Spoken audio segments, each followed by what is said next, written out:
kalmada, ngalan ko ay Andrea. Kahit sino lalabanan, di ako basta-basta. Yeah. Together we achieve our All the Mobile Legends all-stars. Together we achieve our All the Mobile Legends all-stars. Together we achieve our All the Mobile Legends all-stars. Together we achieve our All the Mobile Legends all-stars. Yeah.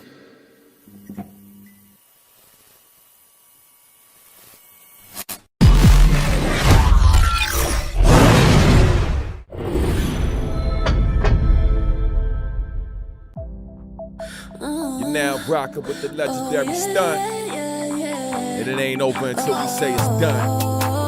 You know what it is. Let's go, baby. You know I came up from nothing. It's the sun out, you know I ain't stressing.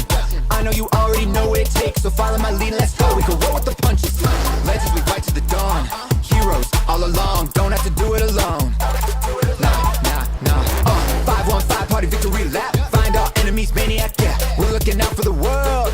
Everyone you know they heard, stop. Get with the team, don't stop. Fiery heart of a dragon, attack is unlocking. If we stick together, we'll end up on top. Feeling every challenge, the level of a queen. But we double the damage when we're fighting as a team. Don't have to go solo, cause you're not alone. Together we are heroes. Yeah, we are unstoppable. Yeah, we winning right now.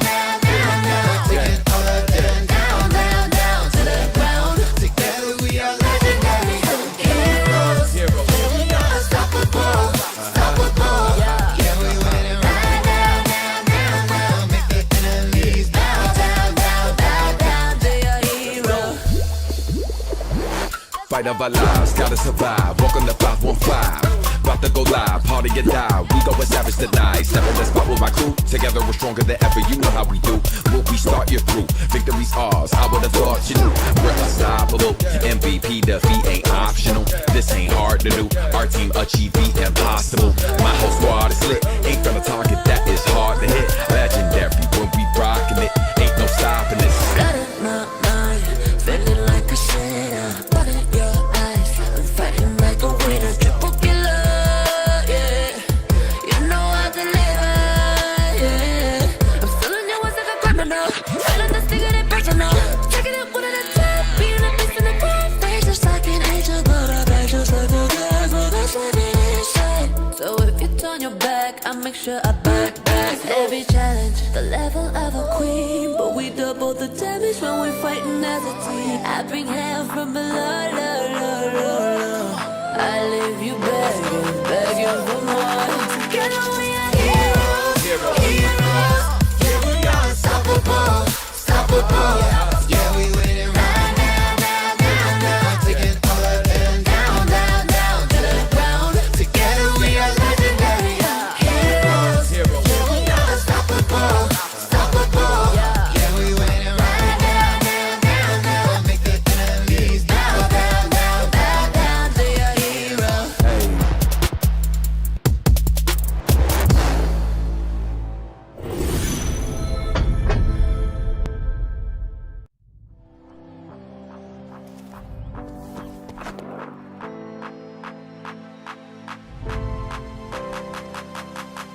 Life is a stage, and I am the dancer.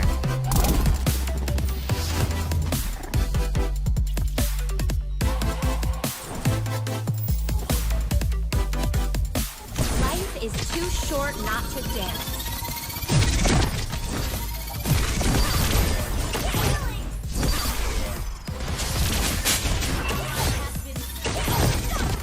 This is my tempo.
Everyone will be a legend.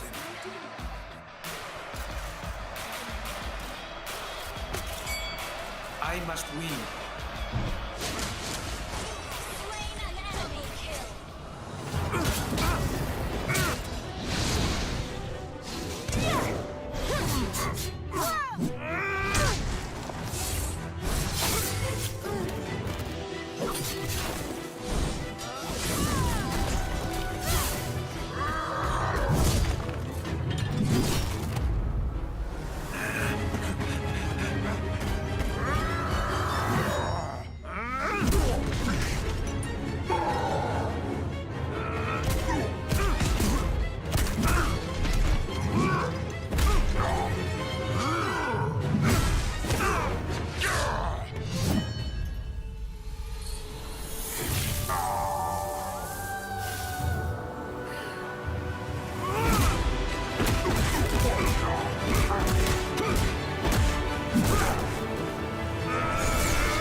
What do you do when what you desire is beyond reach? You use power that breaks barriers. The Giga Life. Now in 5G. Do you believe this is possible? I do. How do you know? Simple, smart, Acro. Hey guys, I'm here with Kate and Bea. Bad timing ang kate. Baka dandruff yan? Use Head and Shoulders every day. Unlike beauty shampoos, tanggal ang dandruff that causes kate. Para di pa balik-balik, katigan for good na. Dahil 100% dandruff-free ka. Hi guys, I'm here with Kate. Para araw-araw, close na close. Max pinabango pa. Welcome to the Giga Life. Your passions, your stories, your life. Simplified with just one app. This is the future. The Giga Life in just one path. Experience more Giga moments when you make the smart choice. With the Philippines' fastest mobile data network. How do I know it's T1? Simple, smart, Ako.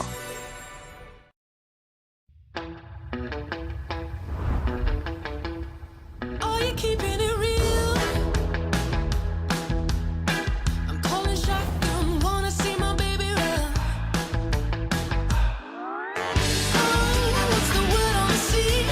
Kicking up the dust, you know what I mean. We got a good thing going. We got a good thing going on.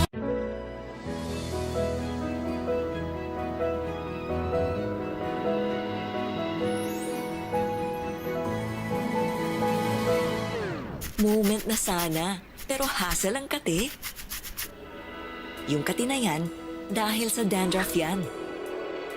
You need Head and Shoulders. Unlike beauty shampoos, tanggal ang dandruff that causes kate. No more hassle sa moment. Goodbye na sa kate dahil 100% dandruff-free ka. Sikreto ng mga gwapong Master Gamer? Para fresh all day, bring your clay game with Master. New Master All-in-One Clay Wash. Fights germs, controls oil up to 12 hours, and helps prevent pimples. New Master All-in-One Clay Wash. Sikreto ng mga gwapo.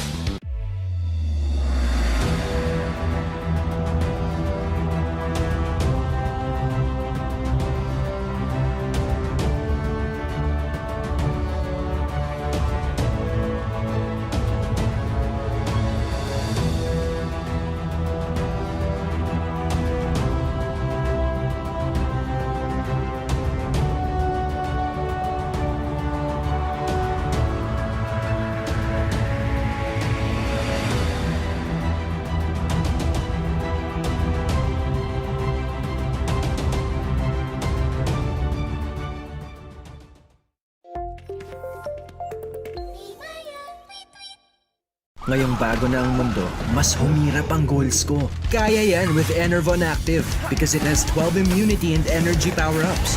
Bagong mundo, ready ako. Come back active. Powered by Enervon Active. Unilab yan. Dami ko ng sakit na napagdaanan. Dami ng solusyon na subukan. Pahid-pahid. Bitin sa akin pag nawala ang init. Asus! Pahid ulit. Dito pa rin ako sa hiyang sa akin. Alaksan FR. Tapos ang sakit ng katawan. Pahid-pahid pa ba? Kung pwedeng laban na sa isang alaksan. Manny Pacquiao po. Mandirigma. Isang alaksan. Tapos ang laban. Alagang Unilab yan.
Express your online business.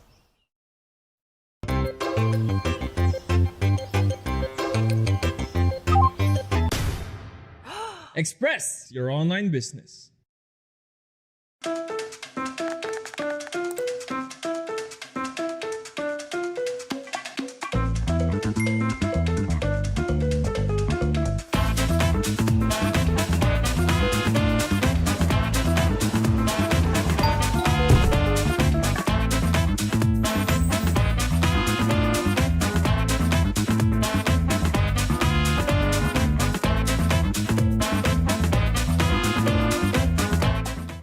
When you look inside a JanSport backpack, you see a story that started in 1967. Since then, our mission has expanded to helping protect our environment for future generations to enjoy. It's a work in progress, but just this season we've used the equivalent of 13 million bottles worth of recycled polyester in our most popular backpacks. When you look inside a JanSport pack, you see our commitment to this brilliant blue planet we call home. And we're just getting started.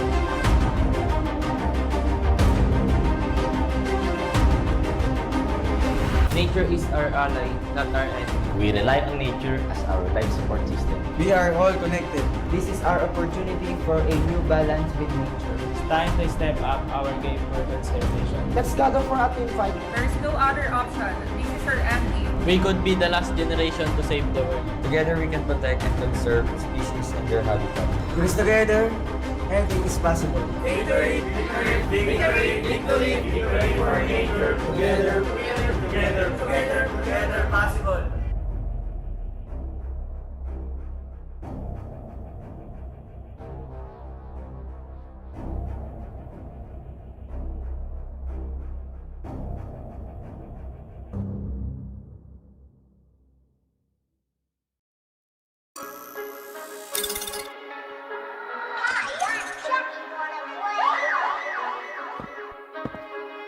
Welcome to Mobile Legends! Together we achieve more, yeah. For the Mobile Legends All-Stars. Together we achieve more, yeah. For the Mobile Legends All-Stars. Together we achieve more, yeah. For the Mobile Legends All-Stars. Together we achieve more, yeah. For the Mobile Legends All-Stars. Mainit.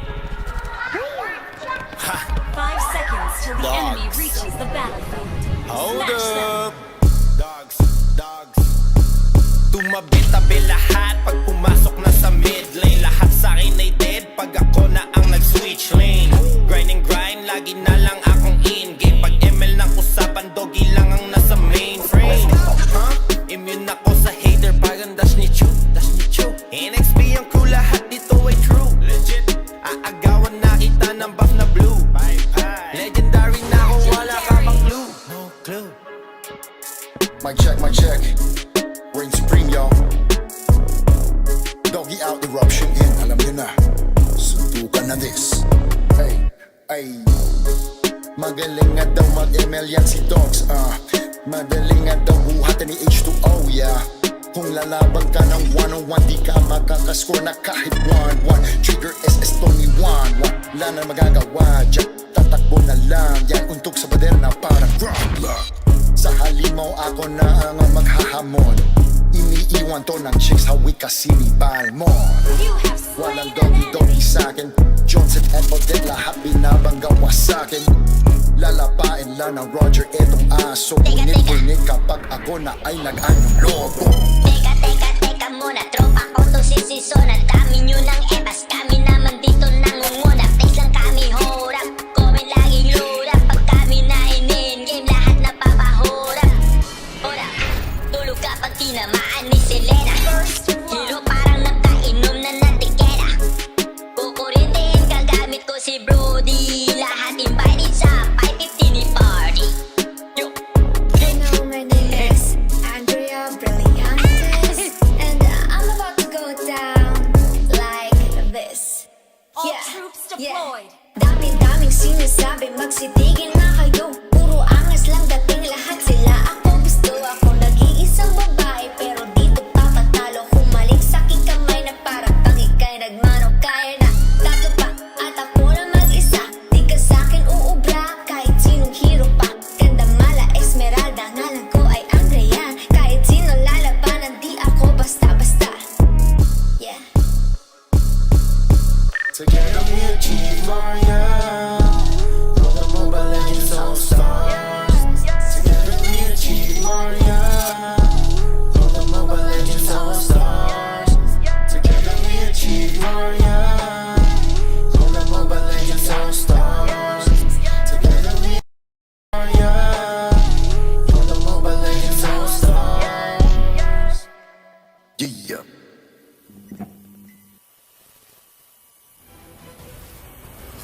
It's the final week of the regular season and things are getting heated up as all the teams are trying to make it to the playoffs and secure a favorable spot.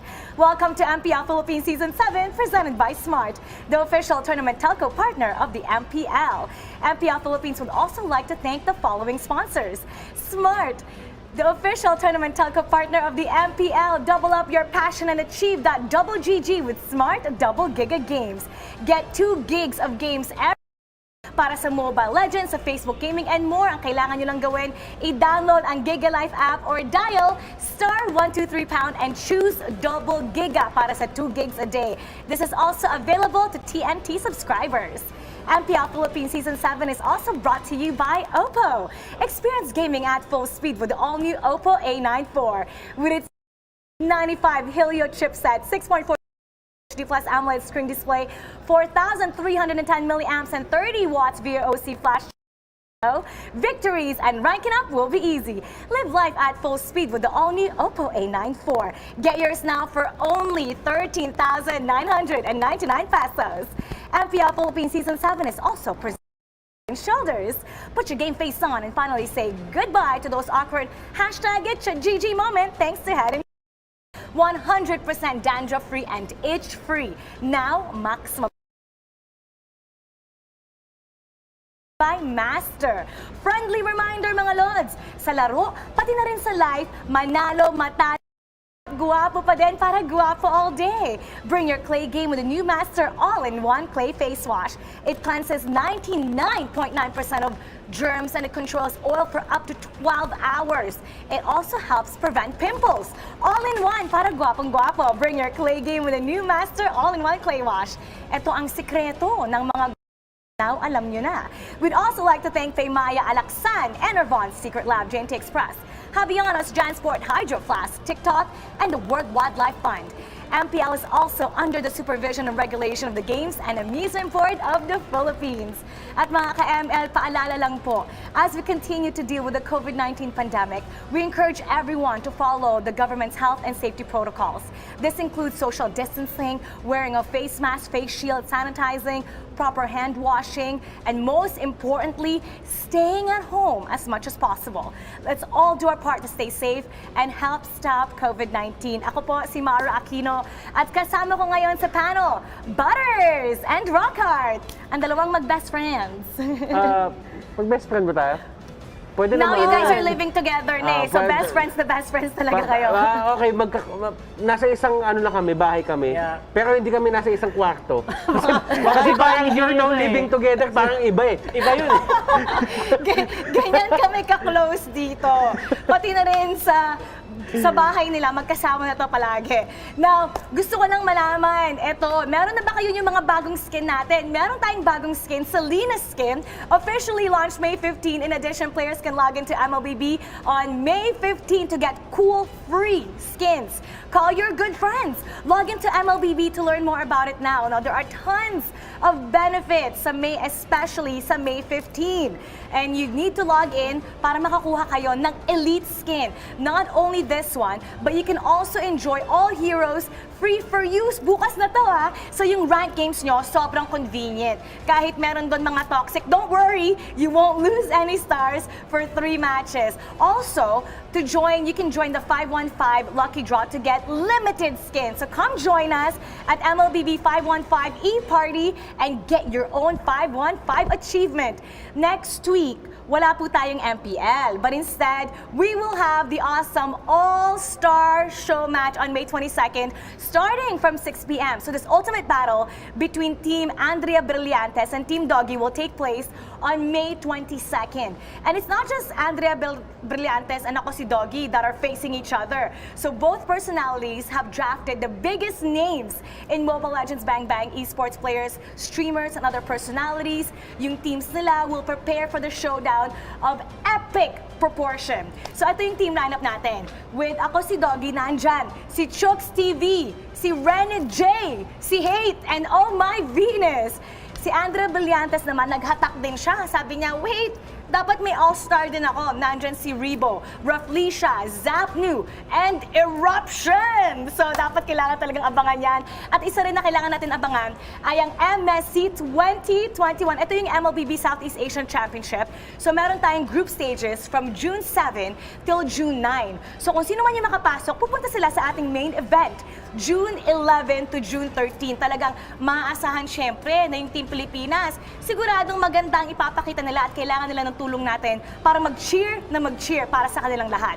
Na maraming naganap noong nakaraang linggo. So we're now entering week 7, but we had a lot of exciting games nung ating week 6. Pag-uusapan naman natin ngayon yung mga highlights, yung mga naganap dito. In this game, this is Onyx versus Work. Now, clearly seeing Onyx kung paano sila naglaro dito, you can see na yung momentum nila into the early stages nitong regular season na wala na.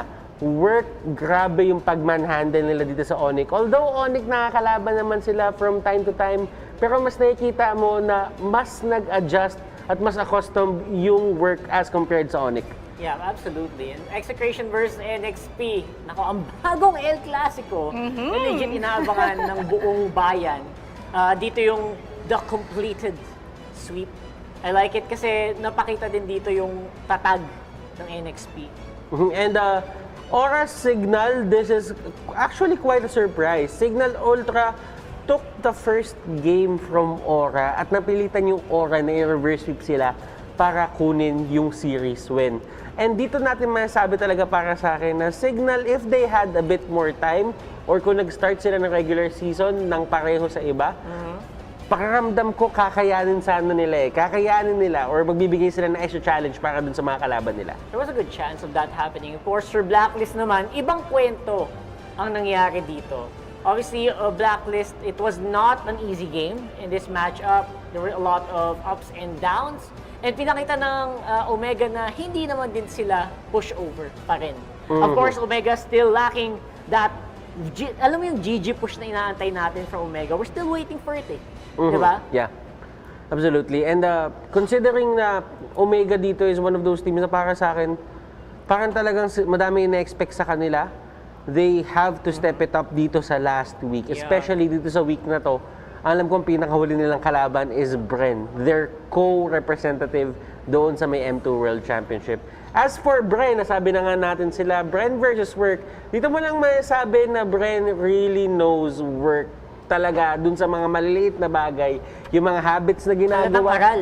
Halatang aral Kumbaga parang nakikita talaga nila yung sarili nila sa Work. And Work, they tried their best para matalo dito yung Bren Esports. Pero kasi kapag kaparehong playstyle halos yung pinapakita yung dalawa, it's really hard for you to, just beat yung mismong nagturo sa'yo kung paano ka maglaro. Yeah, that's right. I mean, hindi naman sobrang...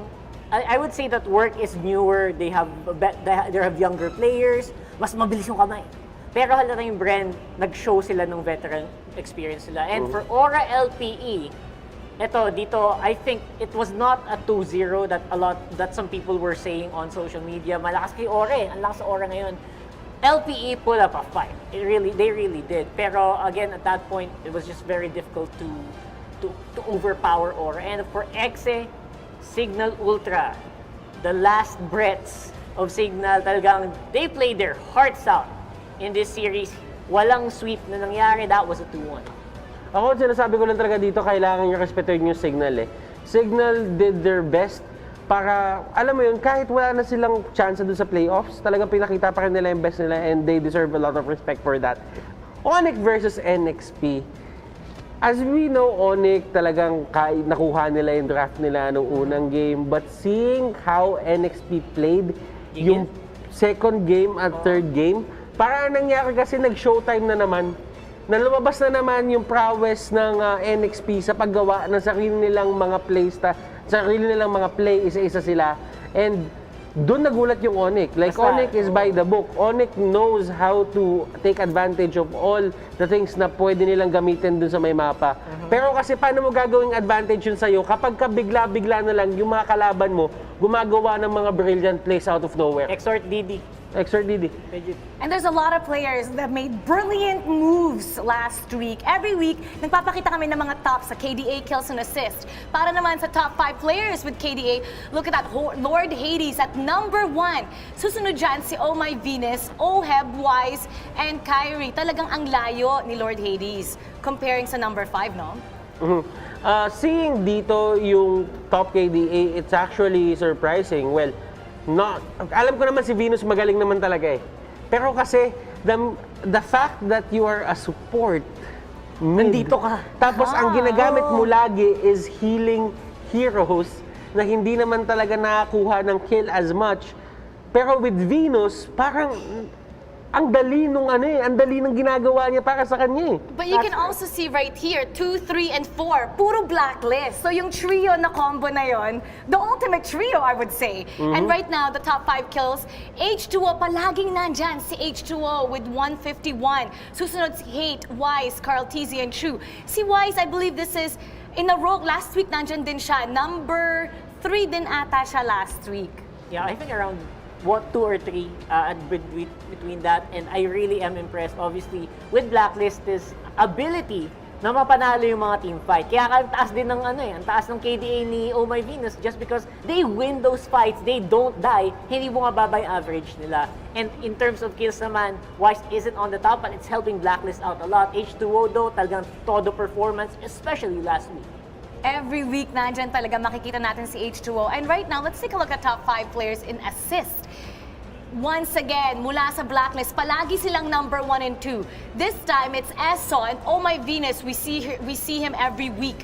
254 para kay Eson, 239 para kay Oh my Venus. Susunod si Yawi, Jay, and then JP. If you take a look at JP, doon kay Eson, ang layo ng pagitan nila. And as you can see, ang napapansin ko dito is apat dito sa nasa top 5 players na may assist or top assists is nakikita ko pure tank sila na hindi talaga sila yung gumagamit ng mga healing heroes. I think Eson and Venus, sila lang yung naiiba dyan. Pero kung titignan mo from way back, sila talaga yung mga mahihilig gumamit ng mga tank heroes like Kufra. Technically, yung mga nag-set up para sa team nila. Yep, literal na yumayakap sa team nila. And they get more results dahil doon. Lagi silang in the team, may kill participation sila. That's why these are boosted stats. Speaking of yumayakap, meron tayong mga koponan talagang yumayakap sa standings ngayon. Eto, it's nice to take a look at this right before we start week 7. Ang Aura, umakyat sila sa number 1 spot with 24 points to separate them sa number 2, which is Work Oster. Susunod dyan, Bren, maganda yung pinapakita nila lately. Onyx is at number 4 and Signal is at number 5. Sa Group B naman, Blacklist International, sila yung unang koponan na nakasecure ng upper bracket natin with a whopping 27 points. Omega, take a look at this. Omega and NXP, they're tied at 17 points. Although Omega kasi, mas konti lang yung laro nila, kaya number 2 sila at NXP naman ang number 3. Ang EXE, they're at number 4 right now, pero still far from the number 5 team, which is LPE. And dito pumapasok yung sobrang importanteng match, the first series natin of the day na isipin mo Execration LPE yung pinakauna maglalaban and isipin mo sa Execration ang susubukan nila gawin is tanggalin na out of play of contention yung LPE while yung LPE kumakapit para sa buhay nila dito sa playoffs. Yep, literal na number 4 securing their spot itong EXE. And LPE, they have a total of 3 games. They have games every day this week. Today, tomorrow, and sa Sunday. Now, they have a maximum of 12 points. Tama ba ako? So, there's still a chance. Pero Execration can definitely almost put that to very, very low chances. So, most likely this game, parang baka magkaroon tayo ng tampuhan dito, no? Kasi pwede, itong EXE, pwede talagang ibahin ang kapalaran ng LPE na kailangan makuha lahat ng panalo. Even better kung makakakuha sila ng sweep ng 2-0 because automatic 3 points yon. So, makikita natin mamaya kung ano nga ba yung tema.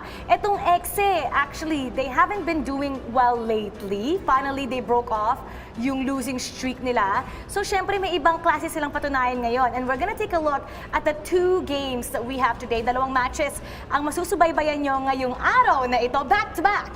EXE kontra LPE and Aura versus Onyx. Pag-usapan natin tong Aura versus Onyx kasi napag-usapan natin tong EXE LPE.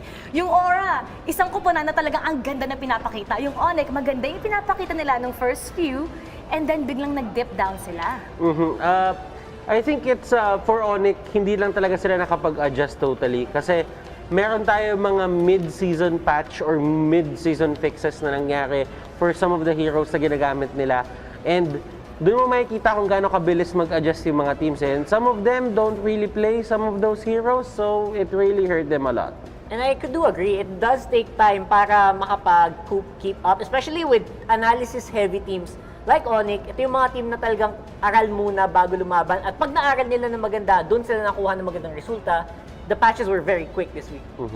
At meron din tayong mga magagandang comments na nakita natin sa ating Facebook page. Ito ang Usapang MPL. Ang tanong natin doon, who is the most improved players of Season 7? Nakakuha tayo ng mga comment doon. Ang unang comment mula kay Prince Pasqua Galgana. Sabi niya, si Yawi, grabe improvement niya, grabe Akay and show niya.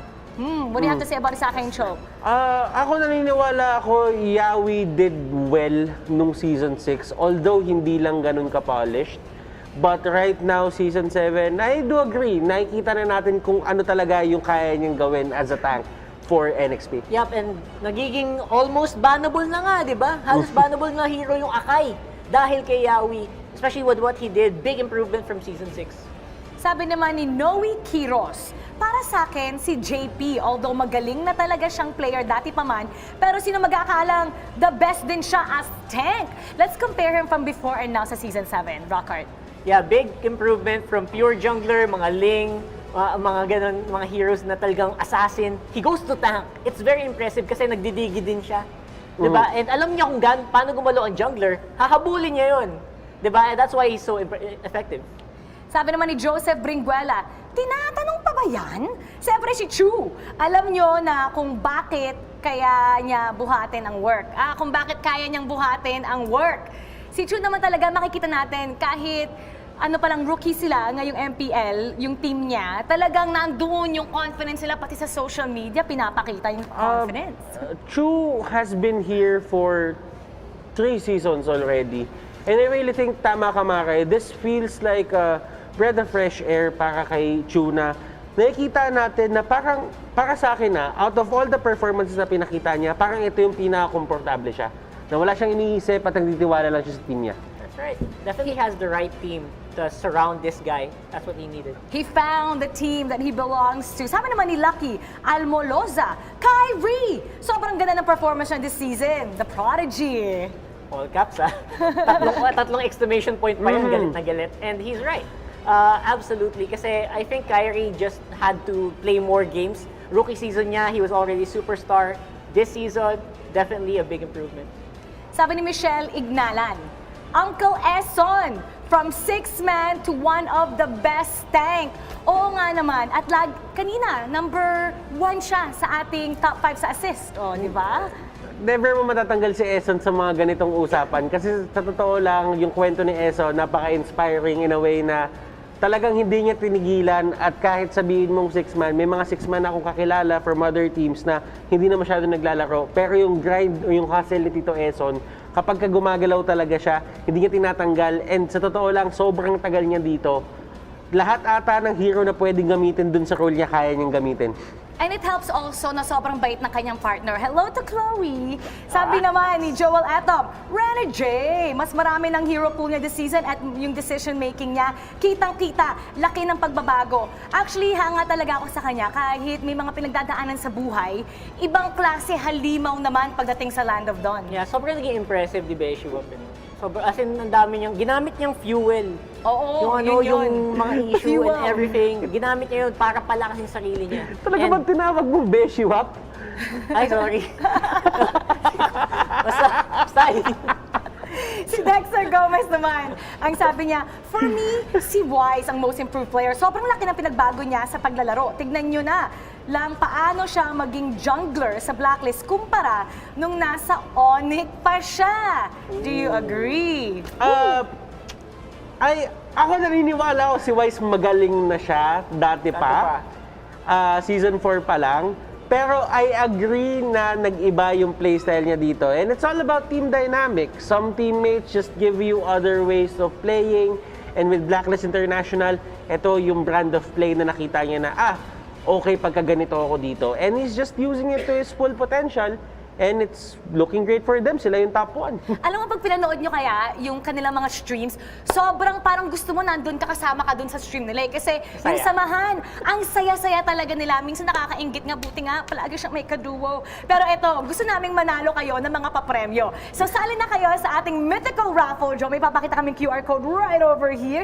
Sagutin ang ating mga quiz. 4 to 5 questions lamang, sobrang dali lang. At pwede kayong manalo ng mga in-game prizes. And every week, mag-a-announce tayo ng mga winners. Hindi lang yan. But wait, there is more. Meron tayong live watching rewards. Just for watching, meron kayong mga regalo mula kay Moonton. Ito, iscan nyo ang QR code na nakikita nyo dito. First 30,000 kada game day ang mananalo ng treasure chest. Pwede kayong manalo today, pwede manalo bukas, pwede rin kayong manalo ng linggo. And hindi lang yan, meron tayong Oppo A94 Diamond Giveaway brought to you by Oppo A94. Live life at full speed with the all-new Oppo A94. Ito ang tanong. How do you live your life at full speed? Paano nga ba? Gamitin lang ang ating comment section dito sa Facebook. Ilagay ang inyong sagot, how do you live your life at full speed? Gamit ang hashtag Live Life at Full Speed para magkaroon kayo ng 300 diamonds brought to you by Oppo A94. Kada game day natin maghahanap po tayo ng 5 random lucky winners. Random po yan. At sasabihin natin yung kanilang mga sagot at the end of the show. And again, this is brought to you by Oppo A94. Eto na, yung hinihintay natin lahat. Ako, talagang hinihintay ko to. Etong player cards. Bubuksan na natin to. Ang dami nagtatanong, paano nga ba makuha yan? Nabibili ba yan? Magkano ba yan? Hindi po to nabibili. Ito po ay pamimigay natin sa mythical raffle draw sa playoffs natin. Kaya kailangan ang gawin nyo, sali kayo sa mythical raffle draw during playoffs, which is gonna be 2 weeks from now. Tsaka i-follow nyo lahat ng social media ng ating mga kuponan. Tingnan natin. Uy, tingnan nyo, pinag-uusapan si Eso, no? Eson! Nandito ka. Ikaw talaga yung topic. Hi, Chloe Dantes. Nandito rin si Aspect. Ayan, maglalaro. Signal Ultra nandito. Si Chu, may nakita akong foil! Chu, TP! Ito, Manjin! Silver foil! Sobrang rare lang na magkaroon ng mga foil. Pag kumikinang-kinang, napaka-rare nun. Ang gusto natin makuha, yung bronze, silver, and gold. Grabing rare. The face! Paano nga ba ang the face? Ito ang the face. Okay, magbukas tayo ng bago. Ayan, buksan natin yan. Nakakatuwa talaga magbukas nito. Eto, nandito. Uy! Si Rana J, bibigay ko sa'yo, Carl. Ayan. Ano tawag mo sa kanya? Si Beshiwap. Beshiwap? Si Beshiwap.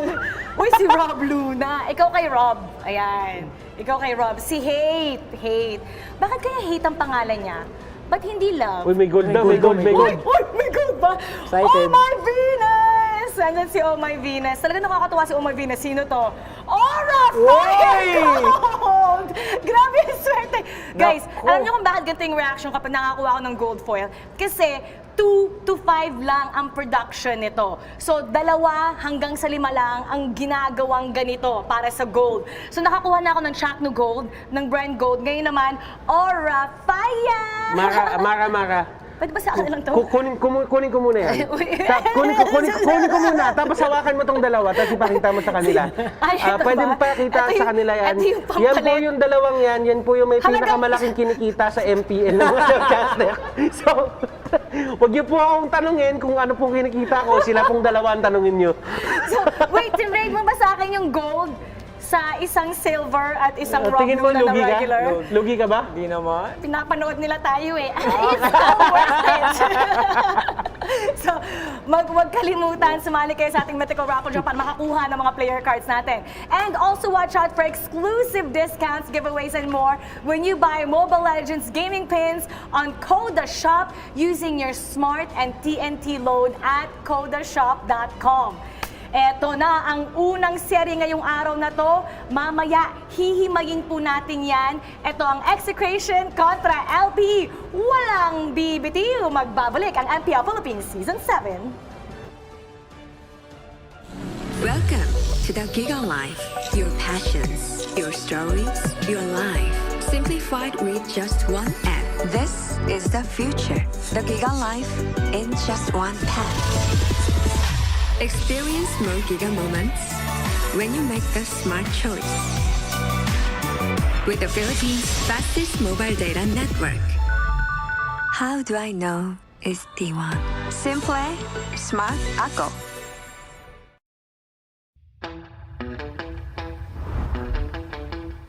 Are you keeping it real? I'm calling shotgun, wanna see my baby run. What's the word on the sea? We've been picking up the dust, you know what I mean. We got a good thing going. We got a good thing going on.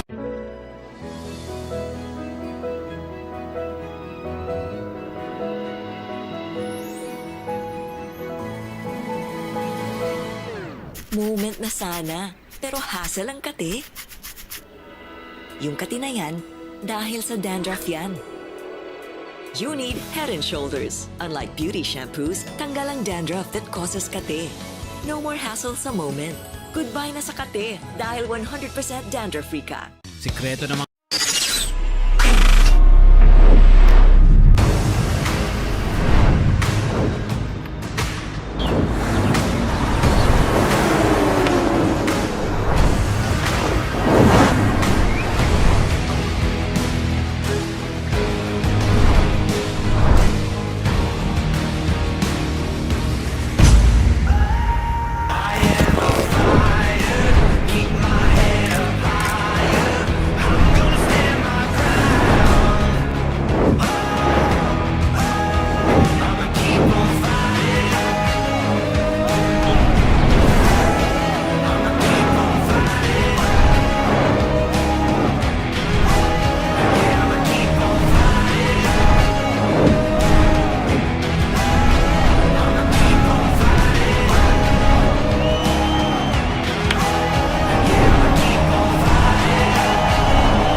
Week 7 na mga lods, talaga pinapakita ng ating mga kupunan ang kanilang lakas dito sa MPL Philippines Season 7, presented by Smart, the official tournament telco partner of the MPL. Double up your passion and achieve that double GG with Smart Double Giga Games. Pwede kayong makakuha ng 2 gigs every day para sa inyong gaming, sa Mobile Legends, sa Facebook Gaming, and more. Kailangan nyo lang gawin, i-download ang Giga Life app para mas madali ang buhay nyo, or dial *123# and choose Double Giga. Available din ito sa lahat ng ating TNT subscribers. MPL Philippines Season 7 is also brought to you by Oppo A94. Experience gaming at full speed with all new Oppo A94. Get yours now for only 13,999 pesos. MPL Philippines Season 7 is also presented by Head & Shoulders. Put your game face on and finally say goodbye to those awkward #ItchaGG moment thanks to Head & Shoulders. 100% dandruff-free and itch-free. Now, max mabango pa. MPL Philippines Season 7 is also brought to you by Master. Bring your clay game with the new Master All-in-One Clay Wash. Ito ang sikreto ng mga guwapo. Kasama ko here once again, Butters and Rockhart. Rockhart Butters, ang unang kupunan natin na magtatapat ngayon, itong Execration kontra LPE. Nung last nagharap itong dalawang kupunan na to was May or April 16, week 3 yan, na 2-0 ng EXE ang LPE. Ano nga ba yung mga nakaraan, yung mga nangyari nung time na yon? Ito yung ito yung taas-baba ng execution na nakikita natin sa kanila usually na itong mga panahon na to, ang lakas nila kapag nakukuha nila yung mga comfort picks nila. And for execution, ito yung kainitan o kasagsagan ng pag-snowball lang talaga nila doon sa ating bracket. Now, LPE, napanalo man nila yung pinakaunang series nila, pero yung mga susunod na series nila, medyo naging inconsistent na rin yung performance nila. Again, LPE seemed like there was something going on with this team, but obviously, hindi naman, nagpakita pa rin silang gilas after this I think that was week 5. They did a 2-0 victory as well. And again, they have been showing they were on the road to improvement, pero as of recently lang, LPE just really is having a hard time. Currently at the number 4 spot sa Group B, they're trying all they can para makapasok sa ating playoffs. Ito ang Execration.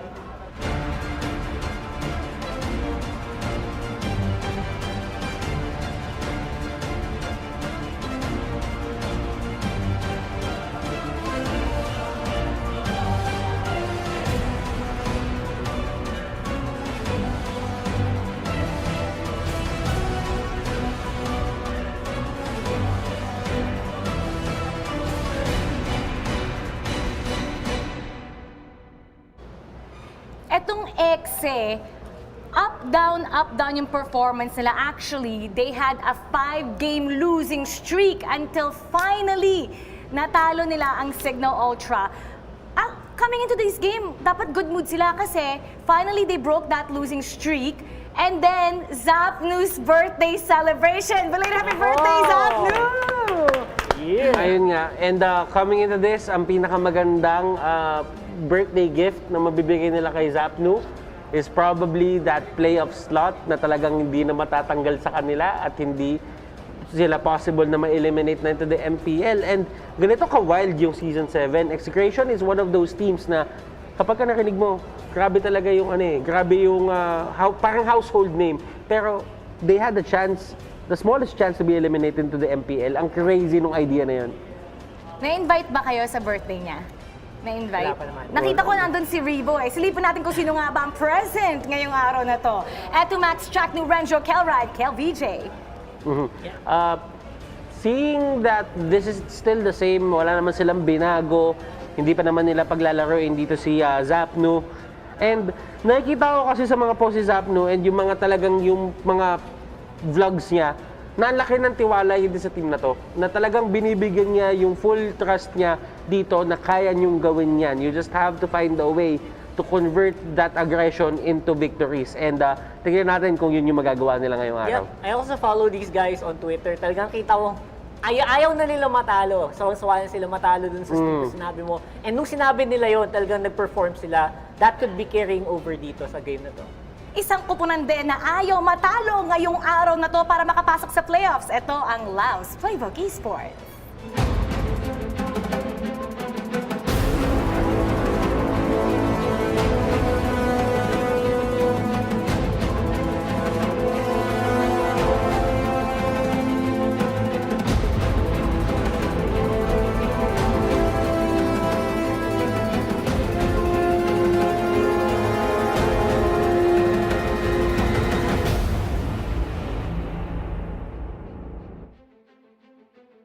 exactly been having an easy time. In the past 3 weeks, na-sweep sila ng Bren, ng Aura, ng Blacklist. Natalo sila sa NXP, but they got 1 point there. Yung dapat na 15 points sana kung ang LPE mas-sweep ang lahat, 4 points lang ang na-accumulate nila in 3 weeks.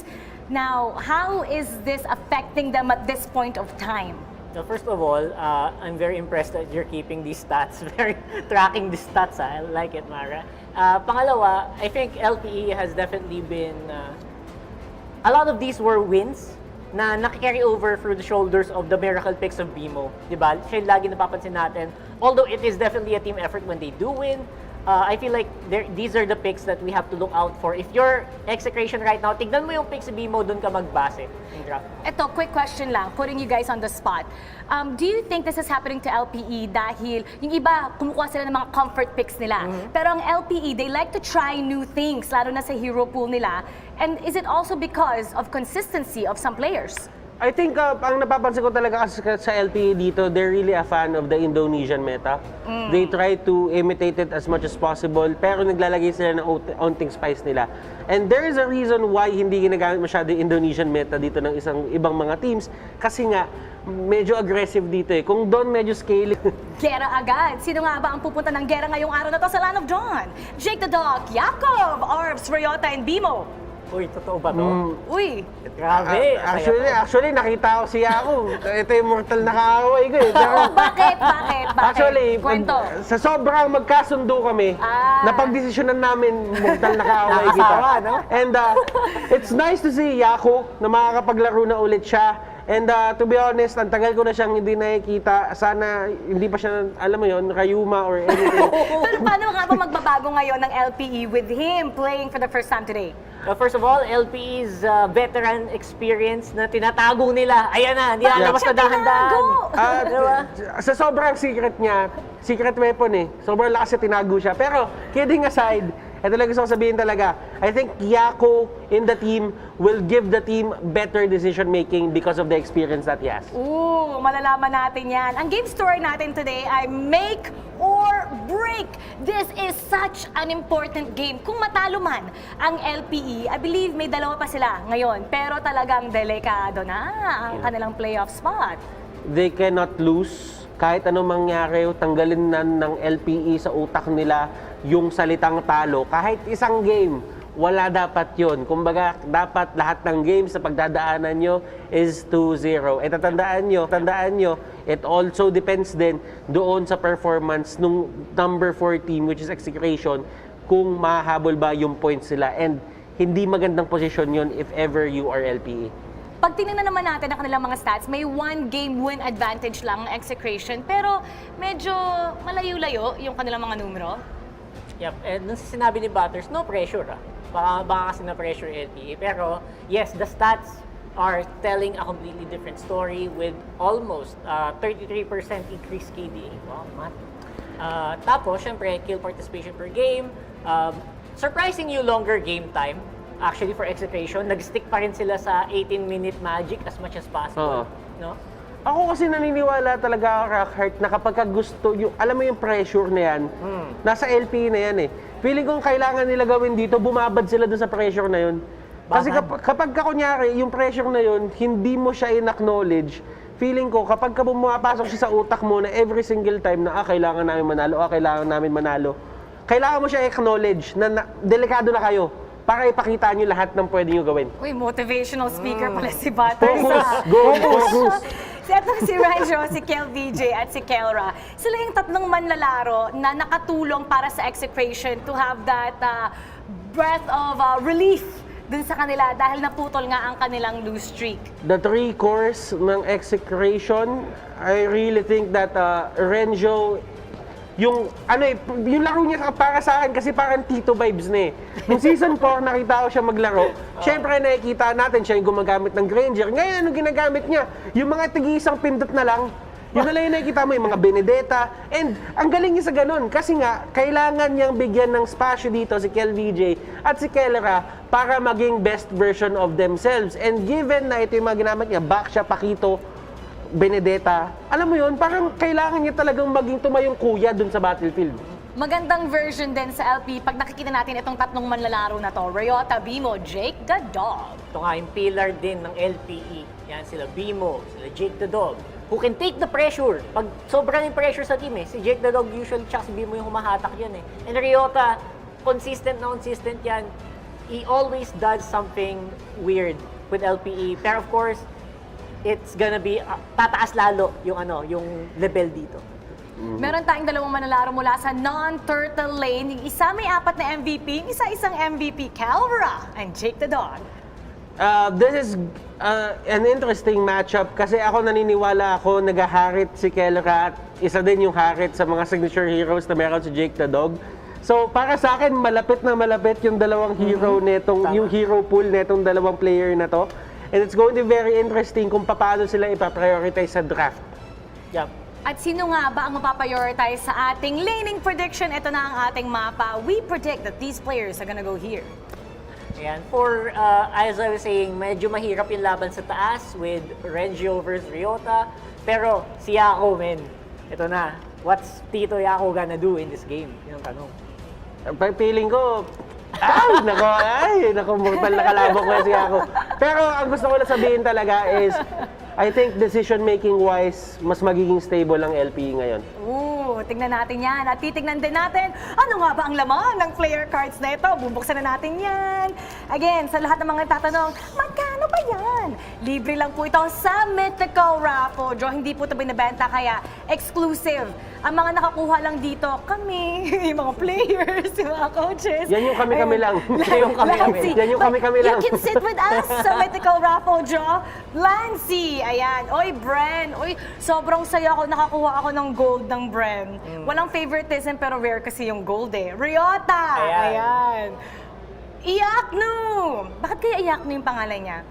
Another foil. Aqua Boy. Ayan, silver. Isa pa. One Ayan. more. Sa lahat ng mga gusto ng makakuha nito, malapit Ang sarap pala na. dito sa panel, no? Lagi ako nakakuha. Sarap pala dito sa panel. After buksan yung cards, doon na sa kabila yung bato. Salamat ha. Sana nga makip ko H2O. Ayan. Happy mahal to. birthday, Zafnu! Happy birthday. birthday, Zafnu! Oh, happy birthday, nakuha kita. Kenji! Ayan, sino pa ba? Bimo na maglalaro ngayon. Bimo. Is it a foil? It's a foil! GC right over here. Napaka-exciting talaga makakuha ng foil. Alam ko, gusto niyo nang maumpisahan ang ating laban ngayong araw na to. Tapos na ang ating pre-game show. At ito na, make or break para sa dalawang koponan. Sino nga ba makakuha ng panalo ngayon? Execution or LPE? Shoutcasters, pasok! It's not only getting hot here in the Philippines, it's also really hot in MPL PH Season 7, presented by Smart, the official tournament telco partner of the MPL.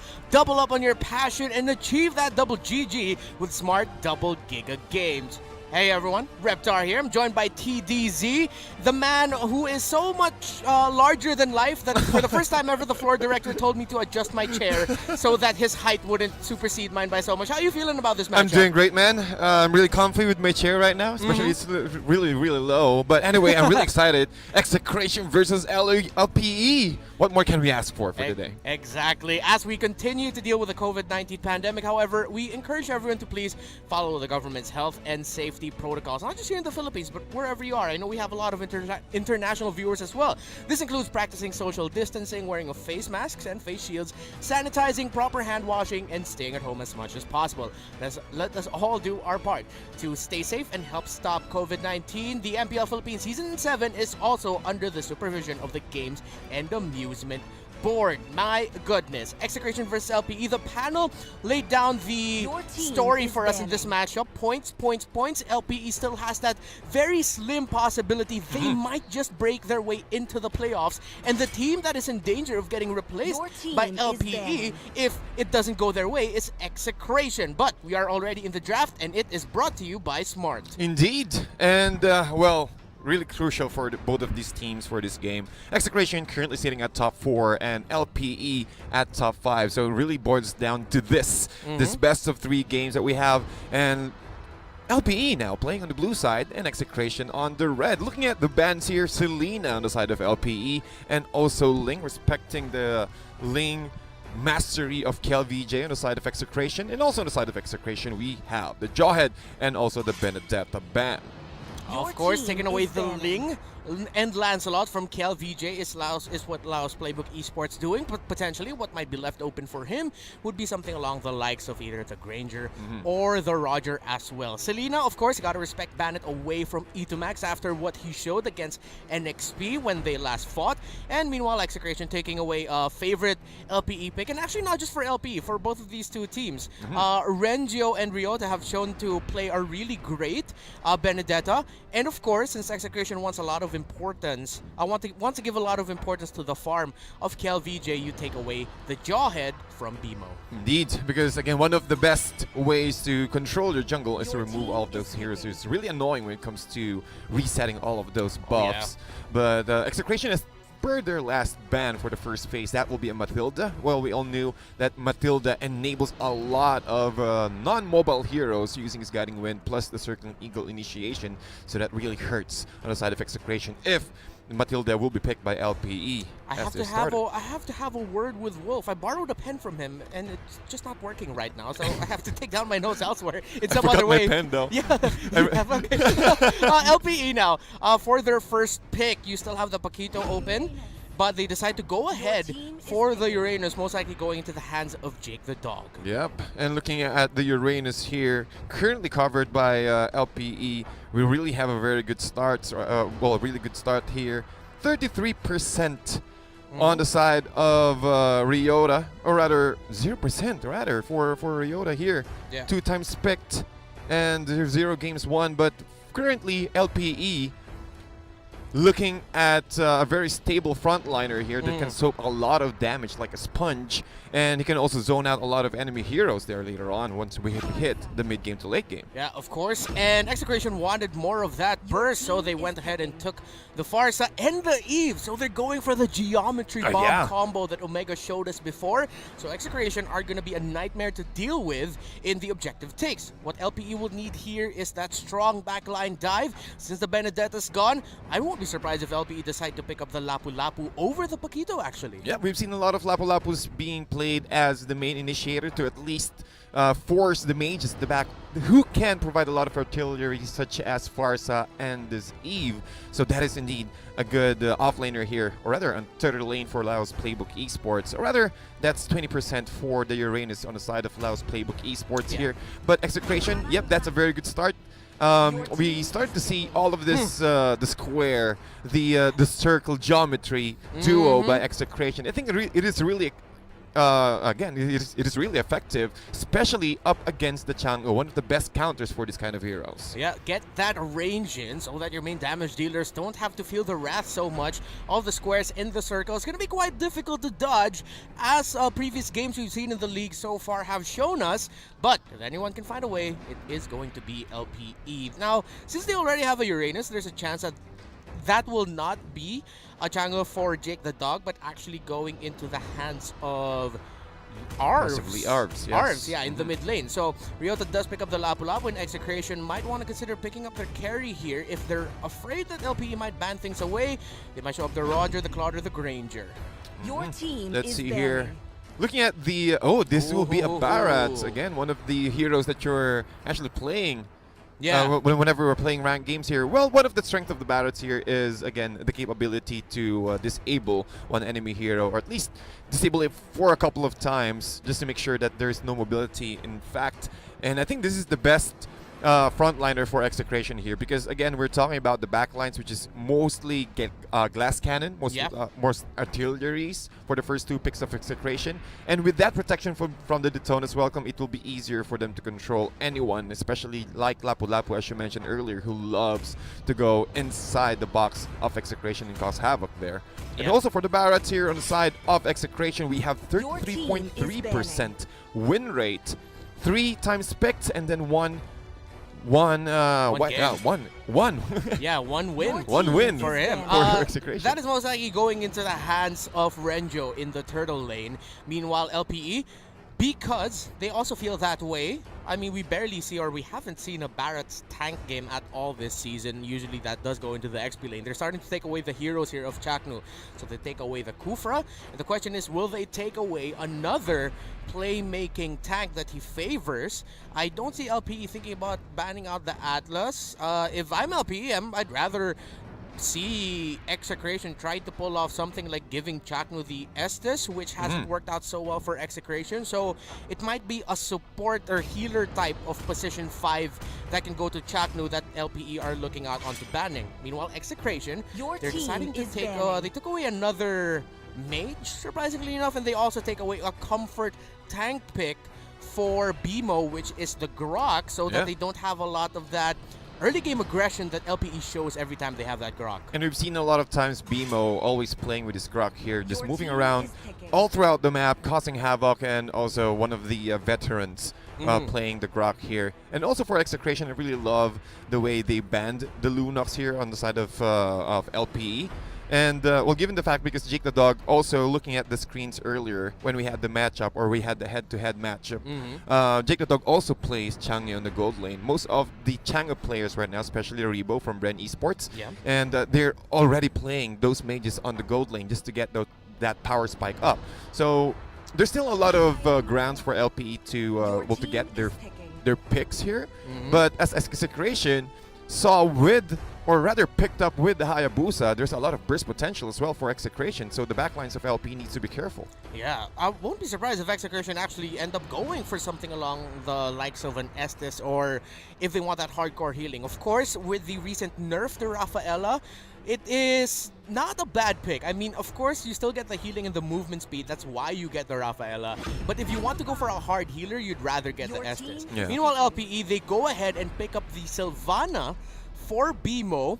So the backline here of Execration really have to watch out. They're going to need some peel. They're going to need some slow, some crowd control, something to stop Laos Playbook Esports from diving the Farsa and Eve in the backline. But for the last pick, it is wide open. And if you have a great history with it, why not give Chaknu his Atlas? Yep, and there's no way to escape the real-world manipulation after the fatal lengths of Chaknu here. So LPE needs to go ahead and play safely here. Probably catch the catch the Hayabusa every single time with Imperialist Justice, and also LPE can move around, or rather fight in a very long range. They have a lot of long range damage, especially for the Granger. So it will be more of a team fight oriented draft into a pick off for LPE. So this will be a very exciting fight, especially for their early game. Yeah, and especially because, since our panel mentioned earlier, the points is what really matters here. The very slim, but still very real possibility that LPE might just surprise Execration and take over their spot. LPE looking for a 2-0 win to really just hammer on that possibility that we are still alive and breathing here. Meanwhile, Execration, after finally breaking their 5-game lose streak last week, they're looking to be on the more positive side of that and get that win streak as we enter the Celestial Palace for game number 1 between Execration and LPE.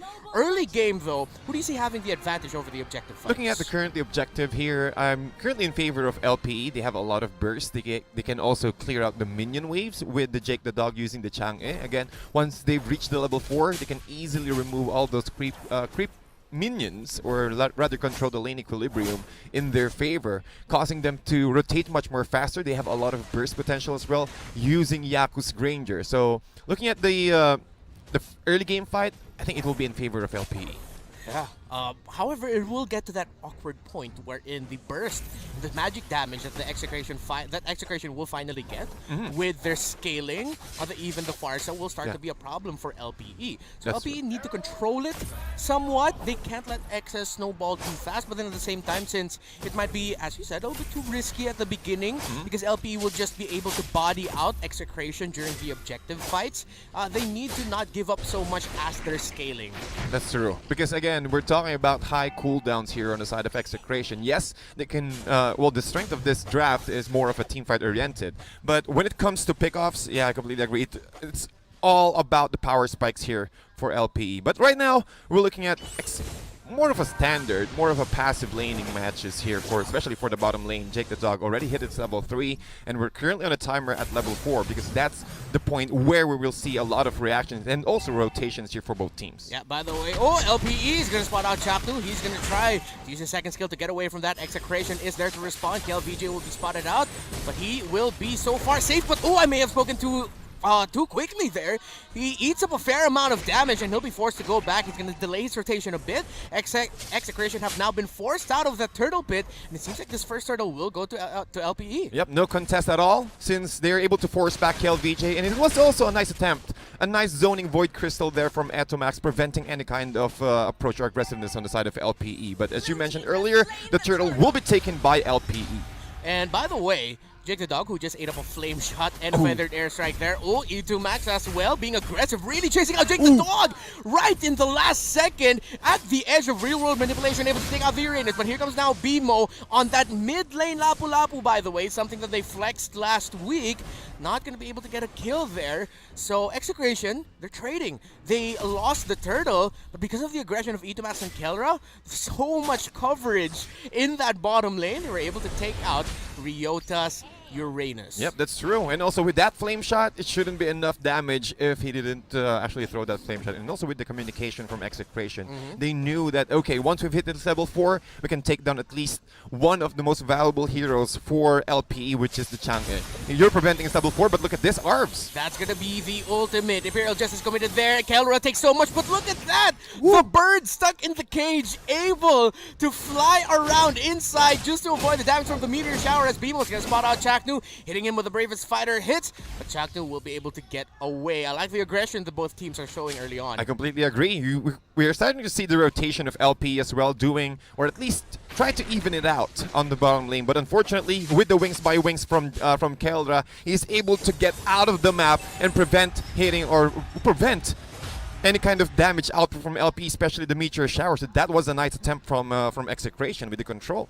And now it is going to be a pause called here. LPE have a slight lead in terms of the goal. They were able to get the first turtle. However, Execration, they're still fighting it close there, so it's not completely too far away. Now, come the late game, because I'm looking at the lineup of Execration and I'm saying, okay, you get really strong burst magic damage, but they don't have that Marksman. They don't have the Granger.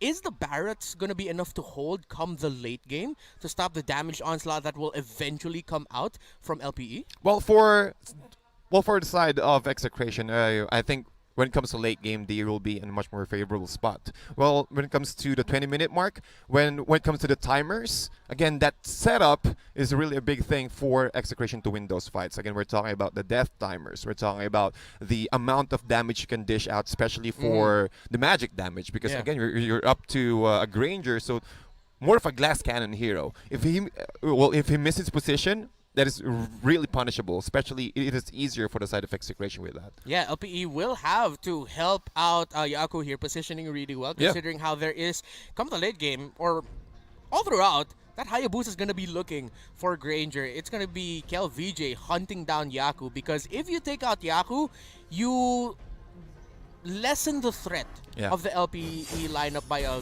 really good amount, as that was a Chromatic Lance landing onto Chaknu in the bottom lane. But right now we're looking at the top as Ryota, once again KLVJ and the roaming E2 Max trying to hunt him down. Let's see if Ryota is going to be able to survive this. He is a Uranus after all. Look at that, Consecration already committed. Renzo is going to be coming in as well, as a Shadow Kill is committed along with the real world manipulation. And somehow, with the Cyclone Eye and the movement speed provided from Consecration, Ryota survives and gets away. He even pops the Purify just to prevent any, or that stun or that immobilize at the very edge of the real world manipulation. But it's time for Execration to take down this second turtle. And they're going to be trading things out here. Execration now, once again, going to be focusing on the bottom lane. They'll be able to push the tower down bottom.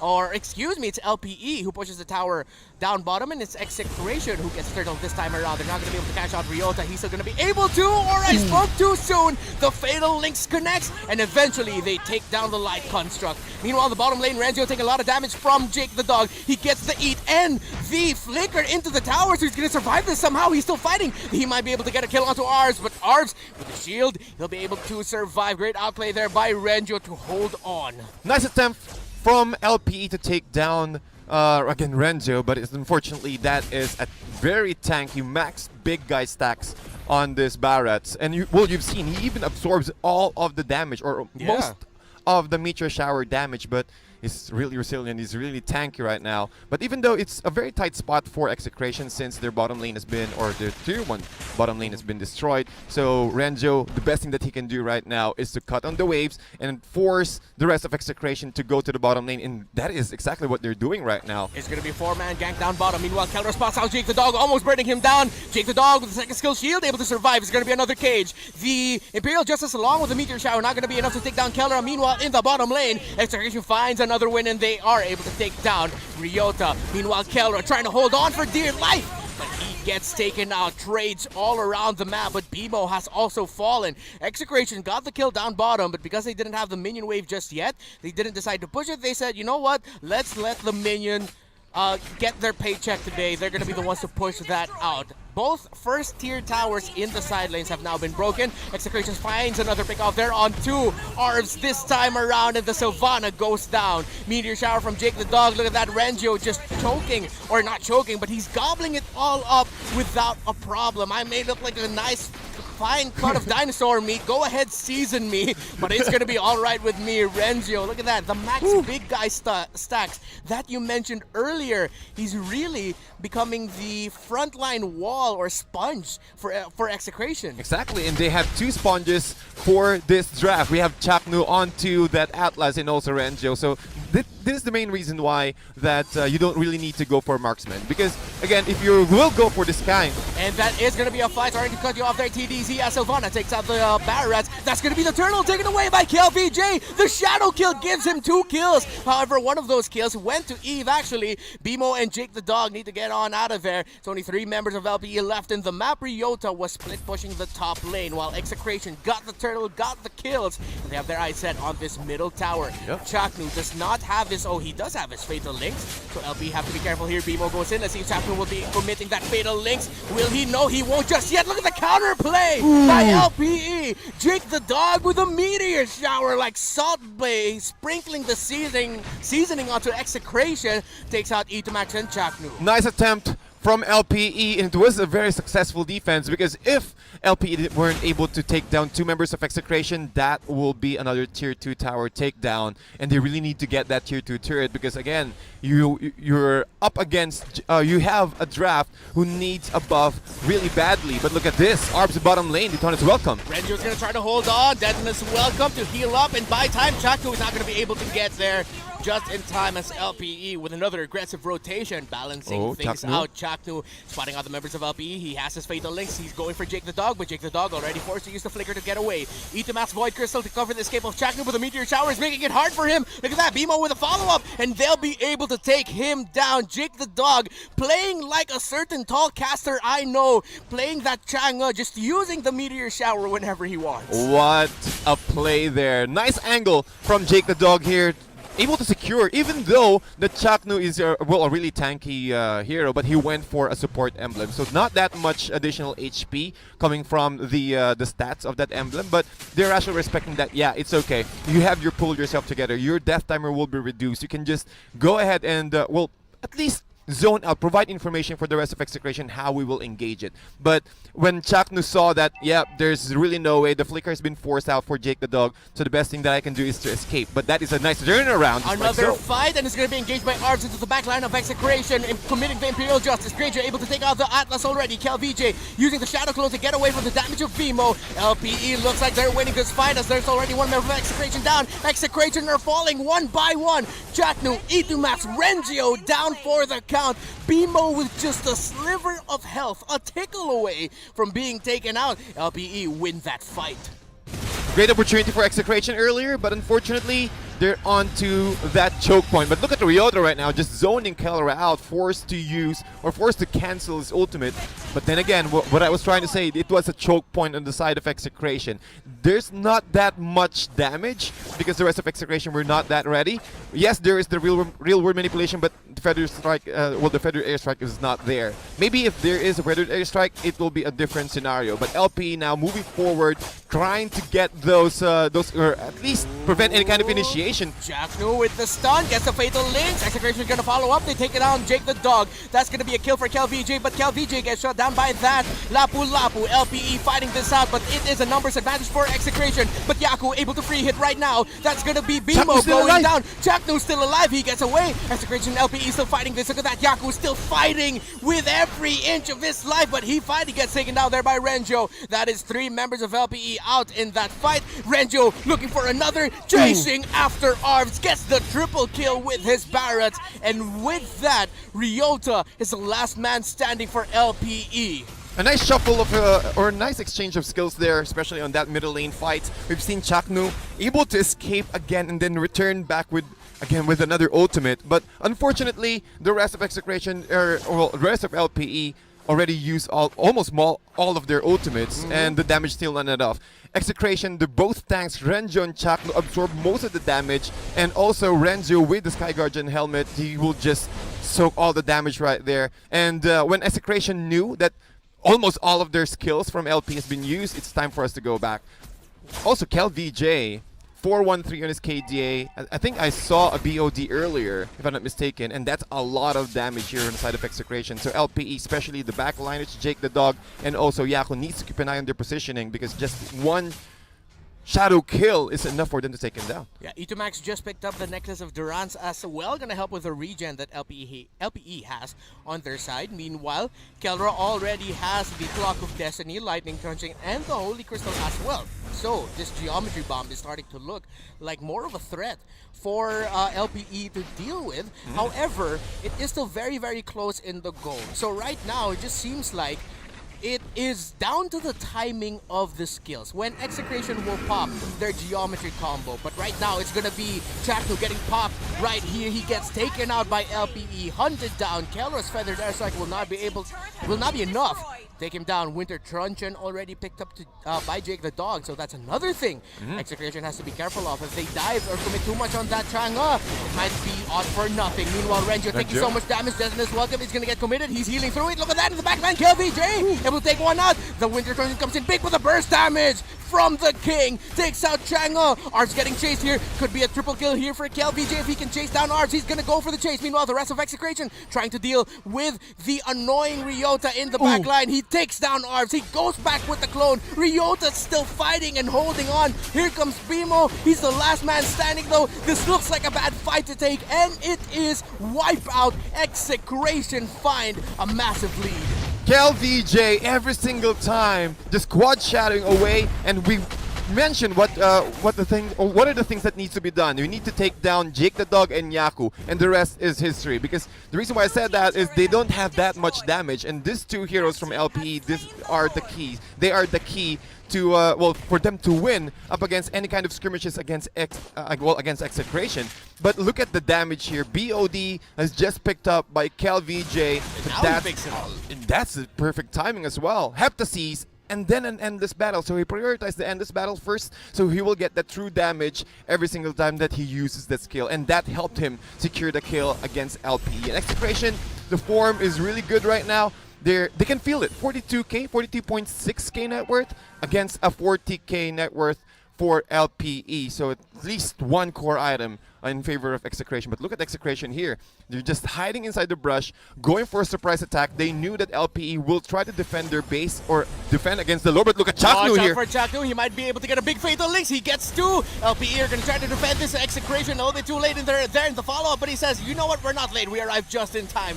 Bimo gets deleted by Execration as they're marching down the mid lane with the Lord. LPE trying to hold on here. Bottom lane turret already destroyed. Now let's see what's going to happen. KelVJ, the damage to the back line. Look at that. The real world manipulation. Way too much to handle for LPE. That's gonna be someone getting gobbled up. It is Arms taking out Ryota. Even he eats up a lot of damage. He gets split between himself and Ryota. He's not gonna be able to land the killing blow onto Yaku, but that's KelVJ able to get away. Execration has a massive lead here, and they might be able to win game number one. Yaku holding on. Yaku trying to survive. Here comes Bimo, but it's not going to be enough. Execration win game number one, as this winning moment is brought to you by Oppo A94. What a missile expert there from Renzo, controlling the grounds, controlling the team fight every single time, and also soaking most of the damage out from LPE. But one of the things that I've noticed there is the real-world manipulation plus the feathered airstrike combo. Well, we haven't seen both of the skills at the same time, but you can see the strength of it. Yeah. Every time that the real-world manipulation is always being used, the rest of LP was forced to get out. And also the Chang'e kill earlier from just at the very side of the real-world manipulation, that's a big deal for that one last push. Yeah, it was an interesting turning of the tables because initially it was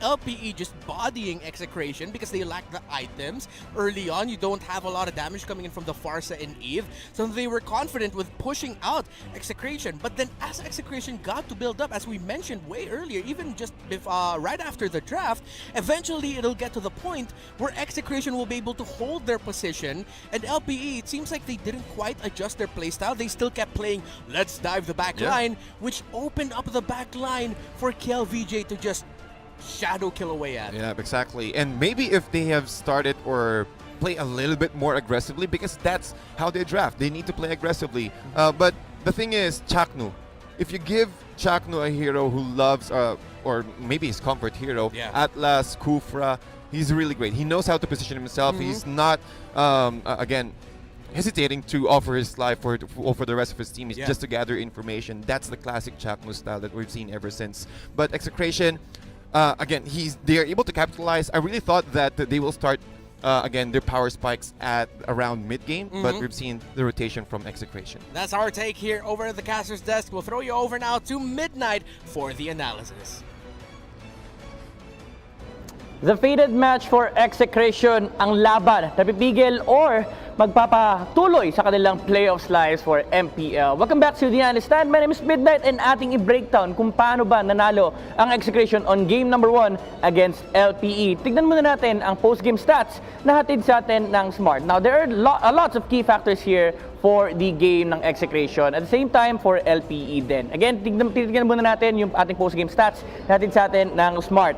Itemization is really key here for both of the teams, lalong-lalo na sa side ng LPE. LPE is actually composed of an aggressive lineup. And yung lineup ng Execration dito is composed of a territorial lineup. Pag sinabi nating territorial lineup, ito yung lineup na kumokontrol ng isang area ng mapa at sila yung nagdi-dictate ng team fight pressure. They have an Eve, they have an Atlas, and at the same time, they have a Barats. Kaya medyo mahirap for FPE to fight head-on against Execration. And makikita natin dito, no, yung items na binili ni Granger, actually medyo na-punish siya dito, no, with the lineup of Execration. Kasi instead of the usual build-up on the Hunter Strike for the Granger, he went for the Blade of Despair, and at the same time, yung Endless Battle. Nirush niya yung damage, which fits the idea of the lineup of LPE. Kasi kailangan din naman nila ng damage output. Yan yung composition ng lineup nila. They need to get pickoffs with the Sylvana and Chango, something na very popular na rin with their past few games. Kasi ang gusto nila mangyari dito,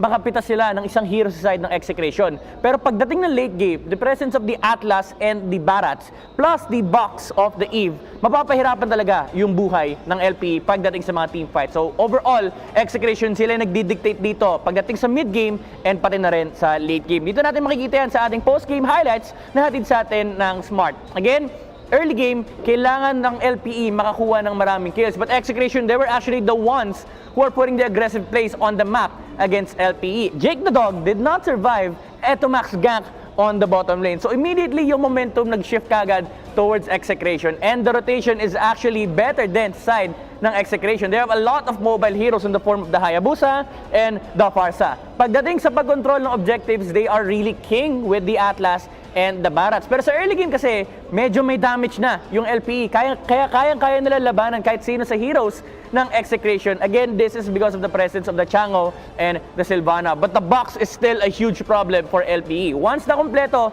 ang Execration and ready sila lumaban, dun sila nahihirapan. Pero kapag hindi, ito yung mangyayari. LPE will find continuous punishments against Execration. So in theory, kapag skirmishes lang, lamang ng LPE kasi ang dami nilang pick-off capabilities, nandyan din yung damage, and at the same time, meron silang long-range burst with the Death Sonata and the Meteor Shower. So kapag hindi ready yung Execration sa 5v5, malulugi sila. And look at Bimo here, no? Yung lapu-lapu post 5 ng LPE. Even though siya yung nagkakaroon ng items and si Sylvana yung nakamask dito, the presence of lapu-lapu in these fights allows LPE to press on against Execration. Pero, iba na ang storya kapag full 5v5 collision, kapag ready yung Atlas, kapag ready yung Barats. Kasi again, sila yung nagdidictate ng box sa mapa. Sila yung kumokontrol kung saan kayo pwede lumaban. And at the same time, LPE, yung gustong tumakbo from the Barats and the Atlas. Kapag umamba na si Chakno with a perfect match, takbuhan lahat ng heroes ng LPE. So that is the story of the game here for Execration. If they are the deciding team fight presence, pagdating sa mga clashes, sila yung lamang na lamang. Dito natin makikita yung importance ng Barats. Bakit sobrang importante ni Barats dito? It sustains a lot of damage on the side of LPE and at the same time allows for the setup with the real-world manipulation, the perfect match into the Fatal Links, and at the same time, yung Forza ult. So kapag LPE, sila yung nagre-react sa clash na ginagawa ng Execration, lugi sila kasi yung initiation advantage nasa side ng Execration. Yan yung kinagandahan ng composition ng lineup ng Execration. And alam naman natin, ito talaga yung signature nila eh. This is the flavor of Chakno and the gang, kaya nahihirapan yung LPE. And pagdating sa final base push, nakita natin, rinse and repeat lang, uulitin lang ng Execration to. Frontline natin si Barats, real world manipulation, Forza ult, and KLBJ will just find a target to burst down on the backline. And again, dahil nga wala masyadong tankiness yung Granger natin, KLBJ was always able to find an opportunity sa likod ng LPE. Kaya naman, ang MVP ng ating game, hatid sa atin ng Smart, it will be the King, KLBJ on the Hayabusa. KDA of 10, 1 and 4. Napakagandang idea from the side of Execration. Kita nila na, okay, puro pick off ang LPE. Let's go for a backline assassin, a backline jungler with a team fight composition. Kaya naman medyo nahirapan yung LPE pagdating sa pagsara ng kanilang mga objectives kasi lugi talaga sila sa 5v5 collision.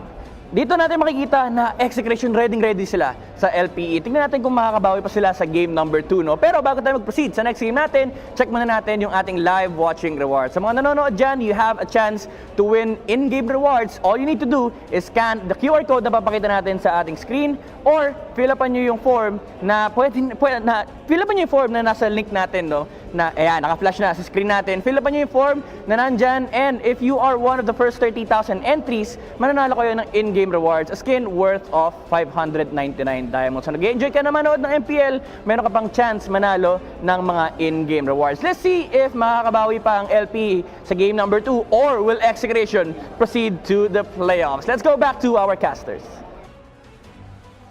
Before anything else, speaking of the playoffs, thank you by the way, Midnight. With the result of that game number 1, Next Play Esports have secured their slot in the playoffs as they are currently standing with 17 points, but the maximum points now that LPE can get remaining in this group stage is 16. So, that is NXP, playoff secured. Execration and LPE are the only ones that we're watching out for to see if they're going to be dropping out or if they're going to be moving on to the playoffs. Midnight said it. If this is a 2-0 for Execration, the playoffs dream of LPE will end here today. However, with a surprising reverse sweep, somehow LPE they'll still be in this. Yeah. Interesting. High drama here for game number 2. For the first match of day number 1 of our final week of MPL Philippines, Reptar and TDZ still here. Now, based off of what you saw in game number 1, what does LPE now have to work on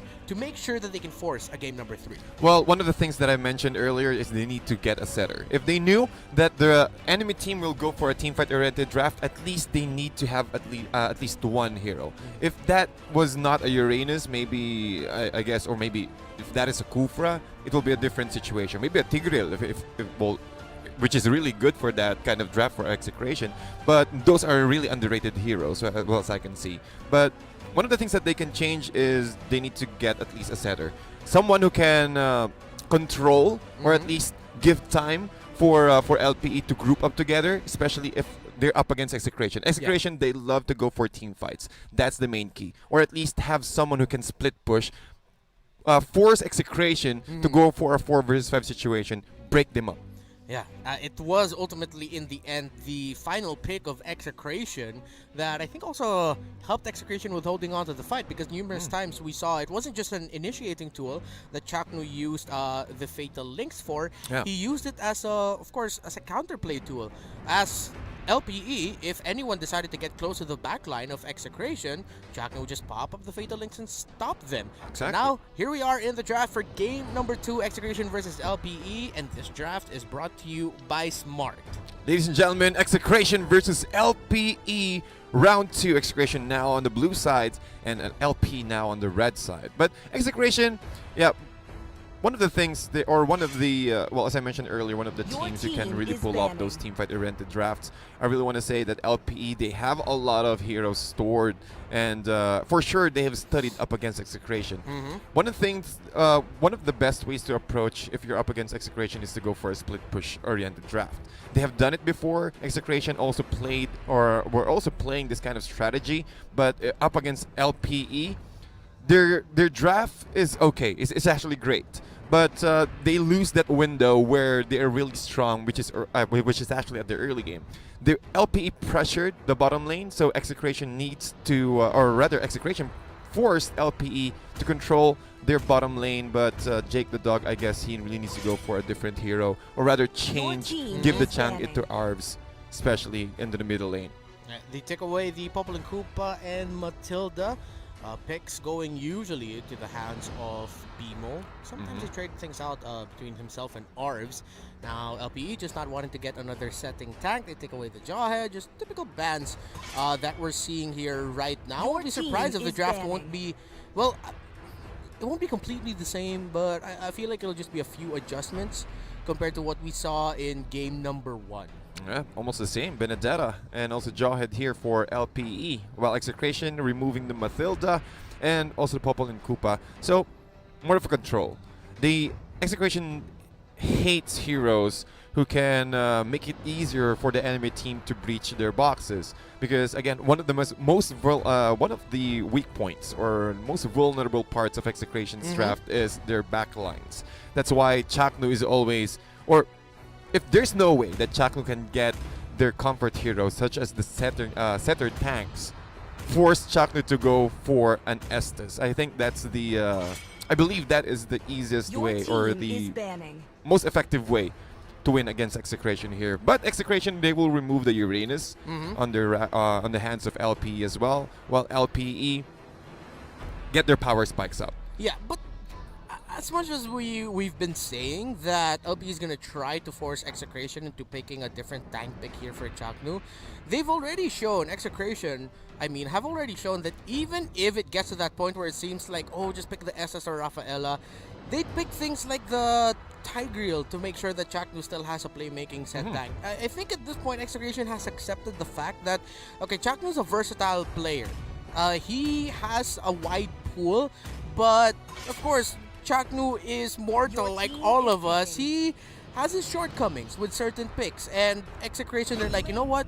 We don't want to force you into playing things you're not completely 100% comfortable and efficient with yet.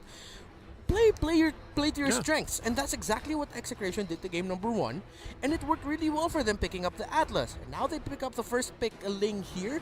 Laos Playbook Esports might look into picking up the Barats right now. Pick up the Barats along with the Chang'e, or Barats along with the Granger. But again, there are still a lot of picks open here. The Paquito even, but I don't know, usually when I see the Ling, I like to see a Barats. Yeah, Barats for sure. Picked against. But LPE here, they have the opportunity to pick up the Barats themselves. Ling really hates that those heroes who can control his mobility, such as the Barats. Again, one wrong move into a Detona's Welcome might cause a kill for LPE here. But yeah, Cho for LPE, okay. Oh, yeah, usually we've seen that before. Okay, so they do pick up the Barats. It's going to be an XP lane Barats, and that is still a Cho pick that can be flexed here. So you instantly have 2 of the scariest heroes to go up against when you're Ling. It's going to be a lot of work here for KLVJ to just avoid everything that's going to be thrown at him, so he really has to time his entry. Something that Execration can draft here to just confuse LPE, and we've seen them before play really well, is the Harith. You can pick up the Harith here, have that secondary core option onto the hands of Kelra, and now LPE are going to have to space things out. as to who they're going to be committing their ultimates to, Ling or the Harith. Exactly. And also Execration, they need to play it fast, because if LPE were able to secure, or if Cho were able to get at least much more items here on the side of Execration, this Ling will have a very difficult time because of the draft. But however, Execration, they will go ahead and pick off that Paquito plus the Lunox. Lunox is really effective up against really tanky heroes. However, yeah, really tanky here because of the magic penetration, but compared to Big Guy, yes, Big Guy provides physical and magic defense, but Lunox is the best way, or the best hero who can play or who can destroy or kill Barats when it comes to team fights. But as you mentioned earlier, Harith has been denied by LPE. They will pick up themselves. Yeah, and it's a great pickup. You could still slot in the Harith on the lineup of Execration, because that could be a mid lane Lunox. But yeah, so far right now, the early game damage coming out of Execration with the combinations of the Paquito, who did receive like a slight nerf. But then people are actually complaining that the nerf was like more like it feels like a buff, because you sort of took out something, but then you added a little bit more things. Yeah, so it was more of a balance there. So yeah, early game damage is something Execration LPE has to watch out for here. Meanwhile, they might want to balance out this lineup with a jungler that doesn't take too long to scale. So they still might end up with something like the Granger. They can pick it up again, or the YSS if Yaku's feeling it. Yeah, YSS is really important. Again, one of the best ways to know where is the Ling for LPE. I completely agree. And also given the fact that you need to farm fast. You need YSS is one of those heroes who can again take down all the jungle creeps easy with the use of his passive, and also with the information as I mentioned earlier. But for Execration, they need to have another tank on the hands of Chaknu here. I think Atlas is another hero to play on the side of Execration, because you don't really want to give the Atlas to LPE because of that Harith. We've seen it before, the Harith plus the Atlas combo. Oh yeah, it hurts. Yeah, it really hurts. And also, there's really no way that you can run away from that combo with a slow from the Zaman Force. But Execration, they will remove the Eudora, that burst magic from this young woman right here. But yeah, I think this is a very good ban, especially up against the Lunox, which is really bursty. Not enough time for him to get that Orb of Brilliance. Your team is picking. But They take away LPE removed the Farsa. Yeah, take away the Hayabusa from LPE here. So yeah, not the Granger YSS, but that could have been an option for LPE, something that doesn't take too long to scale up here. So let's see what LPE are gonna push out with their picks. I don't... there's a very slim possibility they can just surprise us with an Estes pick, get that Estes, Barrett's, Harith combo going on here. But not a lot of history here with LPE playing a tactic like that. So if this is, say, going to be a Cho tank, we're still looking at the mid laner here. Again, with the first two picks, or the Cho and the Harith pick, it's a lot of... flexibility options there. You can still flex things around. So LPE still end up getting one of the heroes that can scale up relatively fast. You know, if he gets that early snowball going, the Roger. That's true. And also, LPE now has the hero who can split push, or who can actually sustain or destroy a turret just by himself, also with the Zaman Force. So control the early game of Execration. That will be the call of LPE here, as they will secure the Roger. They need to get at least one more hero, maybe a support hero. Ooh, I hear the Claude getting picked up earlier, and then the Grok. So you space out from early to late. You have a relatively good lineup there for Execration. However, that Harith, let's say we all get to the point where it's a super late game, don't count out LPE. There is that possibility that that Harith on Jake the Dog is going to run wild and just surprise Execration. So LPE for their last pick, what's it going to be? Again, that Cho could either be a tank or a side laner in the gold lane. We've seen a Harith support pick as well, so a lot of possibilities here for the lineup of LP. What do you think? Maybe an Angela here for LPE, which is really good because they need to get that... well, on the side of Execration, they have a lot of burst, and they need to protect this Roger as soon as possible. So I think... Oh, it will be a Kagura for LPE here. Yeah, I really love this.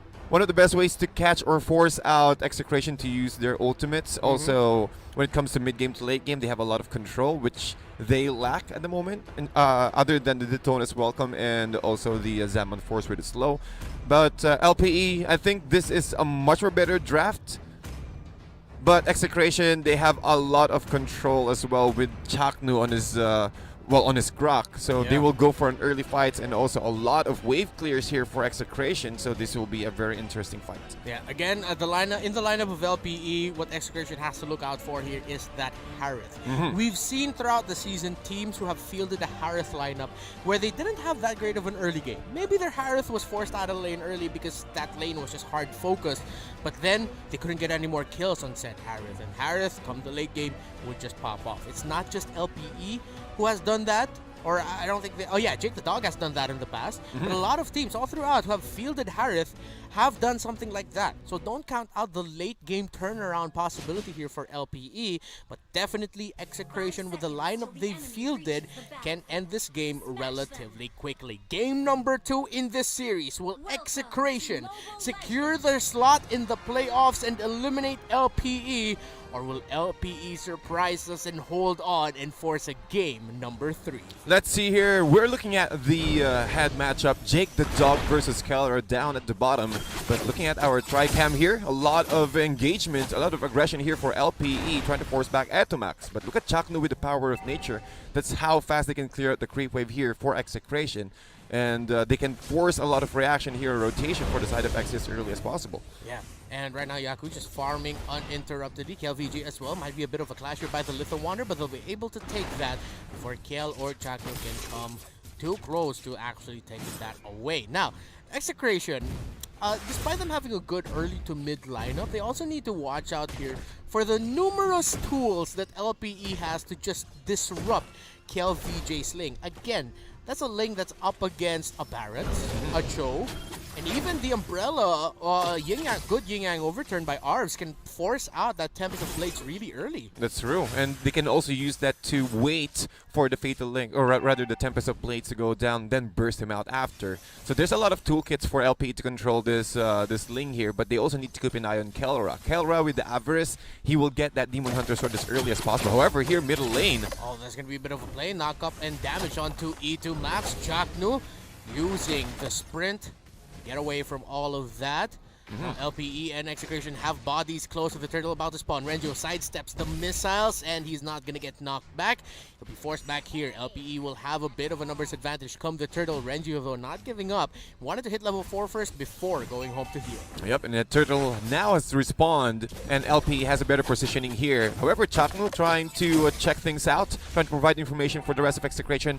They need to react. And as you can see, 4 heroes from Execration are now grouping up together into the near Turtle K, but Ryota is just zoning things off. Yeah, Ryota already using the Deadness Welcome. KLVJ is nearby to steal the turtle away if ever, and he does! Take it away! Power of Order Brilliance already committed there by E2 Max. Rangio gets taken out. Meanwhile, Ryota gets taken out. So there's going to be a 1-for-1 trade so far, but Yaku's still fighting. He gets the double kill, but that's bad news for LPE as a double kill Roger with a relatively, not incredibly high bounty.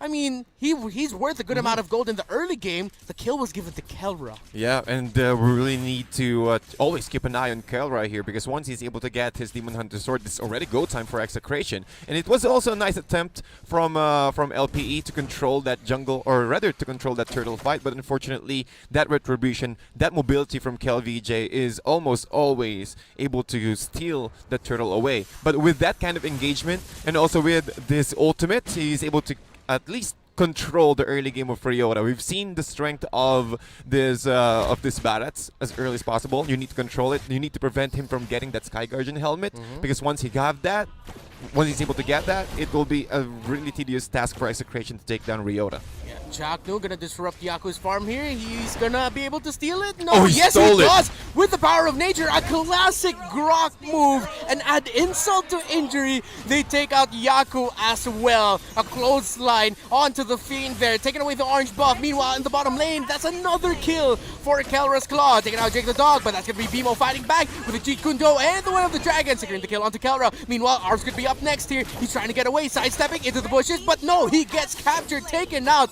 by Itomax's Lunox. BMO is up next as well, and Execration. Their snowball is becoming more and more of a reality here. Execration with the rotation as well. And also with, we'll look at KLVJ really patiently just hitting ARVs every single time, just trying to get him low. He knew that, all of his skills are currently on cooldown, but Execration really on point, just taking every single member of LP, especially whenever who's alone. And the Execration just trying to capitalize on this advantage. He will try to go with the Tunnel's welcome. Onto Renjo, 3 versus 1. Chakno will be there for the follow-up if ever, but you know what? I think Renjo called us like, bro, I'm good here, just go. You got nothing left to do here. And that's going to be a pick-off there by LPE. I tried my best. I tried my best. But my best wasn't good enough. But it's okay, as the rest of Execration and also LPE were skirmishing at the middle area. Yeah, Arvs. Arvs gets taken out there. A kill there for Execration. Sort of like vengeance there for for Renjo. The rest of LPE are forced back. Now Execration zoning out LPE from that turtle pit as the second turtle of the game has spawned. Yep, and Execration has the much more favorable position here. And also Kelvra already starting to join the fights as LPE now getting backed out by Chaknu. Again, that factor that you have that Guardian's Barrier in your hand and also control the map. Power of Nature moving forward. That's going to be 2-man knock-up there by BMO. Guardians, the Wild Charge already committed there by Chaknu just to get away. Bit of a teaser of a team fight that could have broken out, but meanwhile the bottom lane looks like KLVJ playing aggressively. Tempest of Blades already committed. Jake the dog gonna try to dash away with his Almond Force and the Synchro Fission. KLVJ diving in a little bit too deep, but look at that! The response from Itomax is secure the kill onto Jake the dog, but KLVJ gets taken out by the tower. BMO with the way of the dragon onto Itomax, but he only gets a kick now. The second activation and a pause breathe. Wow, that was a great timing there from LPE. Well, that Harriet survived because of that chrono dashes, the shield absorption, and that that gave him a lot of HP to survive all of those strikes from KLVJ. But it was a nice attempt as well. The turret's done its job, well played for that turret right there, the bottom lane. But the tempo of Execration, there's still a lot of ways or a lot of opportunities that LP can turn things around. They're able to go for those pickoffs, especially at the top lane earlier. So if they can continue doing that, they can at least provide space for the Roger to get his items up and also continue with the snowball and also control KLVJ as well in this lane. Yeah, but now it is going to be a tough uphill climb here for LPE as Execration. They have a good amount of comfort picks. Chakno pretty comfortable there on that Grok. LVJ, of course, he opened up the season with back-to-back MVP performance, if I'm not mistaken, on the Ling. So that's how he started off Season 7. And yeah, right now, LPE, it's not that much of a massive lead for Execration that LPE have to start playing super defensively. You know, that point where it's that point of, okay, all we just need to do is hold here, because if we go out of our base or go too far, we might get taken out. It's not at that point yet for LPE, but it's getting quite close there. They just have to be careful to not give any more kills. What's good though is that for all the aggression that Execration have been showing, LPE have been able to at least get one back from time to time. So that's why the Execration lead isn't that huge yet. But as I said, it's getting there. Yeah, it's getting there. Look at the items here for Ling. Demon Hunter Sword, and also Raptor Machete, but look at the item of Kelra. Going for, I think this that is another, or rather, a golden staff. There you go. Yeah. At the very tip of my tongue. Thank you so much. and Etomax. Sorry, I forgot it. Yeah, I forgot. Wait. Oh no, I can't help TDD. What is that again? well, I was actually confused of the COD, or rather the golden staff and also the Clock of Destiny. Either way, but that was a nice block there from Chakno, controlling the purple buff of LPE, making it difficult for them to get that momentum up. And also look at the side of Ranger there at the top lane, controlling the lane equilibrium and forcing the creep wave to go into the tier 1 much more easily. Yeah, Execration just annoying LPE right now. Look how much bodies LPE had to commit to try and get the purple buff, and they couldn't even. Chakno's presence alone with Itomax, knowing that Itomax was nearby, was like, yeah, it might be risky for us to take this buff. Let's try to go to orange. But then Execration goes ahead and steals the orange buff of LPE. Yeah. So they didn't increase their lead via kills, but just because of LPE respecting the small or relatively medium-sized build that Execration has here, they weren't able to get anything out of that. And now, round 2 here, LPE gonna try and get this purple buff. Let's see if Yaku's gonna be finally be able to get it. Yes, he will, but he's gonna be in dire straits here. Look at the damage coming in from E2 Max. Jake the Dog gonna try to help him out, but a blazing duet by Kelra takes out Jake the Dog, eviscerates Yaku, and the Execration lead is now up to 4,000 gold. In the bottom lane, it's getting split up right now by Kelra, who has just been going to work in that side of the map. Now LPE, it's getting out of their hands really, really quickly now.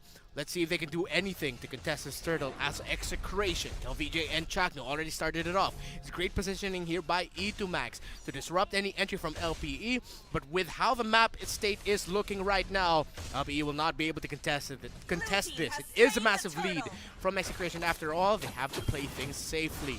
They're making a move now for the top lane here. Ryota and Yaku is nearby. Won't even be able to defend this tower. Again, LPE in incredibly dire straits right now. Let's see if they'll be able to do anything out of this. They can't. It's really, really difficult for LPE to make a move. It has gotten to the point that I was mentioning earlier that they just have to play defensively. They can't overextend or they can't make moves too far away from their base because the punish possibility for Execration is incredibly high. That's true, and that's one of the reasons why Chakno is already moving forward here, trying to get information for Execration as they push towards the top lane, which is making it difficult because of Ryota's presence. But look at the control from Execration, removing the purple buff away from Yaku, which is also actually a big thing because without the purple buff, it will be easier, or it will be much more difficult rather. Oh, a pick off though onto Chakno with the Way of the Dragon. Immortality. No, that wasn't immortality. He was gobbled up. He was in the stomach of Barrett. And they take out Chakno. This is how LPE can get small wins. They know Chakno has been playing very aggressively with his positioning, trying to find out where LP is. And if it seems like a great chance to go after Chakno without risking the wrath of the rest of Execration, go ahead and take it. Yeah, that's true. And also 2 seconds, he does have the pull yourself together emblem here as a support. For the Grok, and also that's one of the reasons why that just use all of your skills to me. Whenever I die, I will have a much more lesser death timer. And with that, Execration are really successful, just moving around the map because Chakno is always providing information. That's the key here for Execration because KelVJ, or rather Execration, knew that it will be a very difficult task for him to jump into the fights because of the Tonus Welcome and also with the Jeet to disable from BMO. So Chakno, his presence here inside the jungle area of LPE is really a lot of factors here by helping Execration to secure those objectives. Yaku picking up the endless battle just now, but look at the speed that Kelra's taken down this Lord. KelVJ is there as well, so safe to assume that is going to be a free Lord for Execration. LPE have just been stuck to doing this. Again, play defensively. However, they're making a move for the Lord here. LPE might just be able to get a win out of this. They forced out KelVJ and Kelra. Let's go right now to the fight of the Lord. But Kelra with a blazing duet. Wow, what a combo from the K and K double K connection. They take out 3 members, make that 4 members of LPE. Just like that, Execration making LPE think like, oh yeah, no, we've lost the Lord.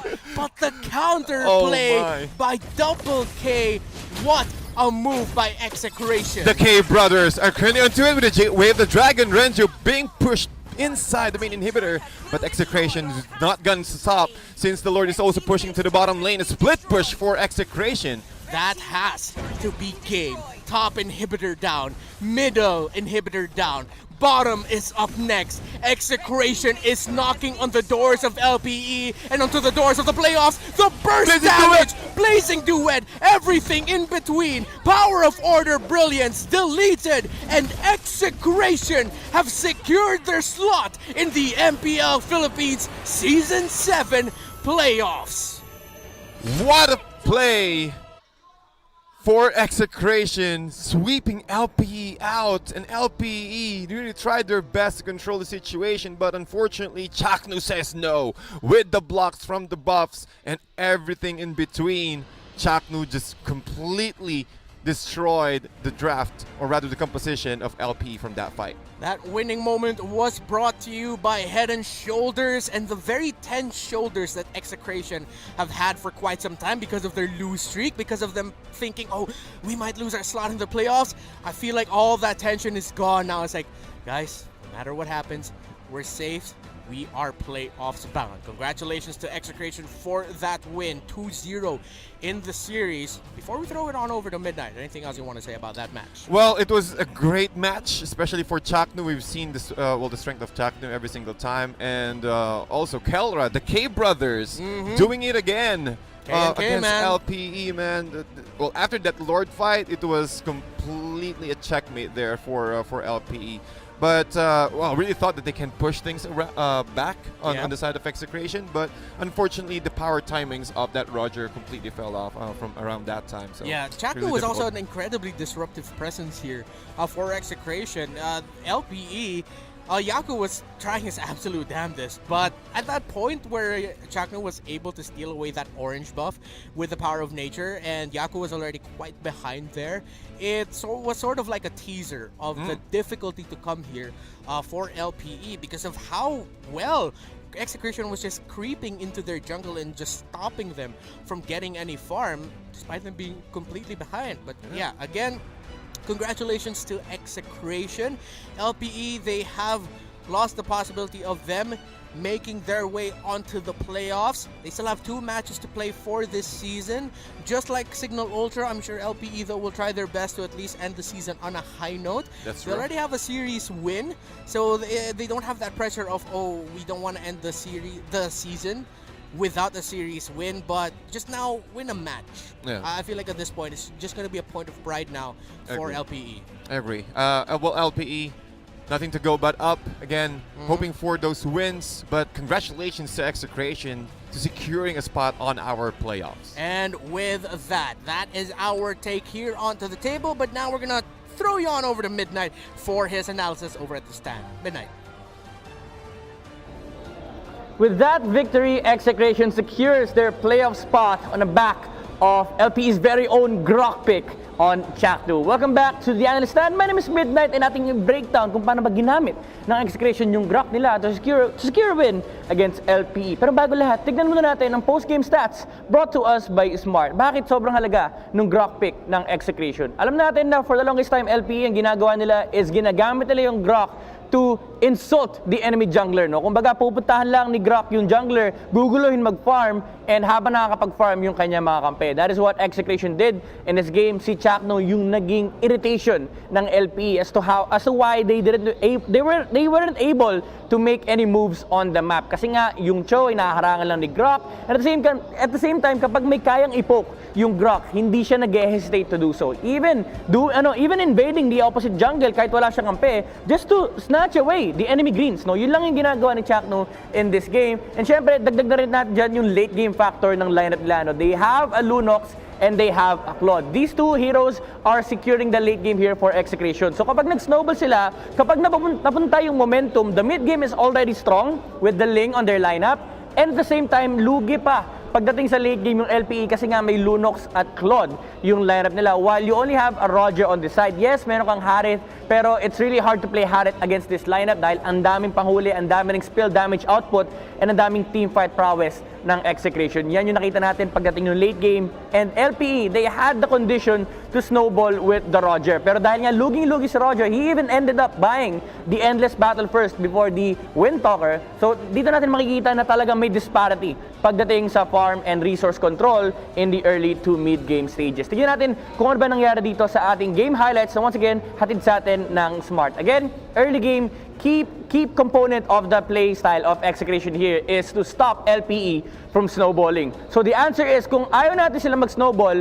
let's use numbers, no? Apatin natin yung LPE para mapigilan natin kahit paano yung Roger. Kasi wala namang sustain. Walang Rafaela yung lineup ng LPE. So kapag si Yako dito nag-overcommit, super punishable yan by the side of Execration. Habang si LBG nagpa-farm, ang ginagawa lang ni Chakno is binibwisit niya lang si Yaku. What this does is, even if LPE gets a punishment or a kill, at least it doesn't lead into any objective and hindi rin nakaka-disrupt ng kahit anong hero sa side ng Execration. It makes it so that ang daming space sa mapa para makagalaw yung Execration dito, even making a move on the bottom lane. And dumating yung point na si Etomax nakakaharap na rin ng kanyang sariling rotation and bumibilis din yung kanyang item progression. So 5 minutes pa lang, nakikita natin may gold lead na kagad on the side of Execration. Ito actually napakagandang highlight from Jake the Dog, able to dodge the gank away from the Ling. Although namatay siya, at least namatay si KLBJ. Pero once again, Chakno, sabi niya, Bimo, hindi lang ikaw yung marunong mangbuisit sa jungle. Ginawa nila to kay KLBJ before. Now, it's Yaku's turn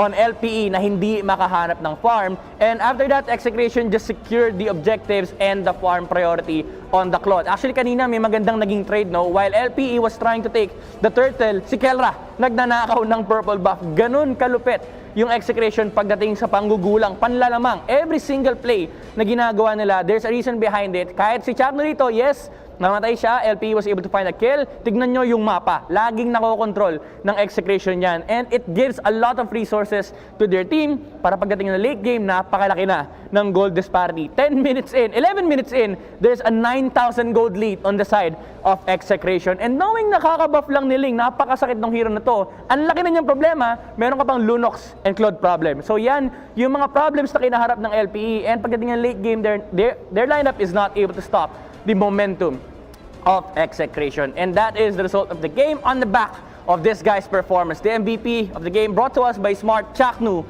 on the ground. Again, proving na hindi mo kailangan ng kills para maging MVP. KDA of 019. Ang ginawa lang naman ni Chaknu dito is literal, buinisit niya yung LPE. Bawal kayong mag-farm na hindi ko kayo guguluhin. And Yaku, hindi siya talaga nakahanap ng free space para makagalaw sa mapa. That is Execration's playstyle na talagang mahirap counterin, lalo na pag nakukuha nila yung kanilang mga comfort picks, lalong-lalo na yung mga heroes ni Chakno. And at the end of the day, they're able to secure a 2-0 sweep against LPE. Napakainit, no? Pagdating sa ating playoffs, dahil again, sabi nga ng mga cases natin, pasok na po ang Execration sa playoffs. Bago tayo mag-proceed sa ating next series, check muna natin yung ating live watching rewards. Sa mga nanonood dyan, sa mga nag-enjoy ng MPL, may chance kayong manalo ng in-game rewards. All you need to do is scan this QR code, or punta kayo dito sa ating website, fill up a form, and if you are one of the first 30,000 entries, mananalo kayo ng in-game rewards, a skin worth of 599 diamonds. So do check it out and hope that you are one of the first 30,000 entries para magkaroon kayo ng chance manalo. Now, moving on to our second series, bago tayo magtapos, ay babalik muna tayo sa ating mga casters. Thank you for the analysis, Midnight, and there you have it. The playoffs picture is set. Actually, not really, because there are still upper bracket slots available. Only Aura Philippines and Blacklist International have secured the upper bracket slots in our playoffs. MPL Philippines Season 7 is presented by Smart, the official tournament telco partner of the MPL. Download the GigaLife app today to discover and enjoy the numerous promos that Smart has for all of us, so that you can enjoy with your friends. Our favorite Double Giga offers all in one tap with the GigaLife app. You are gonna have so many chances to really play the games that you want to play with your friends. And with the GigaLife app, napakaraming yung pwedeng gawin. Mag-add ng load to subscribe with Smart and TNT offers. And of course, you can easily check your load balance all in just one tap, right? Very, very simple. There you have it. We are done with this series, but not done with the day just yet. We've got another match coming up and an interview with a member of Execration who I'm sure are very happy to be in the playoffs yet again. Reptar and TDC at your service. We'll pass you on over to Mara Aquino. And just like that, pasok na sa playoffs ang Execration. Nagsimula sila bago mag-umpisa ang laro na to sa number 4 spot. They are now at the number 2 spot. Nilagpasan ng NXP, nilagpasan ng Omega, and now they have 18 points. It's time to talk to the winning coach, Coach Pacbet. Hi, Coach! Hello po. Congrats, Coach! Number 2 na sa Group B! Salamat po. Hey, alam nyo, ang ganda din talaga na ipinakita ng LPE from early to mid-game. Pero pansin ko, kapag kalaban yung isang koponan na hindi mabilis mag-close out ng game, talagang bumabawi kayo. Ito ba masasabi mo yung strength nyo, yung late game? May napapansin ba kayo sa kalaban, kaya nagigising kayo? Game po siguro namin kasi na laging napipick up si Jackno kasi siya yung taga-setup namin ng play. Pero pag wala naman panghuli yung isa nila, yung Silvana nila, kaya na rin nila kulumash kahit wala si Jackno. Kasi para pambait na lang si Jackno talaga. Coach, inside scoop naman, ano yung nangyari sa birthday ni Zapno? Kasi ngayon, yung first game nyo back, pagkatapos ng inyong celebration, ibang klaseng ipinakita nyo, sweep! Meron ba kayong heart-to-heart talk na naganap doon? Oo, nag-usap kami ng masinsiran kasi yung mga nakaraang talo namin talaga nahirapan kami mag-adjust kasi di namin alam kung paano pa kami natatalo. Laging nakakamba. Tapos marami rin talagang errors pa sa team. Kaya inaayos namin isa-isa yung mga errors para maging mas maganda pagdating ng playoffs. Pansin ko nga sa mga tweets ni Kiel, sabi nga niya, kahit ang sakit-sakit na doon ng mata niya, naglalaro siya kasi gusto niyang bumawi. Talagang dinadamdam talaga ng mga manlalaro mo doon sa mga talo nyo. So, sa moments na gano'n, ano ba yung mga sinasabi niyo sa kanila para ma-lift yung spirit nila? Sinasabi ko na lang nila, alam naman natin yung mga mali. Tapos, kasi, mahirap kasi kay Kiel, nababash kasi siya. Pero, lahat naman kasi kami ginagawa talaga namin the best namin nung mga panahon na natatalo kami. Maraming errors kaya inaano na lang si Kiel na enjoy mo lang yung laro mo. Gawin mo lang yung best mo. Huwag ka mapaniwala sa mga sinasabi ng iba. Magaling ka. Ayun yung sinasabi na namin. Saktong-sakto, eto na ang oras mo para magbigay ng mensahe dun sa mga manonood, sa mga doubters, at sa mga fans ng Execration. Ayun, shoutout nga pala sa lahat ng fans ng XA. Huwag kayong magsawang sumuporta sa amin. Kasi lahat kami gusto namin talagang manalo ng manalo. Pero hindi rin talaga sapat yung nabibigay namin per game. Pero ginagawa pa rin namin yung best namin para maiayos lahat ng pagkakamali namin nung last. Kaya ayun, shoutout sa lahat ng fans ng XA. Alright, Coach, maraming salamat. Congratulations! Pasok na kayo sa playoffs. And just like that, they are at the number 2 spot. Nilagpasan nila ang NXP, nilagpasan ng Omega. Kaya dapat nakatuto kayo kasi maraming talagang magbabago dito sa ating Week 7. And watch out for exclusive discounts, giveaways, and more when you buy Mobile Legends gaming pins on Coda Shop using your smart and TNT load at codashop.com. Meron pa tayong huling seri na magaganap sa araw na to. Don't go anywhere. MPL Philippines will be right back. Welcome to the Giga Life. Your passions, your stories, your life. Simplified with just one app. This is the future. The Giga Life in just one tap. Experience more Giga moments when you make the smart choice. With the Philippines' fastest mobile data network. How do I know it's T1? Simple, smart ako.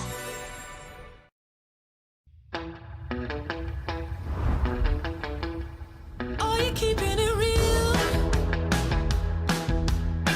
I'm calling shotgun, wanna see my baby run. Oh, what's the word on the sea? We've been kicking up the dust, if you know what I mean. We got a good thing going. We got a good thing going on.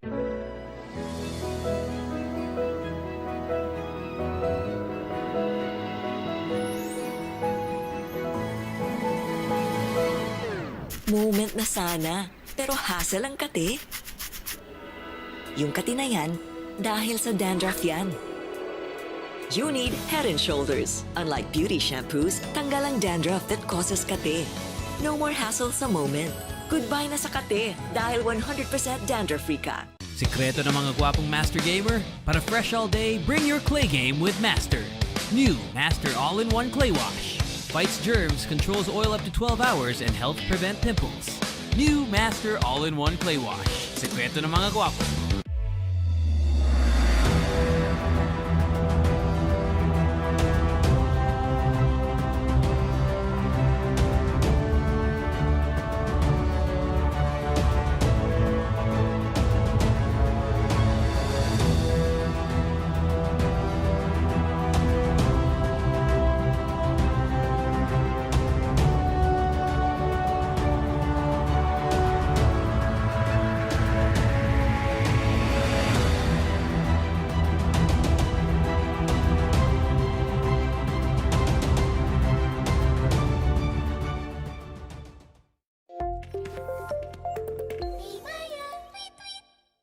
Ngayong bago na ang mundo, mas humirap ang goals ko. Kaya yan with Enervon Active because it has 12 immunity and energy power-ups. Bagong mundo, ready ako. Comeback Active, powered by Enervon Active. Unilab yan. Dami ko ng sakit na napagdaanan. Dami ng solusyon na subukan. Pahid-pahid. Bitin sa akin pag nawala ang init. Asus! Pahid ulit. Dito pa rin ako sa hiyang sa akin. Alaksan FR, takos ang sakit ng katawan. Pahid-pahid pa ba? Kung pwedeng laban na sa isang alaksan. Manny Pacquiao po, mandirigma. Isang alaksan, takos ang laban. Alagang Unilab yan.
Express your online business.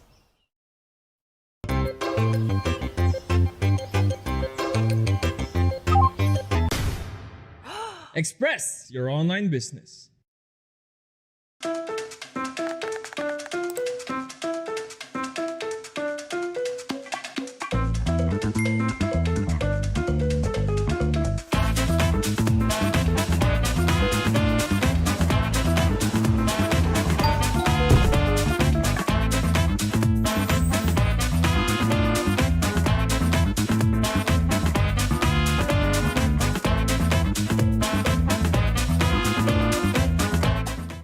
When you look inside a JanSport backpack, you see a story that started in 1967. And since then, our mission has expanded to helping protect our environment for future generations to enjoy. It's a work in progress, but just this season we've used the equivalent of 13 million bottles worth of recycled polyester in our most popular backpacks. When you look inside a JanSport pack, you see our commitment to this brilliant blue planet we call home. And we're just getting started.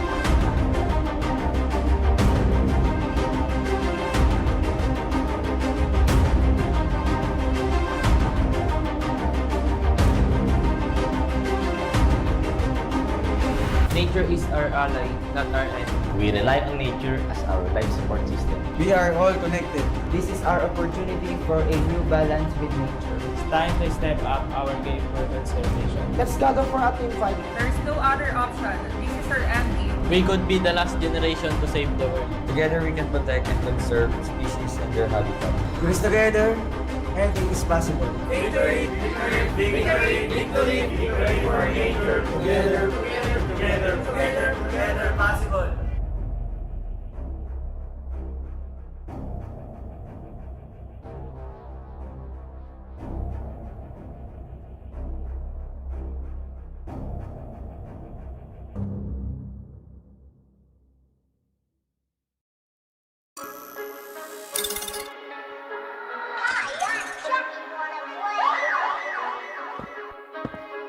Welcome to Mobile Legends!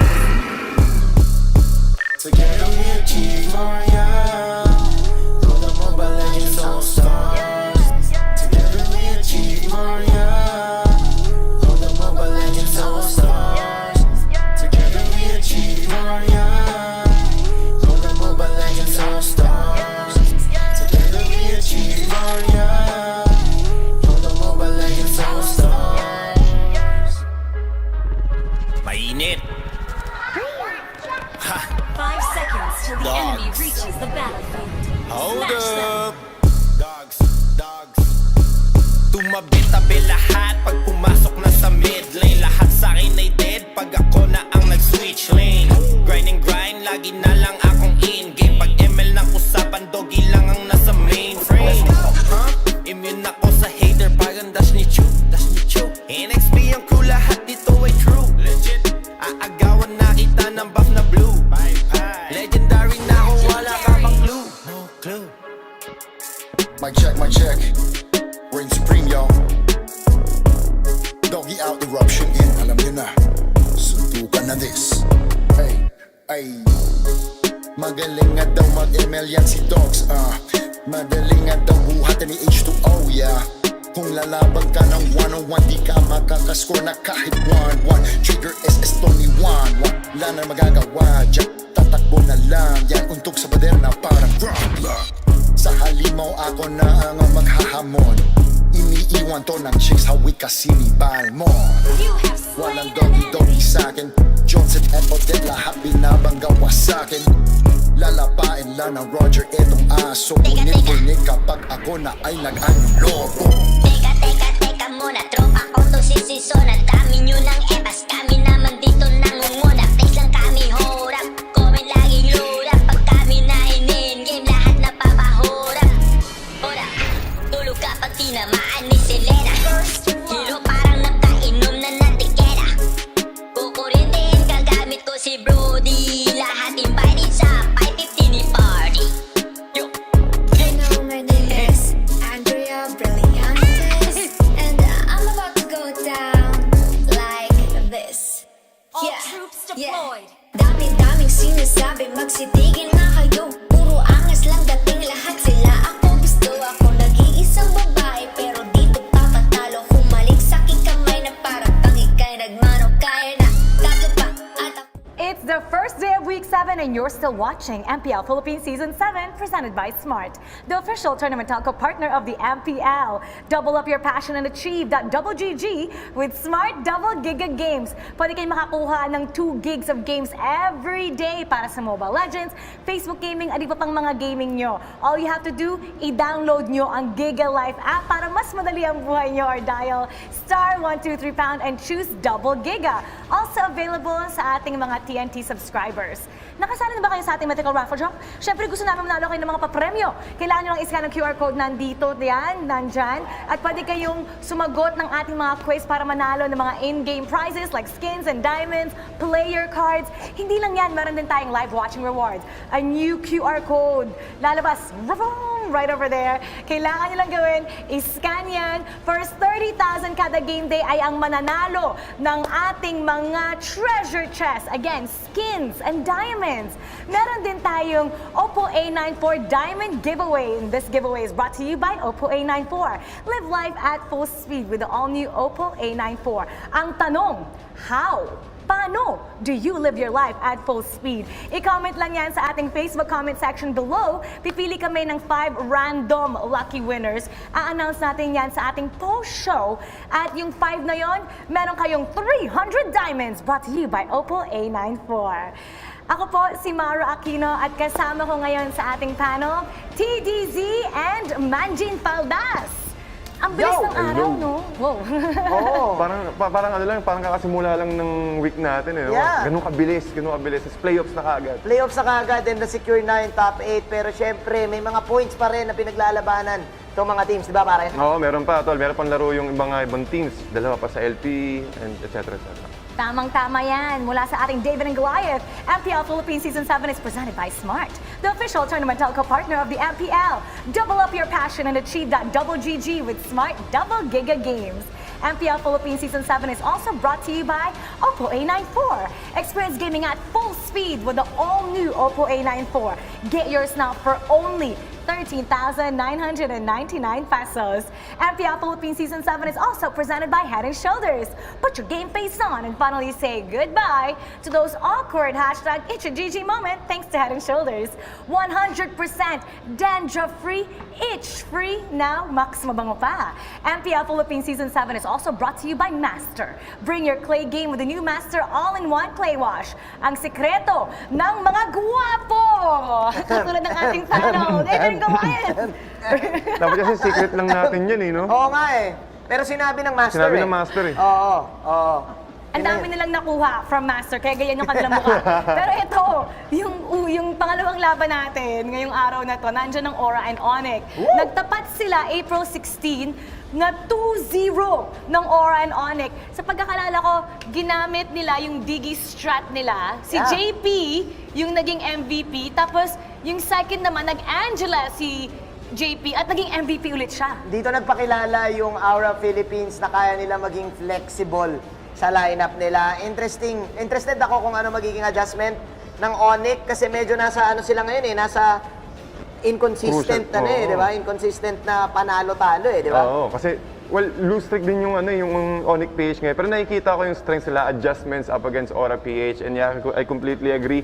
Iba talaga yung flexibility ng draft dito ng Aura PH. So tingin ko magkakatodlo pa lang tayo doon pa lang sa unang part pa lang ng game, which is drafting. Game 1.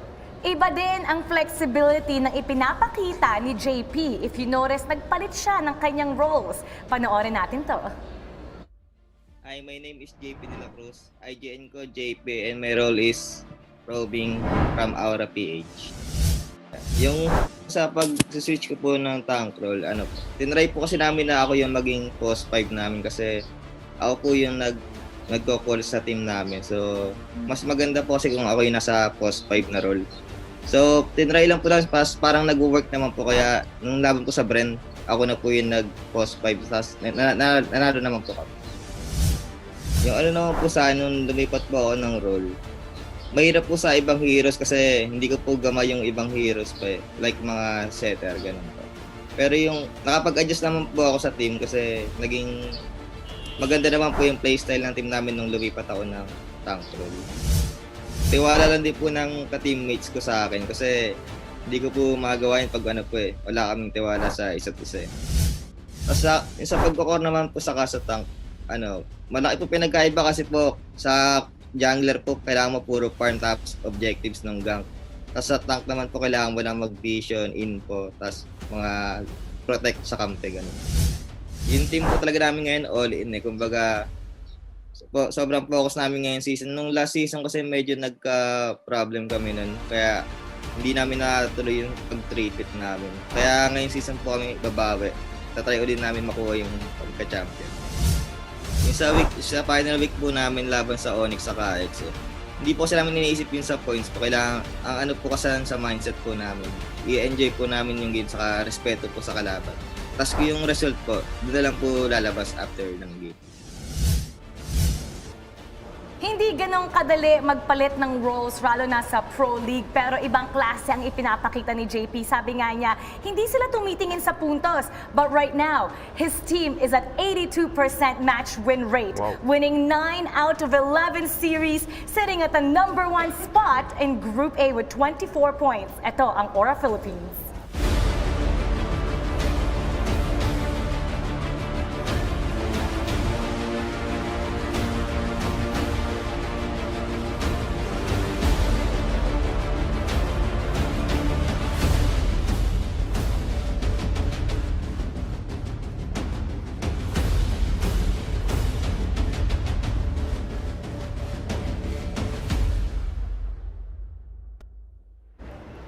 talaga ang ipinapakita ngayon ng Aura Philippines. Undefeated sila nung week 5 at week 6. And right now, they're riding on a 4-game win streak. Gaano kalaki ang threat as an Aura team? How much of a threat is Aura right now sa kanilang kalaban? Well, para sa akin, ang laki. Kasi yung sa flexibility pala ng mga roles ng mga players natin, panghihirap mong basahin. Kumbaga, bawat isang player meron tinatagong playstyle na kapag yun yung pinasok nila, ang hirap mong basahin as an opponent. Honestly, mas natatakot ako sa sa players na kaya mag-switching tapos nag-work. Sa kanilang natin nakita yun siguro nakakita tayo ng mga linggo na ito na yung magiging player. Pero hindi mo pa rin masabi, lalo na dadating yung playoffs. Pwedeng magpalit pa rin sila. Malay mo, makita natin, Hades na hindi jungler, bumalik si JP sa jungler. May mga ganong sekreto yung Aura And yun ang challenge ng kanilang mga kalaban. It's more of a guessing game. Ano nga ba makikita natin dito? At ito ang ating manlalaro for today, Kilowash, Greed, Hades, JP, and Benny Cutie. Yan, nakita natin. This time, wala sila Fisha. So ngayon, nilabas nila si Kiluwas na binansagan nga with Benny Cutie na the golden duo. The golden duo. Na pag ito naman yung nakikita mong lineup, parang napansin ko mas magiging agresibo kasi yung capability ni Kiluwas at saka ni Benny Cutie pang suntukan di ba? Isa pa yun, pati si Lord Hades, well, currently sit down and at the moment si Kiluwas yung papasok. So tingin ko, mas mabilis, mas aggressive rather yung playstyle ng Aura PH ngayon. Makakalaban nila ang isang koponan sitting at the number 4 spot in Group A with 6 wins. Ito ang Onyx Philippines.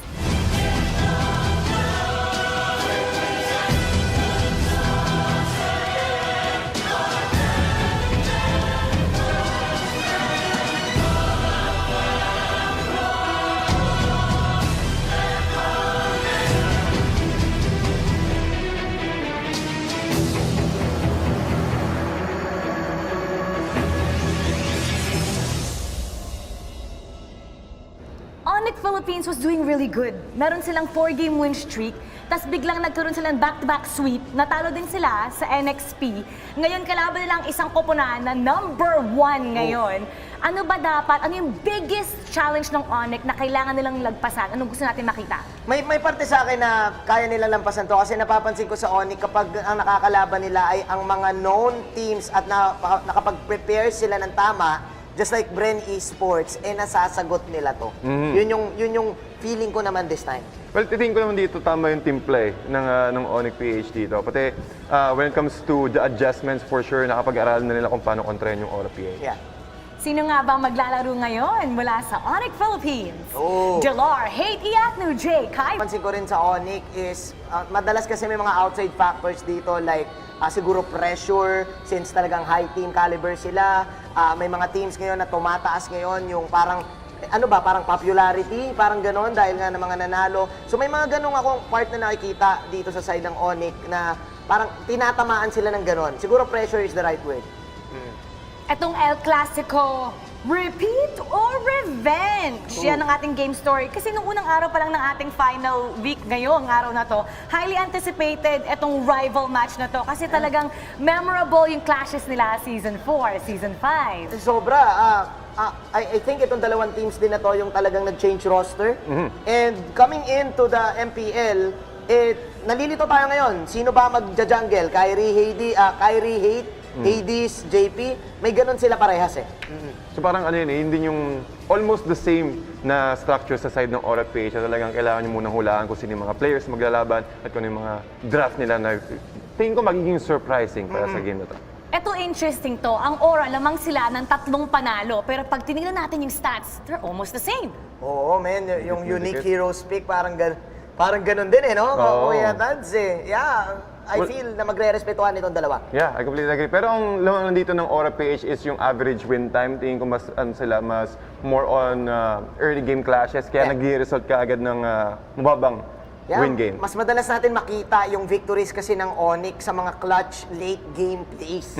Kaya rin umabot dito ng 18 minutes yung kanilang timers. Siguro, ang pwedeng gawin dito ng Onyx is sabayan yung early game na pwedeng gawin ng Aura para hindi tayo umabot lagi doon sa pressure moments. Totoo. Indeed. Ang magandang mag-handle ng mga pressure moments, Benny Cutie, Lord Hades, JP. Yep, Benny Cutie, Lord Hades, isa sa mga sobrang impactful when it comes to skirmishes. Isa pa dito si Benny Cutie. Ang timing ng taong to is really on point. Lalo kapag nahawakan niya yung kanyang alis, naghahanap na siya ng magandang opportunity para lalo magpag-deal ng damage or at least maging disruptive sa team fight. Sobrang interesting ng isa sa mga most picks dito ni Benny Cutie ay yung Bane. Oo, Bane Sa ni kanya Cutie. nung ata, Bane meron Cutie. yan. Bane ni Cutie. So tama ka, Tads. Timing is key lagi para dito sa key players ng Aura. Sa Onyx naman, nandyan si Delar, Iyaknu, and Jay.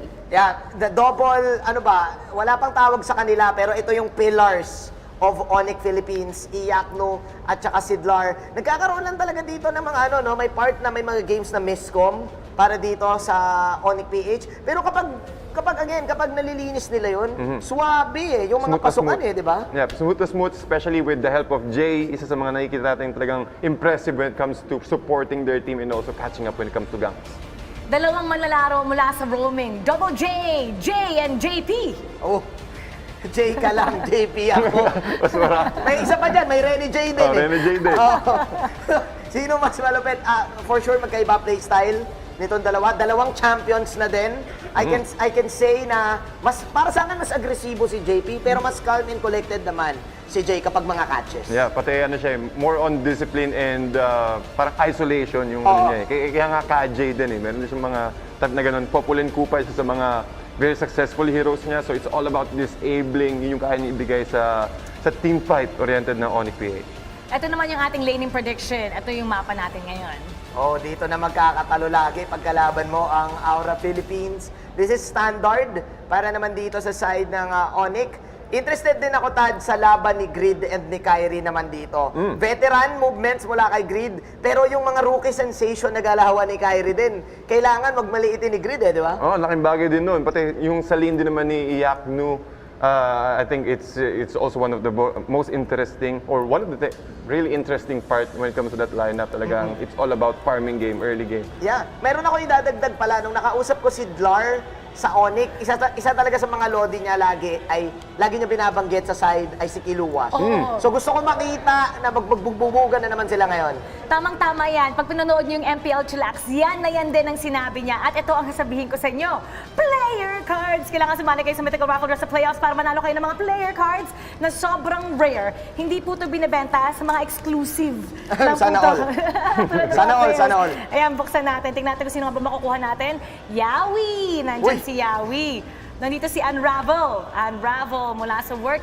Kiel VJ, ang ganda ng pinakita niya kanina. Bumabalik ang The King.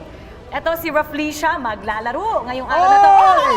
Silver! Chatnu, nakuha ko yung gold mo. Ngayon nakuha ko na ang silver mo. Sobrang rare niya diba?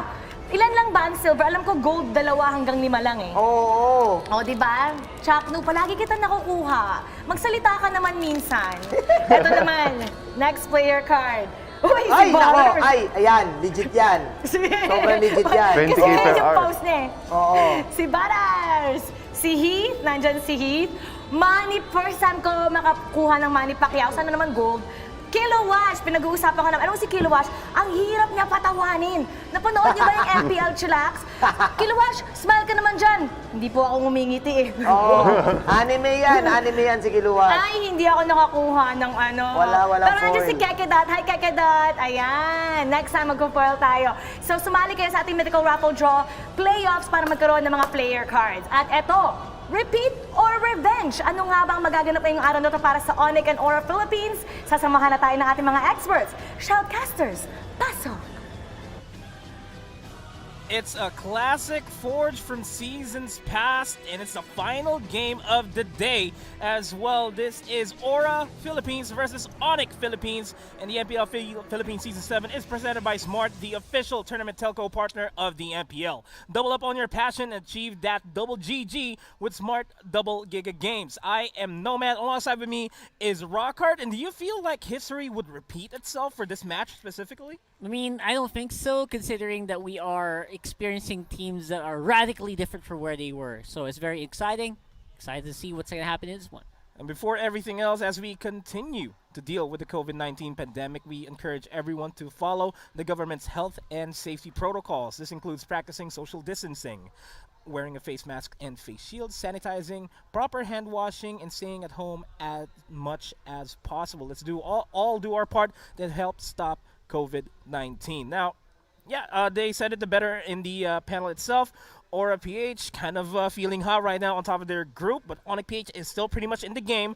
But they did lose their momentum when they suffered that loss against NXP. Do you think that may be a factor for Onyx in this game, or do you think Aura would still maintain the hot streak? I mean, that's very problematic, obviously, for Onyx, but they are still a pretty good spot, considering right now they're currently tied in points against Brand Esports, so anything can happen. Either team can actually push and pull into the upper bracket still. And we'll find out if which of these teams will push and pull as we enter the draft, brought to you by Smart. Aura will be banning out the Uranus and the Selena. Onyx PH, on the other hand, banning out the Benedetta. We're not going to be seeing any targeted bans for now as we speak. Yeah, I mean, except maybe for this Benedetta, which is very much would be great in a team like Aura PH, who has such powerful side laners. Talked about Benny Cutie earlier. They keep mentioning the Bane. They keep forgetting that Benny Cutie can play almost any side lane hero. And again, that's mostly going to be the focus of Onyx for sure here in this draft. But for now, it is the Jawhead being banned out by Onyx PH. And just to add, yeah, I agree. The last time we saw not Lord Hades, but Benny Cutie, if I remember correctly, that was their fight against NXP, where he suddenly brought out the Wan that not a lot of people were expecting on the side lane. Actually, it was Brent Esports, and then never really expecting as much there, but Benny Cutie still delivered the performance needed to rise up on top of that fight. Yeah, and again, you can kind of expect that from players like JP as well. Don't forget, he's also a jungler. He can actually swap out if they decide to, if like they suddenly have a rush to, to do something crazy. Like they are kind of allowed to do here because their points aren't really in danger. Aura PH basically just has so much freedom on this draft compared to Onyx PH, who just might stick with what they know here. Yeah, just stick with the roles that they have. I completely agree with you on there.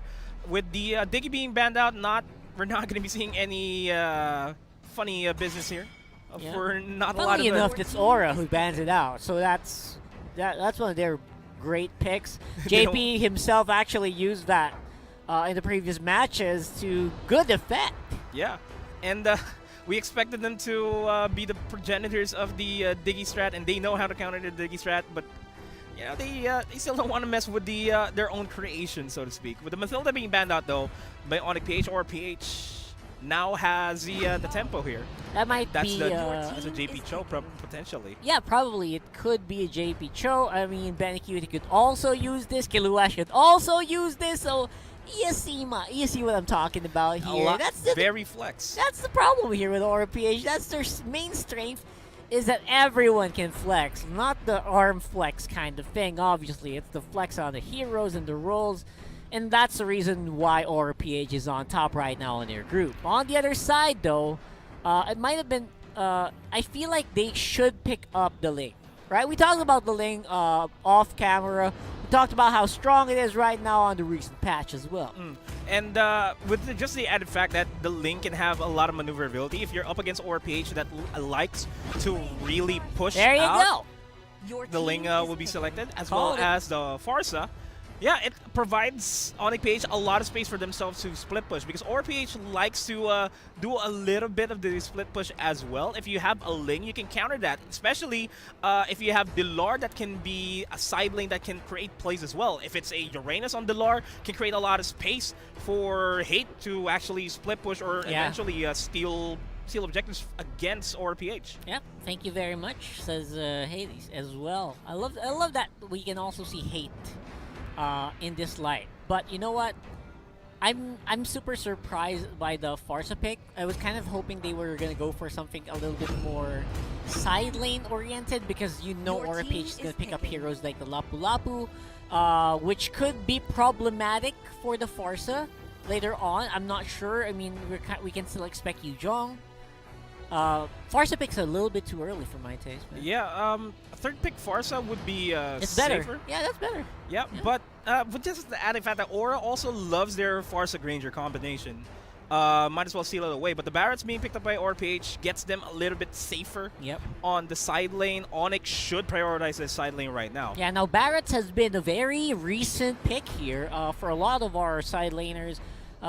Really like the strength that this guy throws out, and again, the zoning that you can do against heroes like the Ling is actually, it's something you can't ignore. Like, I'm calling the heroes here, man.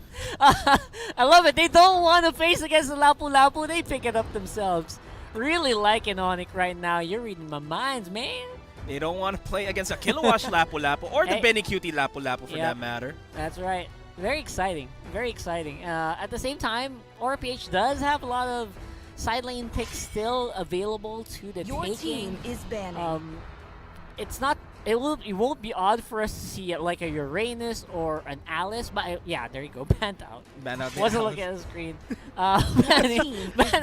Thank you, Onyx. Yeah, you're answering, but you know, I wanted to finish the sentence. But yeah, wouldn't be surprised by the Uranus. Heroes like this can still kind of come into play. It's not the fighter hero that we're thinking about, but it kind of helps out with the Granger.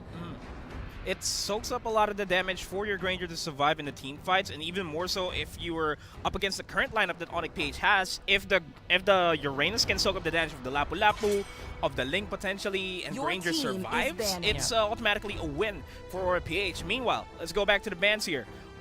Angela will be banned out by Aura PH. I'm not actually feeling it as a pick for Onyx themselves. Yeah, that was odd for me, but again, you kind of have to respect the Angeling, I guess. That's true. I guess.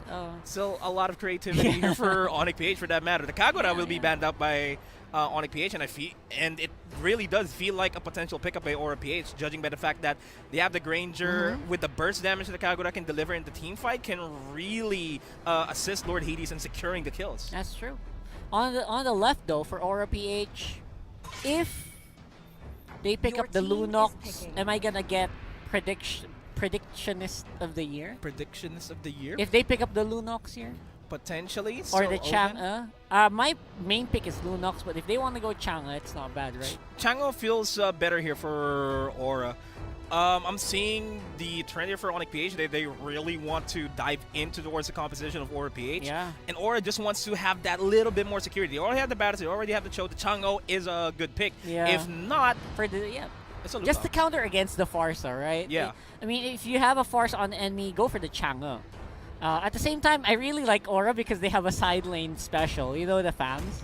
They can pick it up. Kilowash loves his fams, man. That also secured them a victory. So as it stands, it is a 100% victory for Aura PH. Sylvana being secured by Onyx PH. It's a good catch. Yeah, it's a good catch for Grangers and the Chos of the world. Yeah, you know. Yeah, it has to be Chang'e here for Aura PH. It has to be. Yeah, for sure. You gotta reach out to that Farsa.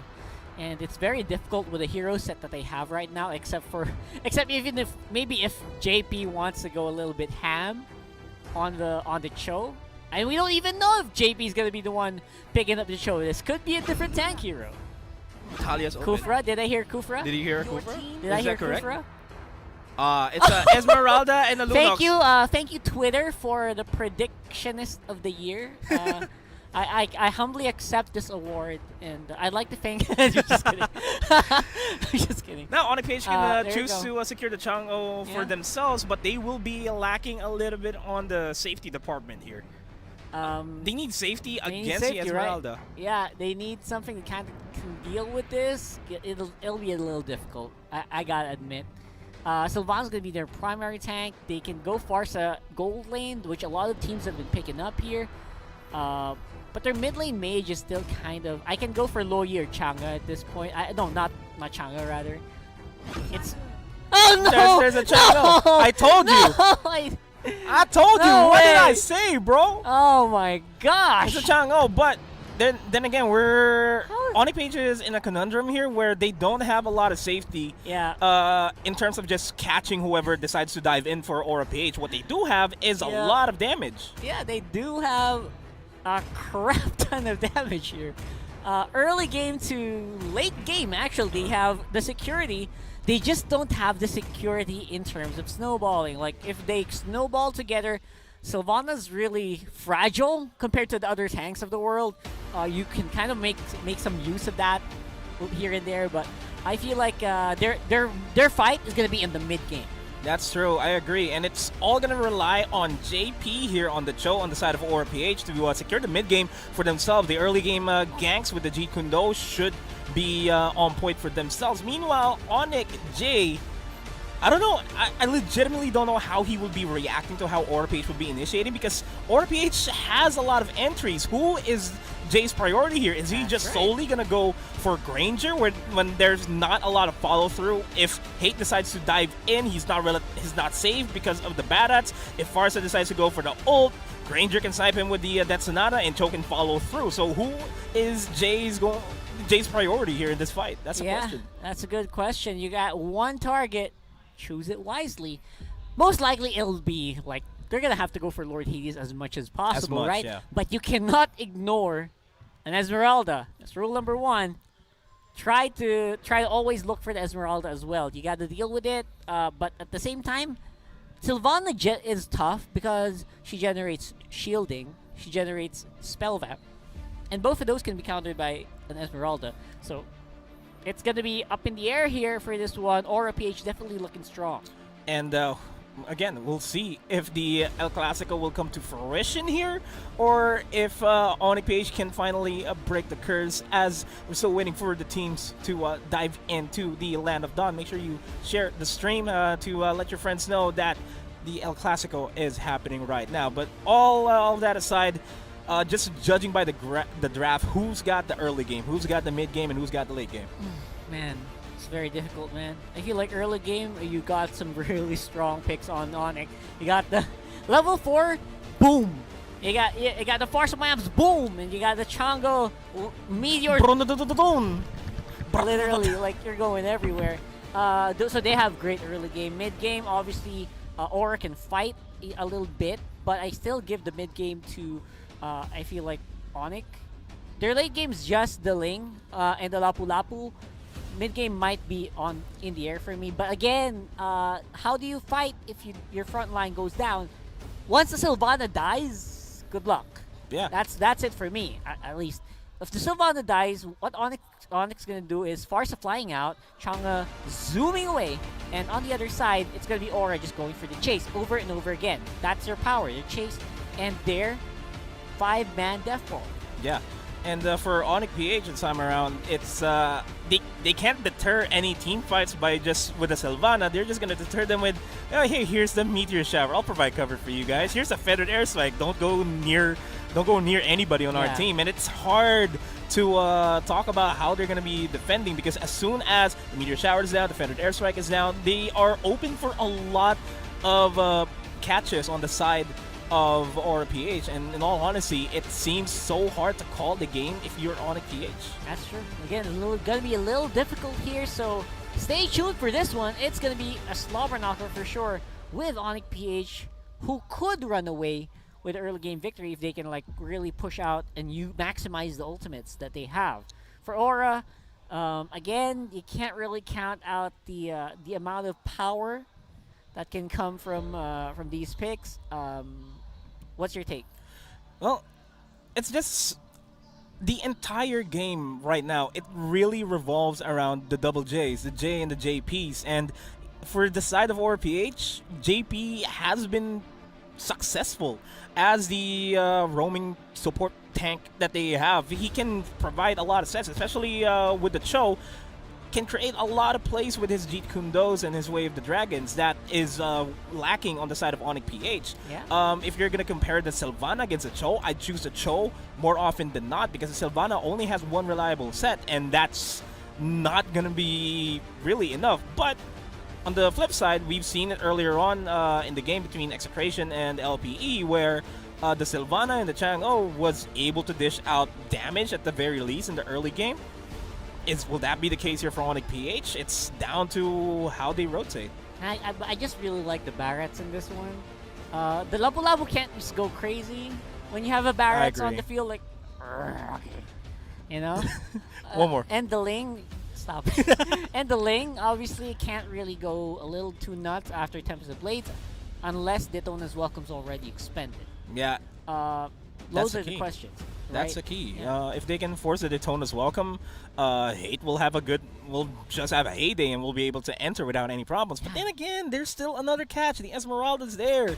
The Cho's there. There's a lot of counter-initiate opportunities or has, and they also have initiations. Yeah. It's hard to call. If you're Onyx PH, you just have to make sure you play the perfect Mobile Legends game. Yeah, and they have the tools to do it. I mean, if you guys haven't been playing ranked games, you might notice a lot of lane picks coming through.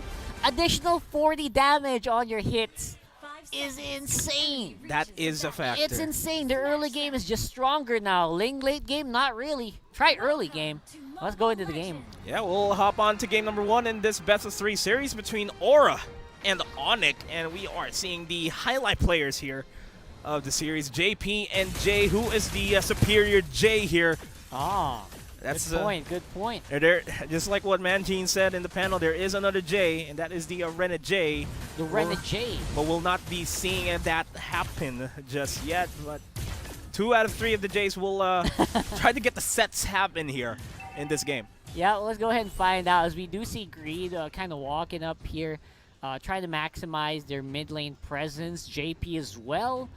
They're making sure that, they don't want to go for any big invades, but what they don't know is Jay's actually up on top. It's already preparing for the gang, and yeah, and it's not surprising if they can secure the first blood off of that, but with JP and Greed already rotating to the top side, that might just be a problem as JP starts off the fight against Jay.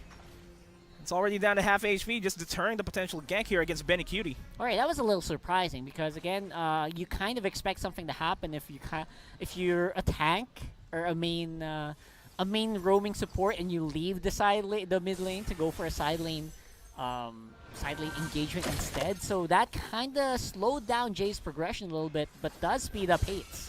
And we're seeing the drop down onto Hate. They might get the kill onto JP, but JP survives with 1 HP in the Dream. Hate wasn't able to secure that kill onto him. Still no first bloods in the game. Right, so again, that's what you want to do here. Just want to keep everyone in bay if you're Aura PH, just to make sure that it doesn't, nothing goes... No surprises are thrown, that's something you don't want to do, right? Yeah, and really, I'm really praising Jay here because he's really active across the map to try to make plays before JP would be able to make plays. And typically, you'd see the Cho really be the first one to create plays. Speaking of which, plays, they will go ahead and secure Jay. Potentially, Delar will be joining in on the flight, focusing down onto Lord Hades. A Flicker has also been expanded and secured the first blood off of that, and JP will fall down. They trade down Kyrie for that as well. Delar will sustain his himself against Kilowatt, and they focus on Greed this time around, and with the targeting that Onyx PH has, that's more than enough for them to win that early game. You see what I'm talking about? Look at Hate! Look at what he did! He manhandled that backline at level 5. Almost no items yet. He single-handedly just went to the back. And the fall down of the damage here will be much felt in the later part of the game. But meanwhile, Hate is feeling himself right now. I know. He's feeling a lot more confident, especially with that turtle buff. Nice stun there, the fitted airstrike onto JP, and Hate will be rejoining the fight to secure that kill. Beautifully done there, and as usual, Onyx will be on the uptrend here in the early game like we predicted. They got some good firepower and they're making full use of it. Well, we're already going to be reaching a point where Aura will start looking for the fights themselves. Yeah. All of them are already at least level 5 at this point, save for JP, and they can create a lot of plays. Speaking of which, JP looking to create a play here on the top side. 3 members from Onyx PH already trying to get this goal for himself. Iacno already low on HP. JP with the flicker, the Shampoo, into the way the Dragon secures a kill onto Iacno. Alright, that was very proactive from Aura, and that's exactly what they have to do. If Onyx PH can out-firepower them, Aura has to outmaneuver them. And JP is just outmaneuvering them. Speaking of which, Kilowatt is zoned out, nowhere to run. He'll be secured by Hate. No problem. No problem whatsoever. That's maximum outer turret energy shield on the bottom side, but As a meteor shower will be forced by Iaknu. Jay relatively healthy in this fight. It's a 2v4 in the top lane, and for some reason, Onyx is still winning, and Iaknu goes for the flicker in to secure the kill himself. No rotations from the rest of the Onyx PH members. They're just going to give away the kill onto Iaknu as they secure the bottom lane, as well focus their attention on over towards the mid lane. Alright, that was insane, and absolutely worth it if you ask me, taking out Lord Hades in the process. That was a 2v4 among everything, and Aura is losing their communication side of things here. They managed to focus down Benny Cutie as well. 3 members, no Tempest Blade shenanigans going to be used just yet. He will barely survive there. Benny Cutie with the moves there, slick and easy. Turtle, coming in. Oh, look at this. Turtle should be easy. Turtle should be easy. Lord Hades is near, but not in prime position to actually go for the steal here. Yep, look at this. Could be big here. Could be big. Will be secured by Hate. We'll go on towards the aggression here. As Kilowatt and Dillard, the 2 tankiest members here for now, will just soak up the damage of each other. Defended air strike. Kyrie caught off guard. Will be taken out by Greed. That's a disengage by Onyx, and Aura ties up the gold advantage. Absolutely, and again, Iaknu gonna be in trouble. That's a problem what we have for this Esmeralda. This Changa's shields, usually Changa's has shields 24/7. That's only feeding Benny Cutie's Frost Moon shield. And you don't want to see an Esmeralda with full shields coming at you, because you will not be able to take down that Esmeralda easily. Absolutely not, bro. Absolutely not. I mean, unless you got 3 members on you. Speaking of which, we have 2 members here on the side of Kilowatt, and Kilowatt will no doubt fall down, getting a lot of priority over the bottom lane. Meanwhile, mid lane, Greed, JP, and Lord Hades trying to go for Jay. They will be forcing the recall there. Benny Cutie, on the other hand, will try to secure a lot of space in the top side. This is pretty good stuff here. Again, Onyx are fighting toe-to-toe. Even Steven's on the gold, even. No engages there from JP. Does not want to risk it. 4 members from Onyx PH are already nearby, and I feel like they are going in for the fight. Hate already in position. Has the Tempest and Blaze available, but they will not commit to a fight just yet. Yeah, like you just have to highlight Dilar on the Lapu Lapu. He had a very off Lapu Lapu last week. He was missing on the Bravest Fighter ultimates and the stuns. This time around, he's playing a lot better. Big improvement from the previous game. Big improvement, and it's timely for Onyx PH. They need it. They need it. They want to catch up to the groups. They want to secure an upper bracket slot for themselves. And with the way that Onyx has been playing this map for the past 7 minutes, it's looking good for them. But Aura, at this point, can now fight against Onyx. Yeah, if I was Aura, if I'm even on gold, I'm doing great. You can't really get ahead against a lineup like this.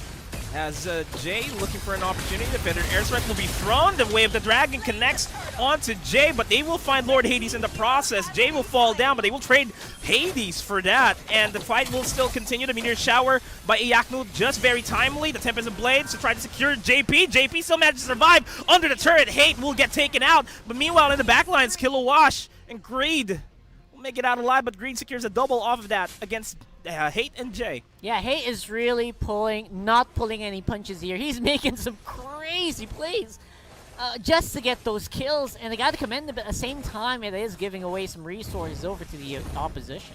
Yeah, it's a even fight in terms of economy, in terms of pushes. It's also the same. If anything, if Aura and Onyx are even, just like what you said, Aura is pretty much ahead in this fight. Yeah, they are. Absolutely. Because they shouldn't be even. I feel like at this point, Onyx should be leagues ahead, but instead, Aura is taking a curve here on the gold. And they need to start getting objectives elsewhere on the map. Onyx PH is, from what I'm seeing, they're focusing a lot on the kills here to secure objectives. They have to utilize the fact that they can split push onto Hate, but at the same time, they can't fight without Hate. I mean, I kind of get it. They don't want to separate away from each other with, risk getting picked off. That's why these 2 big nukers that we have, the Chang'e and the Farsa, if you notice, they're pretty much together all the time alongside the Sylvana. But if you keep doing this, you're not really making pushes happen, which is exactly what your lineup is supposed to do. Yeah, and for now, we're seeing Dilar filling up that role. Dilar is pushing up the lanes as much as possible because he can survive against some multiple ganks. But Aura will be focusing all of their attention over towards the top side. Oh boy. Slight opening here. Oh Jay boy. will get the stun onto JP, but we're not going to be committing. He Wait, actually who does did he catch? commit onto Greed. Order Brilliance will be forced out just in time because of the fitted air strike. Here comes the tip of the blade, secures a kill onto Greed himself. Will try to get the kill onto JP, and he does. Jay is relatively on fire here. Benny Cutie forced to back off. Not really the wisest fight the Aura PH wants to go for here, and they have to disengage. That was maximum money here coming in from Aura. They took as much as they can, but it's going to be on ahead of the curve this time around. And Benny Cutie can't do anything here on the top side. Does not have the, finally has the Falling Star Moon to be able to escape, but will he oblige them of a team fight? They're really not choking out the brush over there, and he's going to pay the price. Boy. He shouldn't have went for the Falling Star Moon to begin with. I mean, that would have been a smart play. He was trying to go and defend the turret, remove the minions, but again, he did not expect that many Onyx PH members to be there. And Greed is relatively caught here. Onyx PH does not want to continue on with the fight. Delar against Lord Hades, and it looks like Delar will fall down here to the hands of Lord Hades. Yep, and Delar just getting everything he's wanting on the map as well, except this time around. So he's starting to fall slowly in this game. I wonder if that's going to be a problem for me. I think that when that happens, Jay's the one who catches the pressure, right? Because he's one of the main tanks, and now he's going to do it all alone. They spot out Kilowash. Fettered Airstrike not really dishing out a lot of damage. And Kyrie, speaking of, will get eliminated by Greed. What a move from Greed, right? Completely bypassing Jay. They predicted that Winter Truncheon. And Jay is in a tight spot right now. That's no man's land. That's supposedly no man's land, but no man's land. Yes. No Man is an island here. Yep. As well as Nomad is not an island. Yeah. But the Lord will be an island that Aura wants to secure for themselves. Delar really can't answer here. Hate cannot go for the steal. If he can, it's going to be big, but Lord will be secured by Lord Hades. The Rhapsody not dishing out a lot of damage. Kilowash will fall down. Tempest Ablaze will secure the kill onto him. Meanwhile, Delar being focused on by 3 members here. Here comes a Federer Airstrike by Kyrie. Benny Cutie forced to fall back. This is what I was talking about, man. Moment one of these tanks, either Jay or Delar goes down, the rest of Onyx, they just have to turn tail. There is no way they can sustain the fight against the lineup that Aura PH has drafted.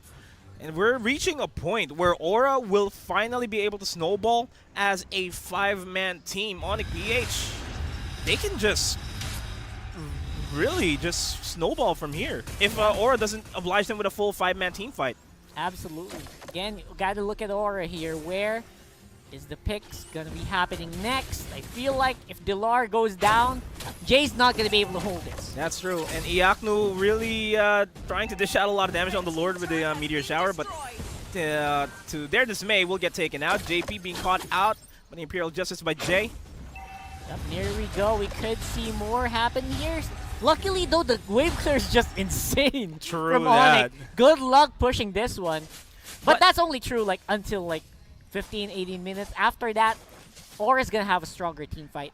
They can just dive in the Meteor Shower, the Feathered Airstrike.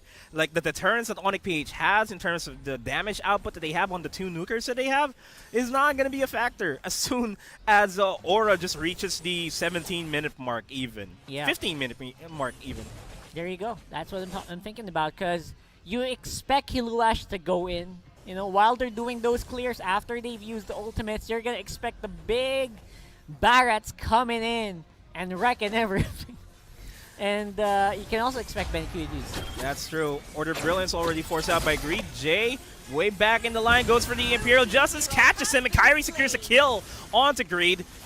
Hate will try to focus on Benny Cutie, but he is caught in a landslide here. Still JP will get the Winter Truncheon up, manages to survive. Will he actually survive? Well, not really. The immortality is up. Onyx PH can choose to go for the fight, but the Feathered Airstrike, Falling Star Moon and the Feathered Airstrike will be committed here by both of these teams. Kilowash will push on towards Delar in the back lines. And Kyrie will be repositioning himself. Hate will try to secure his buff. Will get stolen away by Lord Hades. And the fight is still ongoing. And Onyx PH does not want to have anything here against Aura PH for now. You know what? That was as good of a team fight as Onyx is going to get. They fought in a very tight corridor. Please do a replay of that one. That was beautiful for Onyx. they sustained that as best as they could. But I feel like that was still an even fight. An even fight. And surprisingly. That's what Onyx PH wants, right? Just like what you pointed out. Fight in the tight areas that the jungle has. They have the meteor shower. They have the feathered airstrike. Aura does not have a lot of maneuverability to get away from that, except if they use up the Order of Brilliance. They use up the Jeet Kune Do, the Shunpo, or the Wave the Dragon. Lord Hades has the dash. Benny Cutie has the Falling Starman as well. There's a lot of maneuverability for Aura, but at the same time, will they really use it just to evade the amount of damage that the Yaknu and Kyrie has in this fight? Now, these are big questions, man. Again, a lot of these will be answered later on. Like, is the Ling actually that effective on his lineup? We'll find out as we head into the mid-game. 15 minutes in. Actually, it should be late game already. We see Lord Hades kind of in trouble. I'm sorry, not Lord Hades. We kind of see Jay kind of in trouble here, trying to find his groove, trying to avoid these Daytona's welcomes. Speaking of which, there you go. Nice timing on the Winter Truncheon saves his life. At what cost? You're also already down. One down of safety here. Back lines, Kilowatt tries to go for Kyrie. Tempest the Blades to try to go for Greed. Greed will go for the Winter Truncheon. Will not survive any longer as the team fights will occur. Can't get the Wave of the Dragon onto Jay, but JP does not have any follow-throughs. This is a messy team fight for Aura PH, but they still managed to come out on top of that. I love that team fight. It was just like a synchronized dance, left and right. You take the other, I'll take the next. It was just a good to and fro, and in the end of the day, that's a 1-for-1. I didn't expect it to be that way, but because the HP bars are so close. That's true. And look at the gold lead because of those initial kills. Look at the map presence here by Aura PH. They are now ahead. They now hurt. Onyx PH needs to get pickoffs here if they want to come back into the game. Man, we are going to see this really going to the late game for sure, because again, Onyx just has the wave clear's stronger. I don't know why, but it's kind of really strong at this point. Only in the team fights do Kyrie fall off. The damage of the feathered airstrike not that strong yet, but I expect it. The one from the meteor showers really hurting Aura. That's true. And if anything, the way that Onyx plays this is that they're rotating as a 5-man squad looking for a 5-man team fight. They need to look for a pick-off here before they even go for the team fight, because that's the only way that they can survive against Aura PH. If they can take down Kilowatt, if they can burst out Benny Cutie, just get a -1 anywhere, just get a -1 on any of the side that Aura PH has, they should win the team fights. But as it stands, Aura does not want to oblige them of that. Yeah, I actually don't know why. I feel like Aura can take team fights now, you know? They can. They can absolutely fight, but they're prioritizing the Lord take, and I know why. Because, again, you kind of have to look at the top side as well, who is pushing with their lane. Oh, nice catch onto Jay. Jay still looking for a viable target here. Kyrie not going to be going for the feathered airstrike. Jay Denied will use the Winter Truncheon. So though Daytona's welcome available, Hate is nearby, can really join in on the fight. The feathered airstrike will be thrown down. JP will not fall down just yet. Jay might. Potentially, he managed to survive. Meanwhile, in the backlines, Benny Cutie secures a kill off of Yaknu. And that is already a messy team fight. Kyrie will not be able to join in on the fight. Hate is low on HP. Will go for the Tempest of Blaze. Will not get a kill onto Lord Hades. But Immortality will pop. He's not going to make it out alive. Delar and Jay will back off. The feathered Falling Star Moon will catch Delar, and Benny Cutie has been somebody is caught in the mid-air. What was that? What was that? We gotta get a replay of that one. Sorry. What was that? Who was stuck in mid-air as Kilowatt goes for the flicker and potentially for the Daytona's welcome. I love that. Not gonna happen as game number 1 will go to the hands of Aura. That took me by surprise. I was not ready to see floating. Sorry, that was beautiful here. Coming in from Aura PH. Beautiful game 1. And this winning moment is brought to you by Oppo A94. That was a... Alright, one, we need to find out who... Was that Ling that was stuck in midair? That was Ling, I think. That was Ling. That's the first... I've been playing Mobile Legends for a long time. That's the first time I've seen that. Sorry, that was really... That's weird. That was weird, but I liked how Aura played it out. Again, pincer move after pincer move here on the bottom side of the map, and you hit him where it hurts. Yeah, and I like how Benny Cutie was able to just dive into the backlines in that Lord fight and was able to take down Iaknu. And because of that, there is no other damage output that Onyx PH had. Kyrie was separated from the pack. He wasn't able to rejoin and provide a lot of safety in the final team fights in that bottom lane. Overall, it's just a masterclass that Aura had against Onyx. It was also very great for Aura to take that last fight because Jay already used the Winter Truncheon. He already used Imperial Justice. I mean, that was everything. He's out. There was nothing except he could do in that fight except for Spiral Strangling and become a meat shield. That's why Aura knew that it's game time. Benny even came in so late, he only needed to clean it up in the end. Yeah, and if anything, I want the MVP to be Benny Cutie, but that's not our decision to decide. That is Midnight's decision to decide. As we is it his decision to decide? Well, I mean, there are a lot of factors, but yeah, Benny Cutie was a standout. Yeah, he's the one who watches. You know, during when we do the casting, he kind of like he can watch full time on what he can do. So I kind of appreciate that. Yeah, I kind of appreciate that. And he is not Nomad, by the way. I am not Midnight. He's not. Yes, Midnight is not Nomad, and Nomad is not Midnight. Just so we can clear that out. All right. Huge shout outs to Reptar, as we'll be heading on over to Midnight to give us a lowdown on that fight over at the analyst desk. Let's go.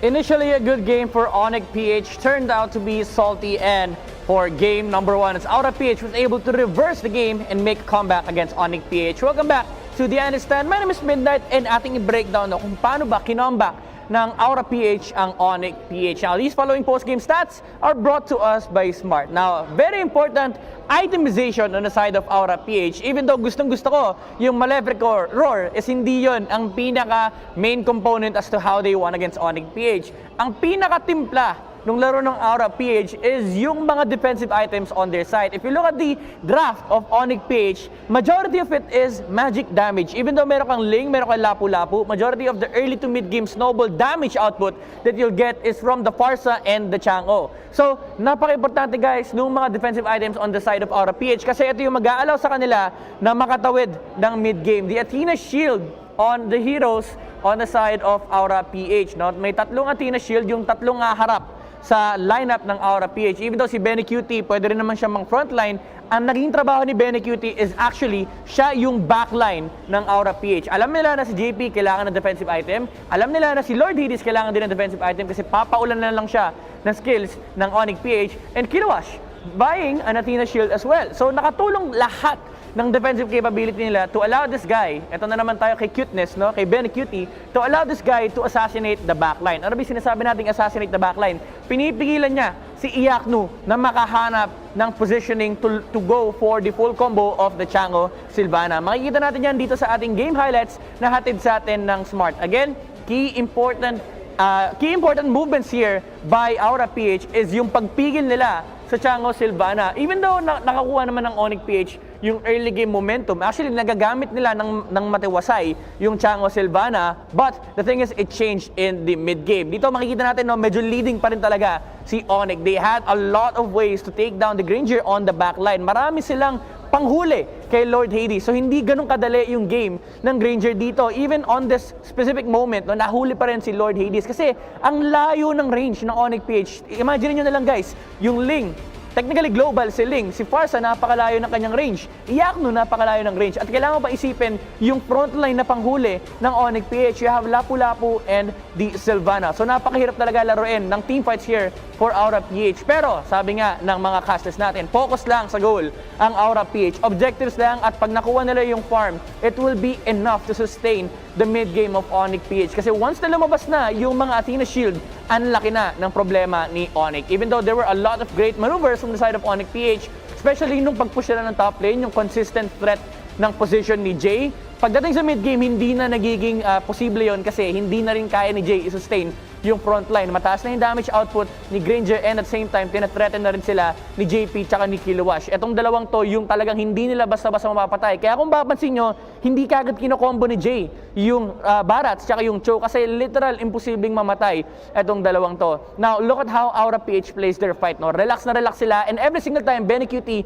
goes inside for his team para hindi makaposisyon ang Onyx PH. Again, look at Benny QT. He comes from the mid lane, hindi siya sasali sa team fight. Ang hinaharap niya rito, backline. Si Iyakno, yung trip ng Esmeralda. And with the jump, isang combo lang from the Esmeralda, deleting the Chang'o. And tanggal kagad yung majority ng damage output ng Onyx PH. Isama mo na rin dyan si Kyrie kasi sila yung dalawang backliners. And kapag nawala yan, si Hate na lang yung may iwan sa harap. And with the Barats on the front line for Aura PH, hindi na problema yung Ling ng Onyx PH. So, Aura PH played the game methodically. Kumbaga, alam nila kung paano i-approach yung team fight and they never let any team fight slip through their hands kasi alam nila kung paano nila i-execute. Simple lang, sabi nila mathematics lang yan. Pwesto lang sa harap yung Barats natin, threaten with the Cho, and then si Benny QT yung bahala sa likuran. That's why he is the MVP of our game. Brought to us by Smart, the Esmeralda of Benny QT. Really did help a lot in terms of contributing to the team fight aspect of Aura PH. Again, napaka-importante nung ginagawa niyang backline assassination against the Farsa and the Chang'o. Siyempre, kasama na rin yung tulong ni Grid, no? Pero si Grid kasi sacrificial lamb lang to open up the place here for Benny QT. Kaya nga siya ang ating MVP. Damage dealt of 64,000. Napakataas niyan for the Esmeralda. Napakalupit ng game number 1 natin on the side of Aura PH. Pero tignan natin kung makakambak ba ang Onyx PH on game number 2. Pero bago tayo mag-proceed, guys, sa mga nanonood dyan, check nyo muna yung ating live watching the wars. No? All you need to do is scan this QR code or punta kayo sa ating website and fill up a form. If you are one of the first 30,000 entries, may chance ka manalo ng in-game rewards. A skin worth of 599 diamonds. So nag-e-enjoy ka na manood ng MPL, mag-e-enjoy ka pa sa chance na magkaroon kayo ng in-game rewards. Again guys, first 30,000 entries per game day. May chance kayo manalo ng in-game item reward skin. No? Sa mga gusto ng skin dyan, fill upan nyo na yung form para may chance kayo manalo ng mga rewards. That's it for game number 1. Let's throw you back to our casters to see the result and the amazing action of game number 2. Once again, congratulations on RPH for securing game number 1 for themselves. They have the momentum, much deserved MVP there by Benny QT. Smart. Yeah, you called it actually. Yeah. It's beautiful assassin plays by Benny QT, knowing the right targets. But game number 2 is going to be a completely different story because Onyx wants to get the reverse sweep, to get their points high up there in order to try to get the upper bracket slot for themselves. But how much of an adjustment does Onyx PH need in order to come back into game number 3? Actually, it's not much, I think. That game actually could have gone either way. That's why I like it. Again, I feel like the early game, if they pushed a little harder, if they didn't play too safe around the early game, they could have gotten some big advantages with that Farsa Chang'o combination. They didn't push the envelope, and Aura PH, like Midnight said, they calmly played that one out.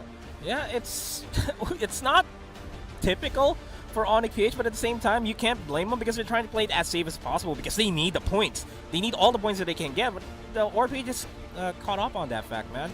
It's tough if you're Onyx PH. I mean, yeah, you're secured the group stage, the playoffs slot, but would you really want to be in the lower brackets? Yeah, that's right. I mean, at this point, they are still... Again, it's hard to count Onyx PH out. They're still kind of on par with Brand Esports, so that lower bracket position is still up for grabs, at least a little bit, but again, it's not doing any favors for Onyx call here, for Onyx position. That's true.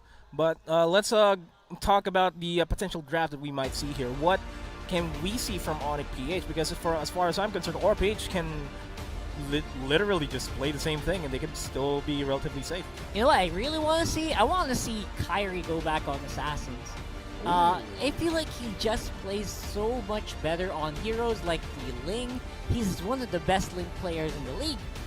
It's a shame for me. It's not the same. It's just not the same that Kyrie's on like heroes like the Lunox, the Chang'o, the Forza. He's good at it, He's really, really good at it. It's just not the same Kyrie and And I don't know, man. We'll be able to see that, but if we're gonna see Kyrie in a different light, like on a different mage here, what's the best fit for him?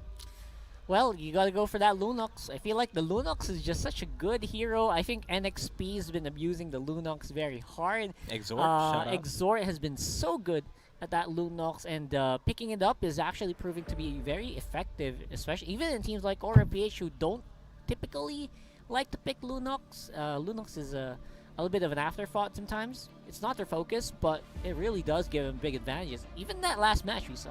Yeah, Lunox is high up in the probability here for Onyx, but they will be on the blue side here this time around, so we'll find out if Onyx will get the Lunox in the first phase of the picking.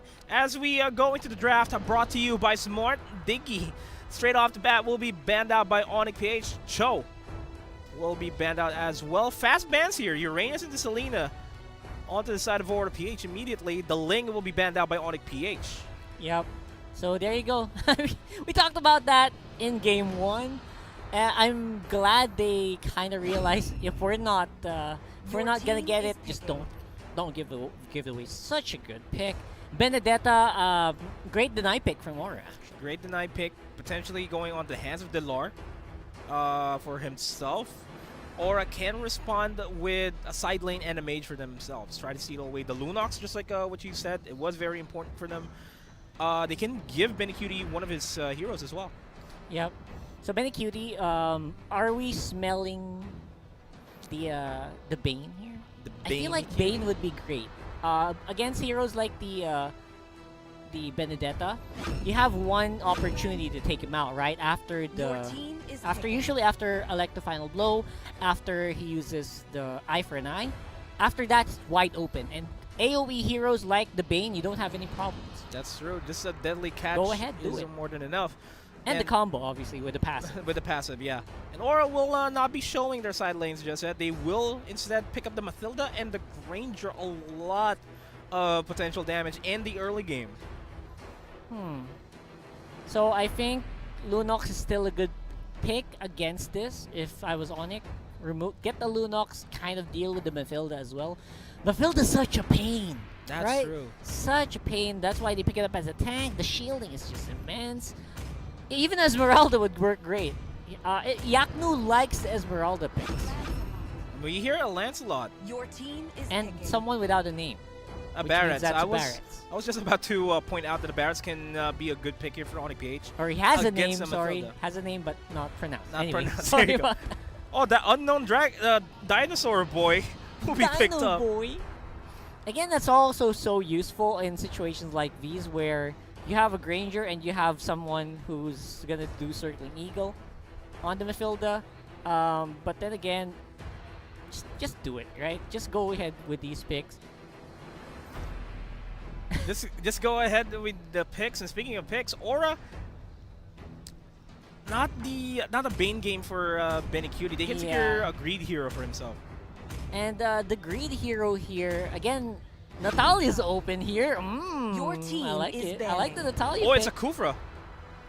Okay, alright, that's comfort. They secured the Greed hero for themselves. That is huge comfort here, actually. And wait, are you sure that's a Greed hero? That sounds like a JP Oh, it's a JP hero. Yeah, that's a JP hero. With some tutoring from Rafflesia, obviously. So, yeah. You want to get that. You want to get that as much as possible so you have maximum knowledge of it. Your team is I got banning. that. He's got one of the best Rafflesia players. Rafflesia. He's got one of the best Kufra players in the league. You got to make full use of that. Man, it's Eve will be banned out. Onyx, Aura can secure a Farsa for themselves. Again, Natalia's still open. That's what I like about this. But you can't...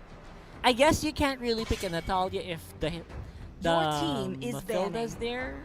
Or because if you have the Kufra, because you'll have two roamings. Right? Because Kufra's gonna roam. And Natalia's gonna roam. So they can't pick him up. So that might not be bannable for Onyx. Yeah, I can remember a game where Aura PH picked up the Mathilda and the Natalia for themselves, and it didn't really work well from them. for themselves. They good didn't. point, good Your team is banning. They want to go for the Matilda pickup as well as secure the Natalia, but that was too much to for Aura PH to handle because just like what you said, a lot of roaming, but no conversions. They can convert the kills in the early game, but they can't. They really can't focus on providing safety for the top, mid, and the bottom lane at the same time. Yep. So no Natalia means that the Aura bans are going to be a bit more comfortable this time around. So what are we looking for here? Who do I ban now? I want to ban out some big side laners. Lapu Lapu could be a big ban. Your team is picking. Not really the best. Get a lot of safety there on the Alice. I could respect that. Benecutie, yeah. So the heroes that we're looking for are Benecutie heroes and Kiluash heroes. That's true.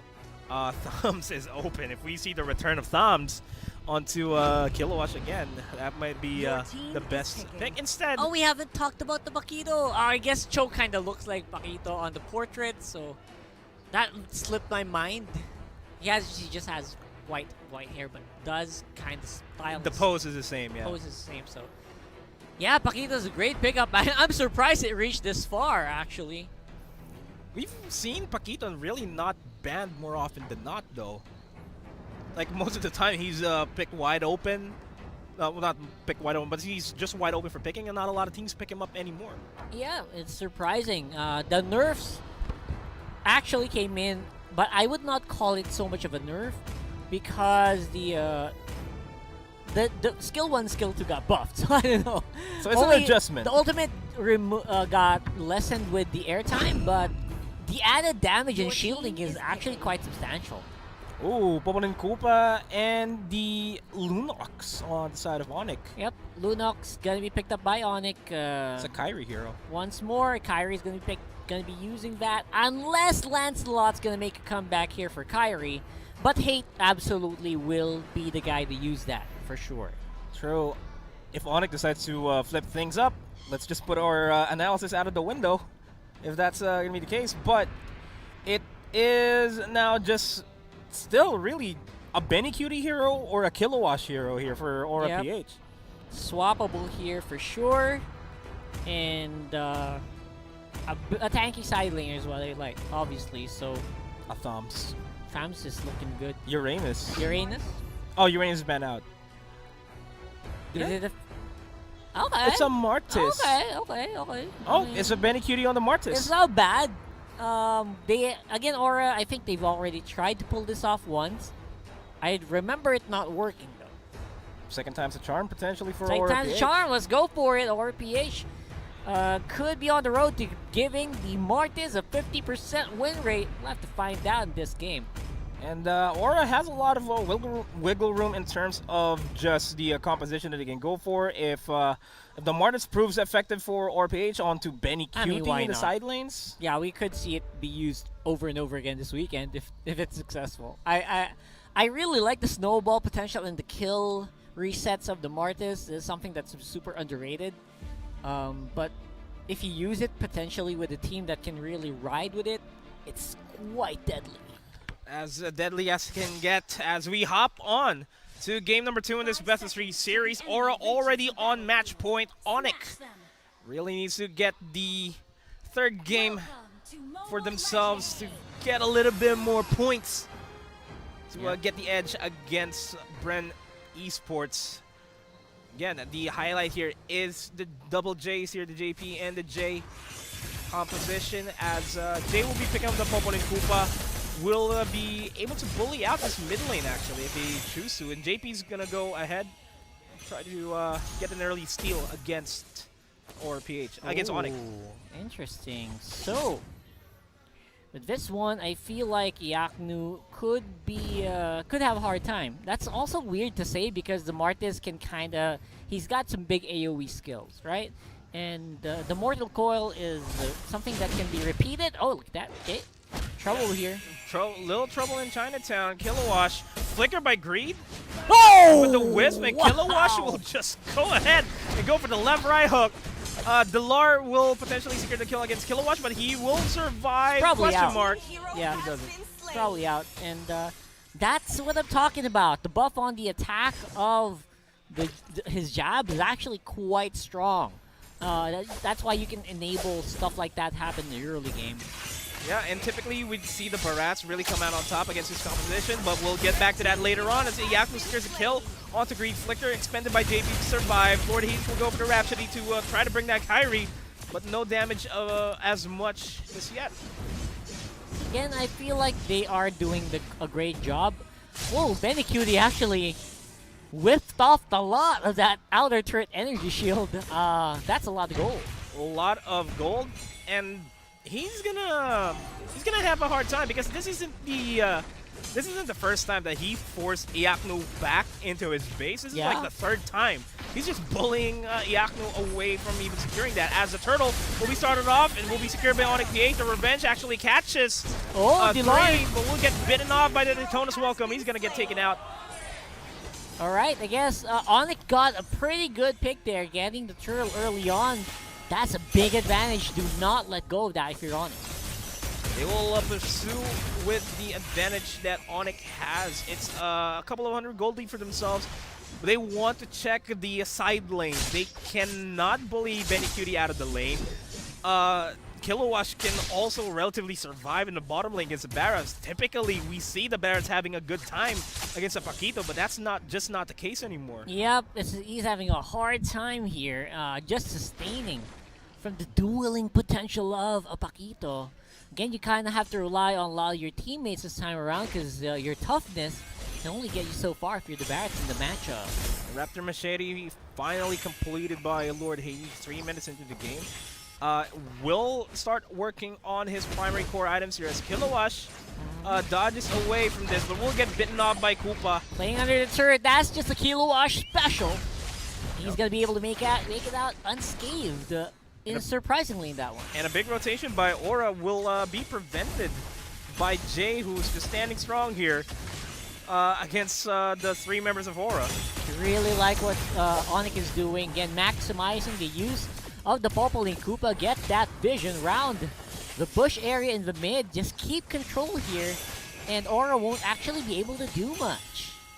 They have to look for plays here for JP. If they can catch Jay, that's already a big opening for themselves, because the problem on the side of Aura here is the impending circling eagle that JP has. Very good point here. Again, circling eagle. Interesting skill here that actually dodged easily by the... Oh, there you go! That's what I'm talking about! That's what I'm talking about! That's a solo kill there. And that's just Benicuti just styling onto Iyaku. They do get the trade onto Greed. For potential here. Daytona's Welcome catches up the Kufra. Wow! And that will continue on display. The Order of Brilliance just in the middle of the team fight will dish out a lot of damage as Lord Hades secures 2 with the Death Sonata. Literally a boxing match here, blow by blow being answered by individual members of the teams. Great Daytona's Welcome caught a Kufra in midair almost. I love it. And Kilowash still has a knockout punch. Will be using it to secure the buff for himself. JP does not connect with the Revenge. Meanwhile, in the back line, Hades will be picked off. Big pick off by Onyx PH. Kilowash trades that off for Iaknu. And they can still choose to fight here. If they're not healthy, Kilowash can bruise out the members of Onyx, but they will be backing off. Yep, absolutely beautiful gameplay here coming in from Aura as well as Onyx. But Aura, of course, to be able to get that turret goal will be ahead of the economy. And Benicuti secures the first turret of the game, and he is now free to roam elsewhere on the map to add a little bit more firepower. Greed will be down to half HP thanks to Delar. There is a big rotation from Aura, a massive rotation for that matter. It's all the members of Aura collapsing onto the bottom lane. Hate will be forced back off.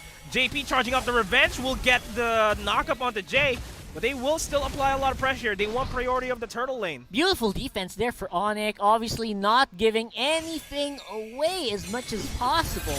Basically wasted the time of the Aura PH members, allowing the top lane to be taken by the Benedetta.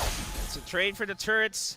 But at what cost? Aura still relatively in control of the entire map. All the lanes are relatively in their priority, can be pushed out the top lane, bottom lane. Kilowatt is just forcing Delar in a bad spot. Yep, over and over again. Again, Kilowatt being such a safe laner here, giving Onyx a hard time to get caught. At the same time, JP not really making the big money engagements that we're looking for here for for Aura yet.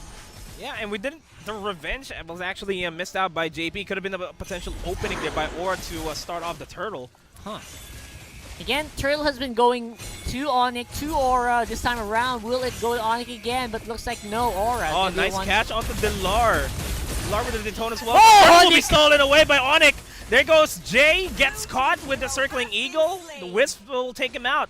Just like a thief in the night, Hate slides into the turtle pit and able to make it out as well. Just in time for a retribution. The retribution is there. Yaku surrounds them. The Electro Final Blow will not be available for themselves. And this is buying a lot of time for Onyx PH after that turtle being secured. Yeah, absolutely. Buying a lot of time. And again, the push might happen again on bot side. With Delar quite low, this could give Aura some confidence to go for it.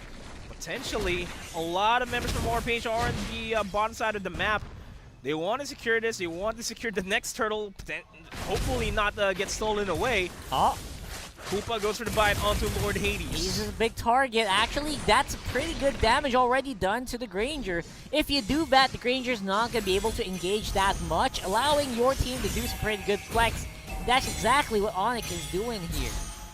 And while Onyx is busy just trying to force Lord Hades back, Aura's able to just steal away the resources that Lord Hades has in his jungle. Yep, and again, the jungle, that's actually quite precious, right? You gotta maximize the jungle. And if the team is fighting like this... The rage is still available onto the hands of JP. Does catch two. Onyx still optimized for the fight. Delar in the back line still managed to survive himself.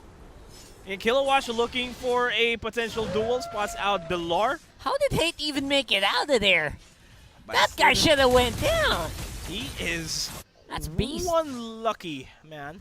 Absolutely. I want to see replays of that, but unfortunately we're not getting that much of it. So we'll see if we can get that later on. But for the meantime, again, Onyx a little bit more confident, quite even on the goal score. That's actually pretty good if you ask me, for the team. The turtle is an objective that Onyx PH wants to secure for themselves. Give Hate that little bit more pushing potential, little bit more money. Knockout Kiluash though onto Jay. Not the Delar? best of targets. Already low on HP. Delar is zoning out 3 members here. No, Daytona's welcome. No, Daytona's welcome. Kyrie gets caught with the circling eagle. They will be backing off. They are back in the turret here.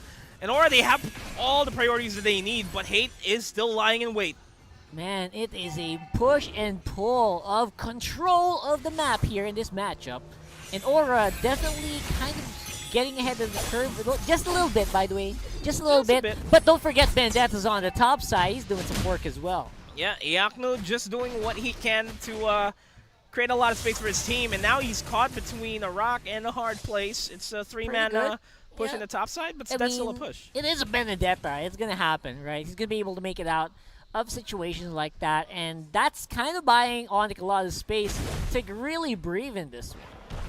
And speaking of space, that is exactly what Aura wants to get here. They want space as Greed gets taken out by Jay immediately. Man, almost immediately. That was smooth. That was slick. And obviously unexpected coming in from Onyx PH. Aura, man down. What's Onyx going to do about this? They will just have to play it out in the late game, man. Yeah, they're waiting. They're playing passive. Interesting. They want Hate to be able to eliminate. You want the one hits. They want the one hits on the Lord Hades. Yeah. One combo, all it takes. No Daytona's welcome onto Kilowatt. Oh, man. It's so difficult to play Daytona's welcome against a Paquito. And even now, right now, no guiding wind. It's not a problem. Yeah, and JP is low. Will go for the bouncing ball, flickers out, manages to survive. Circling Eagle onto Jay. He does not have any follow-throughs. He might just pay the price, but he manages to flicker out. And now Betty Cutie is going to be in the back line. Is going to go for the fight against Jay. Boy. Still manages to survive, and JP will be forced to back off. Does have the revenge available, can re-engage, but he is just fully committing on that recall. I love that Aura's fighting like they're not recalling. Like one of them's fighting, one of them's recalling. It looked like Aura was just waiting in the bush, but little did they know that the rest of the team was already trying to regenerate, thus wasting the time of Onyx, keeping them on their toes. And speaking of on their toes, Onyx should be on their toes right now. I mean Aura, because Onyx is slowly catching up to the lead that Aura has. They just need to get 2 more turrets to get huge freedom to roam across the map of Aura, and they're not obliging because if you look at the map right now, there is always a member from Aura in the mid lane, always a member in the bottom lane. And we are close to 12 minutes. We're even almost on the gold score with just 300 gold separating these two teams. Villard not really making that many big Daytonas welcome yet, but when he does, expect that gold to swing. It might just be a retaliatory Daytona's welcome as Benecutie and Lord Hades do quick work against Iaknu. Who'd have thought a Martis would be so great against a Benedetta, like an old hero? Well, we have seen a lot of creativities there, but as I say that, Greed will be forcing out the Order of Brilliance against Kyrie, and that is him going down. Aura still on the aggressive here. Hate will be forcing out the Thorn Bros. He managed to take down Greed himself. They're still going in for the team fight. Hades with a Rhapsody will almost take down Delar, and they are on the chase down here. They managed to get Jay as well. It's just Delar left alive here inside the base. Actually outside of the base, and he's going to get taken out. And it's just Iaknu left alive. We'll be dealing with the minions over to the top side, and this is a free Lord for Aura. And an unofficial wipeout coming in from the red. They can go for Lord here. It's going to be enhanced, so it's going to give some punch. And again, you got to commend beautiful plays here of Aura, especially Benecutie with a follow-up. I can't believe how well this guy is doing against Onyx so far. He has been very impactful ever since that he was part of the lineup of Aura PH. Just his flexibility on just being able to play whatever hero he wants, whatever hero he's competent at, he'll dominate.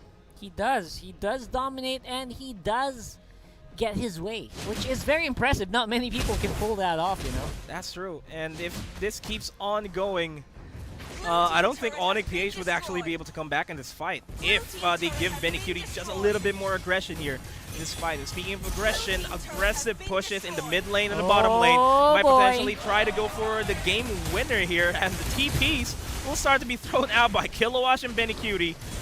Aura's knocking on the doors here, Nomad. It could go down anytime. Could go down. Kyrie getting a bunch of the damage there by Lord Hades Rhapsody. No!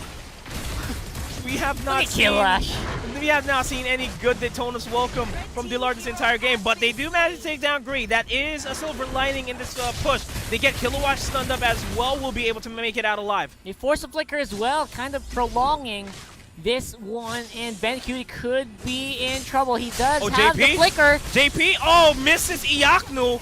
But they can force the fight back. Lord Hades with a Rhapsody bringing out Hate to an eighth of his HP. Still manages to survive. JP regenerating there. But let's take note that Kilowash is still alive. Will get spotted out here. But will not be obliging. Again, he's just playing it out. He knows he's almost unkillable. But he might have... that might have been one minor thing that could have affected the fight earlier. He did use his dashes already, which was left unavailable in the preceding fight. So, or the following fight rather. So that might have been a problem, but Aura again will be taking it like a champ. He's still down. They're still ahead by 3,000 gold. That's not going to mean much coming into the late game. And Hate is slowly going to become a target. Has the Endless Battle, already has the Blade of Despair. Lord Hades gets killed out by Hate as well, so that is an opening that Onyx wants, and they may just go for it. Daytona's welcome, not gonna get Circling Eagle will catch 3, but Greed will be caught. No! Follow-throughs here by Aura, but Benecutie wants to oblige him of a team fight. He might just be biting off more than he can chew. Meanwhile, in the backlines, Kilowash looking for an opportunity to take down Kyrie, but he might just be taken out himself. That's a lot of attention.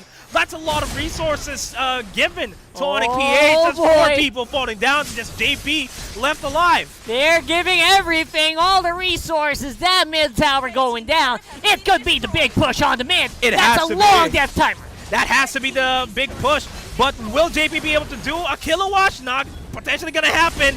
No signs of a game 2 victory. Unbelievable! As they secure, Onyx secures a game 3 for themselves, making it a 1-1 scoreline. And that winning moment is brought to you by Head and Shoulders. The light at the the light at the end of the tunnel is starting to become brighter and brighter for Wow. Onyx PH, man. Did you see that? Almost a 180 turnaround there by Onyx. The moment they got that kill, that one kill right outside of the outer turret, the first turret in the mid lane, they did not stop. They just kept going and going. Yeah, and it's I wouldn't say that it was a problem in the communications here by Aura PH, but we saw that they were looking for fights where they should have just backed off, Yeah, and Onyx has capitalized on that. They might have flexed way too early. Yeah, that was my thing. They might have flexed. They might have been confident a bit too early in that matchup, which resulted, of course, to Onyx just keep going. They got their confidence back. They were able to keep fighting. I mean, they looked like they were resigned inside their base, Onyx, right? They were like TPing on their base. It was funny. And that might have given Aura a false sense of security, and Onyx fully capitalized on that. Yeah, just give them an inch and they'll make it a mile. Onyx PH forces game number 3, and that was you said it best. That was a complete 180. That was supposed to be Aura's game to lose, and they did lose the game. Again, a lot of these could be broken down in the last 2 team fights. One, near the bottom side of the map. Hopefully we can watch that on the replay when Aura was pushing on the bottom side inhibitor turret. And 2 was outside the first tower in the mid lane. Imagine that. That was a first tower. That tower is untouched all throughout game. And after it got broken, it was just the end, apparently, for Aura in that matchup. Yeah, they just needed that little bit of protection for themselves. They got that insurance, and it resulted into a Game 2 victory by Onyx PH. So we'll have to throw it on over to Midnight to give us a breakdown on that team fight and see what we can expect in game number 3. Off to the analyst desk we go. Wow, what a game. Napakalupit ng pinakita sa atin ng dalawang teams na to. Onyx PH, replicating what Aura PH did on game number 1. Sila lamang pero sila pa rin ang mananalo sa huli, making a comeback against Aura PH. Welcome back to the Analystad. My name is Midnight and ating i-breakdown kung paano ba nakabawi ang Onyx against Aura. Pero first of all, tignan muna natin ang post-game stats na hatid sa atin ng Smart. Now, if you look at the damage output of Aura PH, it's majorly physical. No? Majority of it's physical damage. So, sa side ng Onyx PH, all they need to do is itemize against it. No? May mga physical defense against the side of Aura PH, especially on the Barats. No? Nung nakuha na niya yung Antique Kiras, talagang kaya na niyang i-sustain yung front line for Onyx PH. And ang kailangan na lang nilang gawin dito is apply the physical damage output of the Lancelot against the heroes of Aura PH. Kasi if you look at the heroes of Aura, no, hindi rin naman sila yung kaya basta-basta mag-disengage. Ito rin yung mga lineup nila na medyo full committal. No? Meron kang Kufra, meron kang Matilda, actually pati si Martis full committal yan. Even though may mga pantakbo sila, the nature of Aura PH lineup is it's very aggressive. So kapag nagkaroon ng opportunity for Onyx na mag-punish, talagang sunod-sunod yan. Actually nakita natin yan sa late game nung nag-unli dash, nung nag-showtime na si Hate. Wala nang paraan for Aura PH to actually disengage away from this lineup. Kahit pa sabihin natin meron silang Matilda, again, the nature of this lineup is it's very aggressive. And ang gagawin lang ng Onyx PH is just sustain with the Barats. No? Si Dilar, sabi niya rito, tinitipian mo ko, enough naman na yung sustain ko. And at the end of the day, Onyx PH was able to chase down the heroes of Aura PH. Actually, makikita natin yan dito sa ating game highlights na hatid sa atin ng Smart. Again, early game, Aura PH sila nagdidictate ng tempo dito on the back of amazing performance ni Benecutie on the Martis. Pati na rin actually si Kilowash, no? Noong nakuha nila yung first blood onto the Popol and Koopa, I think it's still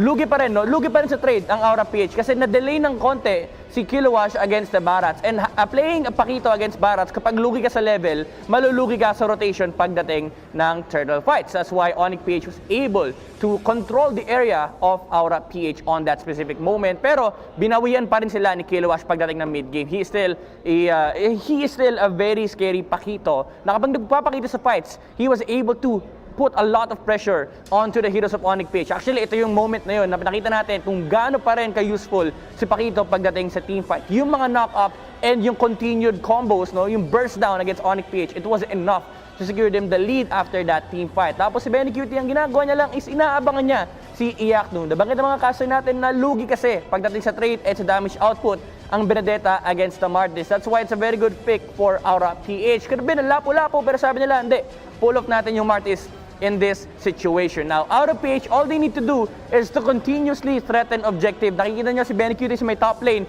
multiple objectives yung tinatakot ng Aura PH against Onyx. Kasi kailangan full commit din ang Onyx, no? Sama-sama sila kapag lalaban kay Aura. And Aura PH, sila naman yung may kakayahanan mag-split. Kasi si Benny Cutie, hindi naman siya required sumali ng team fights. But of course, you still have to take note na kailangan pa rin mag-objective ng Aura PH. And again, after nung initial takedown kay Greed sa base ng Onyx PH, nagtuloy-tuloy na sila. Sabi ng Onyx PH, okay, sama-sama tayo 5, 5B, kahit ilan man makita natin sa Aura, the thing is, full commit din yung lineup ng Aura. So kapag bawas ng isa, kapag lugi, yung conditions ng Aura PH, kapag lugi sila sa numbers or sa skills or kung ano man yung factor na lamang si Onyx PH, like for example, may nawawala skill, may nawawalang battle spell, si Onyx PH ang mas panalo sa team fight kasi nga full committal ang lineup ng Aura PH. And the MVP of that game, brought to you by Smart, it is gonna be Hate on the Lancelot. The showtime on the late game. Only dashes, hindi mahuli-huli ng Aura PH. There were a lot of moments na akala natin mamamatay na yung Lancelot, pero after taking down the kill, able to dash away to save himself and save the game here for Onyx PH. Napakagandang performance para kay Hate on the Lancelot. And it forces out game number 3 against Aura PH. Malupit ang pinapakita ng ating mga players, pero ito rin, may malupit tayong papakita sa ating mga viewers, guys. Meron tayong live watching rewards. Sa mga nanonood dyan, sa mga gusto manalo ng rewards, all you need to do is scan this QR code, or punta kayo sa ating website, fill up a form, and again, if you are one of the first 30,000 entries, guys, this is 30,000 entries per game day. May chance kayo manalo ng in-game rewards, skin worth of 599 diamonds. So sa mga nanonood dyan, habang nag-enjoy kayo, fill up nyo na rin form natin at naghihintay tayo for game number 3. And ito na nga, guys, last game of the day. Huwag na natin patagalin pa. Balikan tayo sa ating mga shoutcasters. You know, if anything, this is a wonderful way to end the starting day of the final week. We get a 3-game series, we get a close El Clasico fight, which history might change here. Onyx already stealing the momentum away from Aura, potentially getting a third game win for themselves, but that's still up in the air because Aura is still relatively strong. Yeah, Aura is secured on the top of their bracket, by the way, for upper bracket, but they are still fighting whether or not they can like overtake the other bracket's leader, which is Blacklist. So it's still a bragging for Aura, and for Onyx, it is really their fight, right? Their fight to take going into playoffs. Yeah, and nobody wants to be in the lower bracket because you only have one shot, and you will not miss your chance to blow in that fight. And yeah, it's Onyx PH really wanting to get the upper bracket. If they secure this game, they should be able to at least catch up to what Work Oscar Force has, but there's still a lot more games that they have to go through in order to get that. But with the game that we have on hand right now, we can pinpoint that was Aura PH really just throwing the money away. Basically, Really just dropping the ball. This is money. This is rock. I don't know. What? It just became, whatever. Alright. I transmuted it into something that's not really worth anything. They dropped it. They dropped the ball. Yes, it was magic. It was magic. It disappeared. But what's magic here is that 180 turnaround. Will we potentially see the momentum swing here? Huge swing for sure. Obviously, Aura just had full control of that. They could maintain that despite a very good draft. I feel like they just got outplayed by decision making in the end, which I think is a good suit, a strong suit of Onyx. So if they can keep doing that, they should be in good shape. Would not be surprised if this became a reverse sweep. Still possible. It's still up in the air. We don't know what's going to happen right now in game number 3. Your team is banning. We'll find out what the teams want to do as we hop into the draft, brought to you by Smart. Aura will be banning out the Uranus and the Ling. Onyx will not want any Benedetta plays on the hands of Aura PH. Yep. So, no more Benedetta, no more Ling. What's their strong hero? No more Esmeralda? Your team is banning. Probably. Potentially. The show earlier was disgustingly strong. I gotta give you that. Yeah, they're gonna deny that from JP. Yeah, all of these are answers. Like all of these are reaction bans, surprisingly, from Aura here. And all right. Will we And potentially? Onyx, by the way. Will we potentially see a Natalia? Go on ahead and Gray? pick it up. I feel like they're not banning out the Natalia, which is a big shame because you should ban it out. You should respect it. They're maximizing the fact that that JP is the roam. So Onyx is super confident in not banning out the Natalia. If I were Aura, I would take him by surprise. Your team I is would, banning. I would push Natalia first. That's true. That's a big advantage for him all the time. Nora will be banning out the Mathilda. It was very impactful. It was. Really on was. the hands of Greed, and they don't want that on the hands of Onyx PH. And with that ban, that signals that there is a potential Greed Natalia in play. Potentially. Interesting. We might see that come up. Onyx PH still thinking about what to ban. Rio has to come up with a good draft here for his team. Really has come up with a good draft. Otherwise, we could see a potential still for Jawhead. Because if they leave the Jawhead open, Jay is going to be so happy to pick that up. So Aura has to consider that for first pick for sure. It's true. What's the final ban here for Onyx PH? Your team is picking. It will be the Natalia. Respect ban. There onto you go. There you go. I mean, that's Onyx still knowing their limitations and the strengths of the opposition, which is exactly what you want to do. Jawhead. I would say that this is the return of Jawhead. It's been a while. Yeah.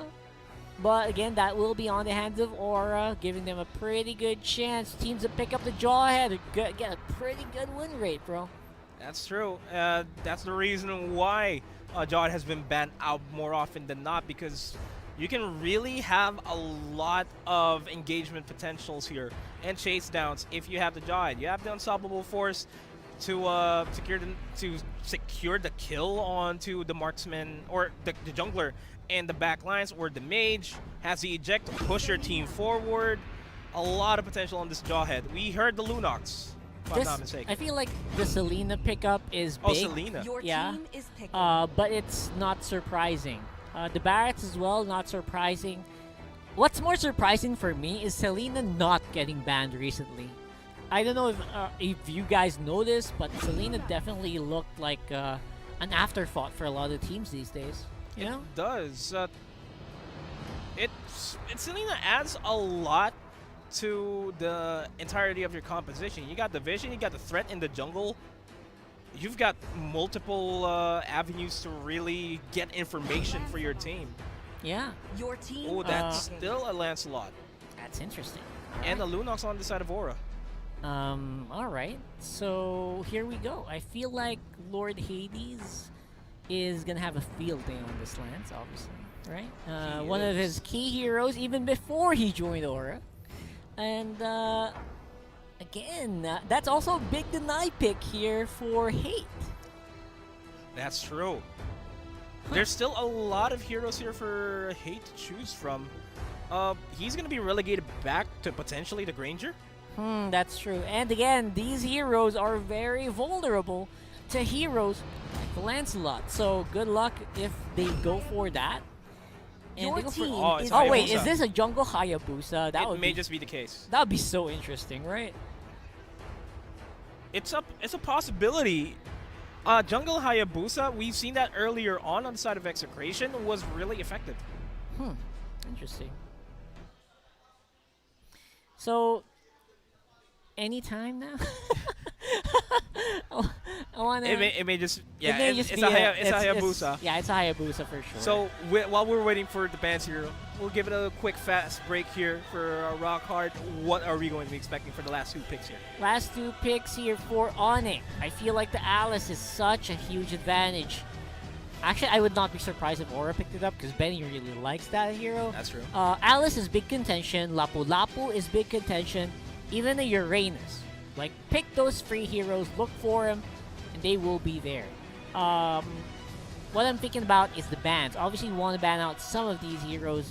Please give me a Famus Aura, please give me a FAMs. Kilowash Kilowash FAMs, please. I would really like to see that, especially with heroes like the right now, big Barats plays. You know, that's something that kind of can survive through the Barats Daytona's Welcome. So looking for it still. There's still a question on what Jay would be fielding in this game. We are already going to be expecting JP to field out the Jawhead for himself, unless Aura wants to go back to the olden days where Jawhead was on the side lane. What is Jay's choice here in this fight?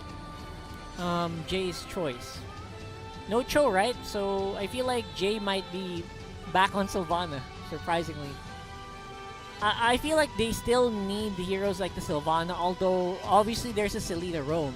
So that's the reason why I'm thinking that's going to be difficult. That's going to be a bit of a difficult fight scenario, right? I agree. Interesting. Ah, wait. Are they done with the draft yet? Potentially a Kaja? Kaja is not bad. I would really like a Kaja, actually. That's a lot of catch if he can time the Divine Judgment onto Lord Hades as he lands in the Thorned Rose. That's gonna be it. Alice will be banned out. Popoli Koopa will be banned out by Aura PH.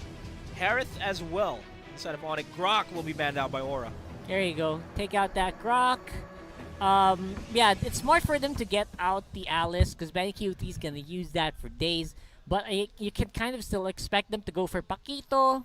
Still go for, as I said earlier, Lapu Lapu still a big pick. Same for Onyx though. I feel like they can still pick it up. Although this Hayabusa could go flex onto the gold lane still. That's true. Right? So Hayabusa could go jungle. It's a possibility. But I feel like it is a there's a good chance. What? An Akai. Akai? Real? I mean, it is a Jawhead. I mean, it's an old counter to the Jawhead, to be honest. Hurricane Dance into after the Unstoppable Force. Or even before the Ejector and before the Unstoppable Force. I mean, seriously, that could go either way. Now, again, we're talking about the roam, right? We could still see a possibility of a Granger. I don't know. I feel like there's a big possibility of that. Huge possibility. Forza can be picked up by Onyx PH. Never mind that. You know it's what? not the best of options. No, I mean you could be right because they need some clear. There you go, the Lapu Lapu. Did I hear the Kagura? Yes, you did. Yeah, that's Greed Hero. Surprising. Wait, that could be JP Hero too. This is a flexibility that Aura has. Oh, you really man, don't I like know. that. Yeah, I like that. I like that from the guys. Now, on the other side, you kind of have to think about the balance. They don't have wave clear. They need that wave clear, so Chang'e would not be surprising. Am I correct? Yeah. You're correct. But you have to choose though. Do you go for an Eve? Do you go for a Chang'e? Or do you go for a Farsa? Good point. These are heroes that can kind of work with the lineup. But again, that's going to be your only range hitter, right? Because almost all of these are short range. Even the Selena after the arrow is going to be on melee form. That's so a Farsa. That's a Farsa. There you go. It's covering all their bases here, and with the lineup that Onyx has, they're safe. They're relatively safe. Yep, there you go. Completely there. Jay back on the Akai. Yaknu this time around on the Farsa. Not surprising at all. Kyrie on the Selena. We've seen some pretty good stuff happen here. And Hate on the core carry. Jungle. Hayabusa.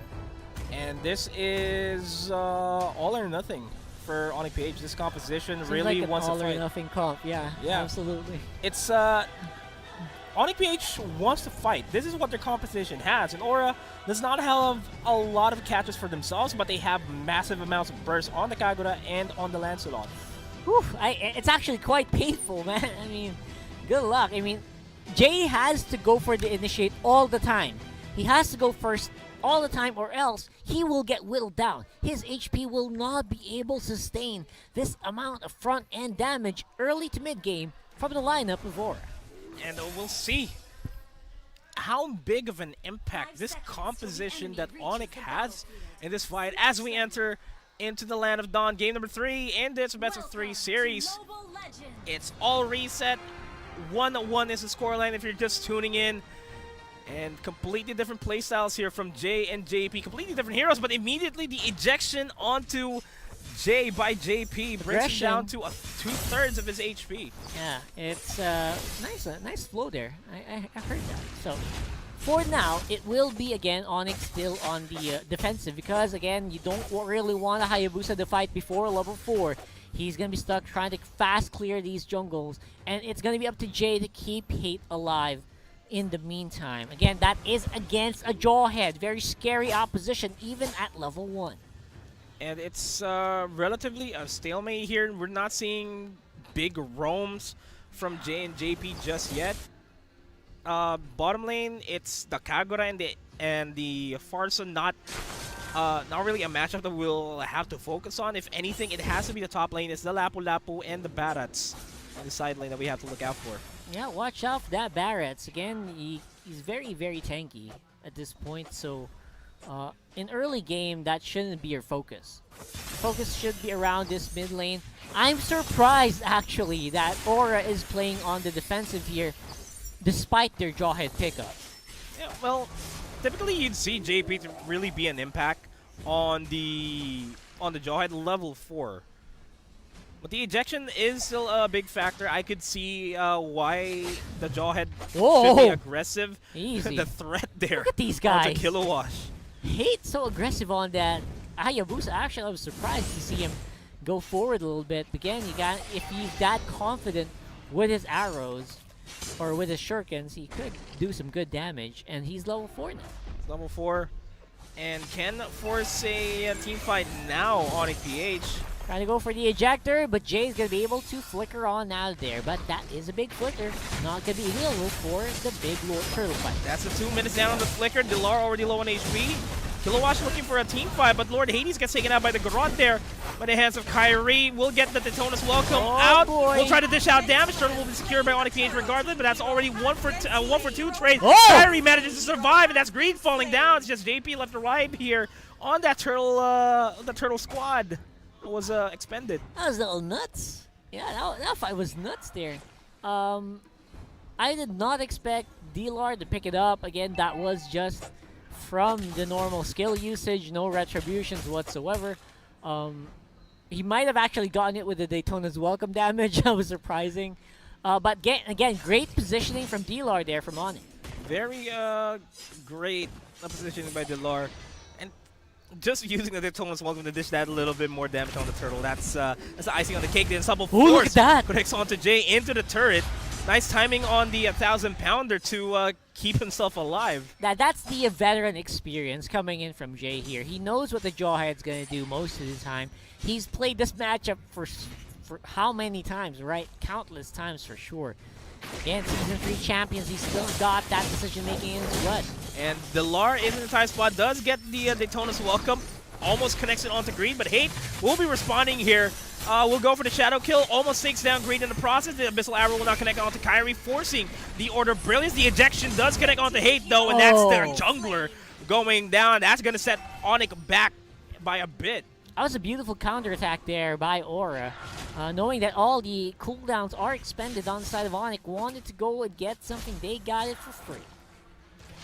That is the 1,000 gold lead by Aura that they can capitalize on as they go for the dive onto Dilar to just further that advantage a little bit more. Yep, they won't be able to get that tower outer turret energy shield, but they will be able to get these kills. That is huge for this lineup. Benacuti on the bottom side as well with foul power from Jay. The flicker by Jay. Wow. That was worth. Absolutely worth. That's a lot of scales, by the way, but that is worth for Onyx. That's a lot of space for Aura to secure the turtle for themselves as they potentially get Greed in the process there by Kyrie. The Garrote was more than enough to get that. The Daytona's welcome connects on to JB and it gets taken out. And it is just heyday here for Onyx PH. And the secured kills over and over again around the mid lane for Onyx PH. They've got a great opening here for the invade and the bottom lane push. It will be happening right now, though. Yeah, no doubt. He might be in trouble. He is in trouble as soon as The Abyssal Arrow connects. The Garrote will take him down. The flicker by Iyaku to just secure the kill. They can secure the turret themselves. Beautiful trades there. Beautiful conversions by Onyx PH.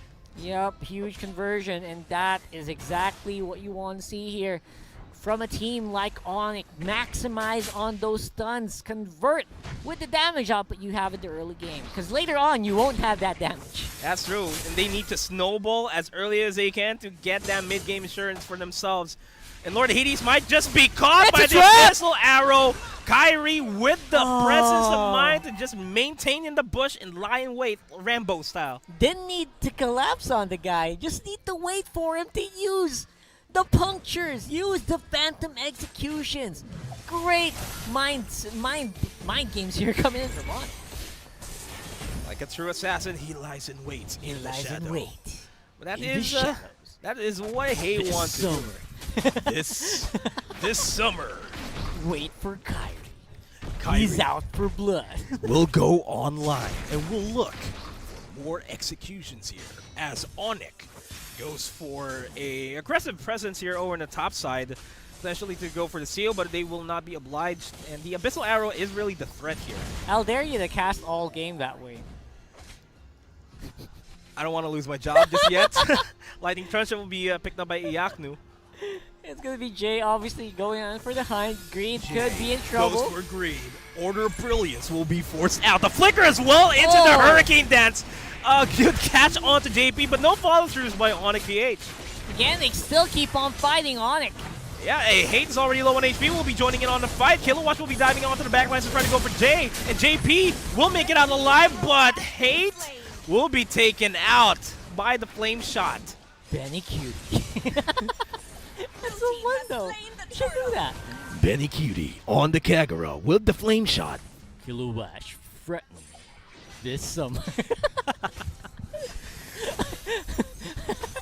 This game is relatively even. As Greed, nice timing on the Order of Brilliance to make it out alive. Jay will get bursted out by the Thorn Rose, but it's not enough. We're slowly going to see Lord Hades become a problem for Onyx PH. Apparently it's difficult to shotcast like this. I told you it's very difficult as we look for another fight. Jay. Could be. Again. 1,000-pounders left, right, and center this summer. I just feel like you can't do a movie voice with all that's happening. MLBB is just way too quick. It's way too quick. A lot of things happening. My throat will start to hurt if I keep doing that. Oh man! But again, this top lane though, JP there you go. will go for the chase down with the smart missiles onto Jay. And JP still friendly. The flicker expended onto Iyaku. Lord Hades dodges that missile. Oh, he's gonna try to go for the kill onto Kyrie, and he goes for the Thorn Rose, whips it. The Fettered Airstrike. Slick moves. Slick moves there by Lord Hades. Again, Kyrie is punished for his attempt. Still here with the arrows trying to make their mark. Oh, look at the positioning though. Jay is lying in wait in this bush. Maximum vision. Will potentially cause havoc in the side of Onyx. This turret, so tough. Jay, lying in wait. Will get bursted out and found out by Benny Cutie and company. The Unstoppable Force connects. I was gonna say Crouching Tiger, Hidden Panda. Oh man. Crouching Tiger. Hidden Panda. But yeah, we're now seeing the importance of the Hurricane Dance that Jay has. If the Unstoppable Force is committed, he's not going to follow through. JP will get gobbled up by Delar here.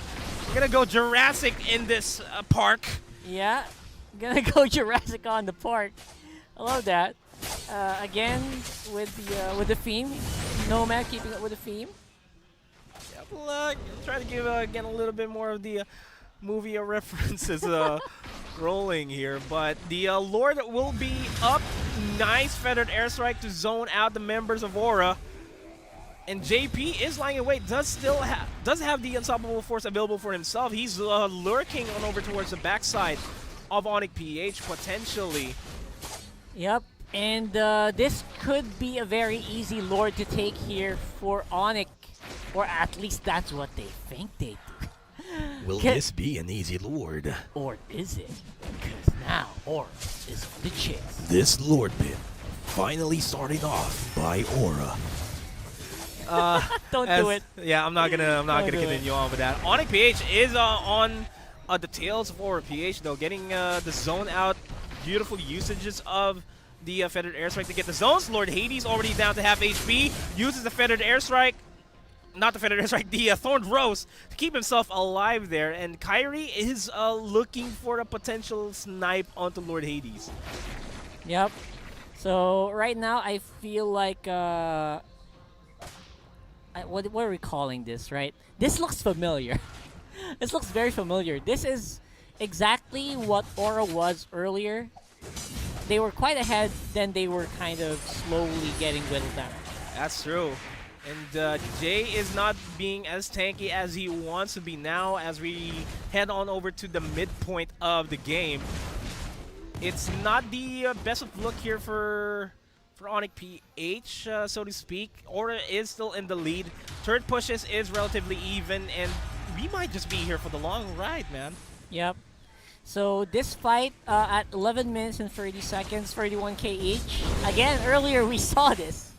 And overall, Aura does have a little bit of a better late game decision making, except for game 2.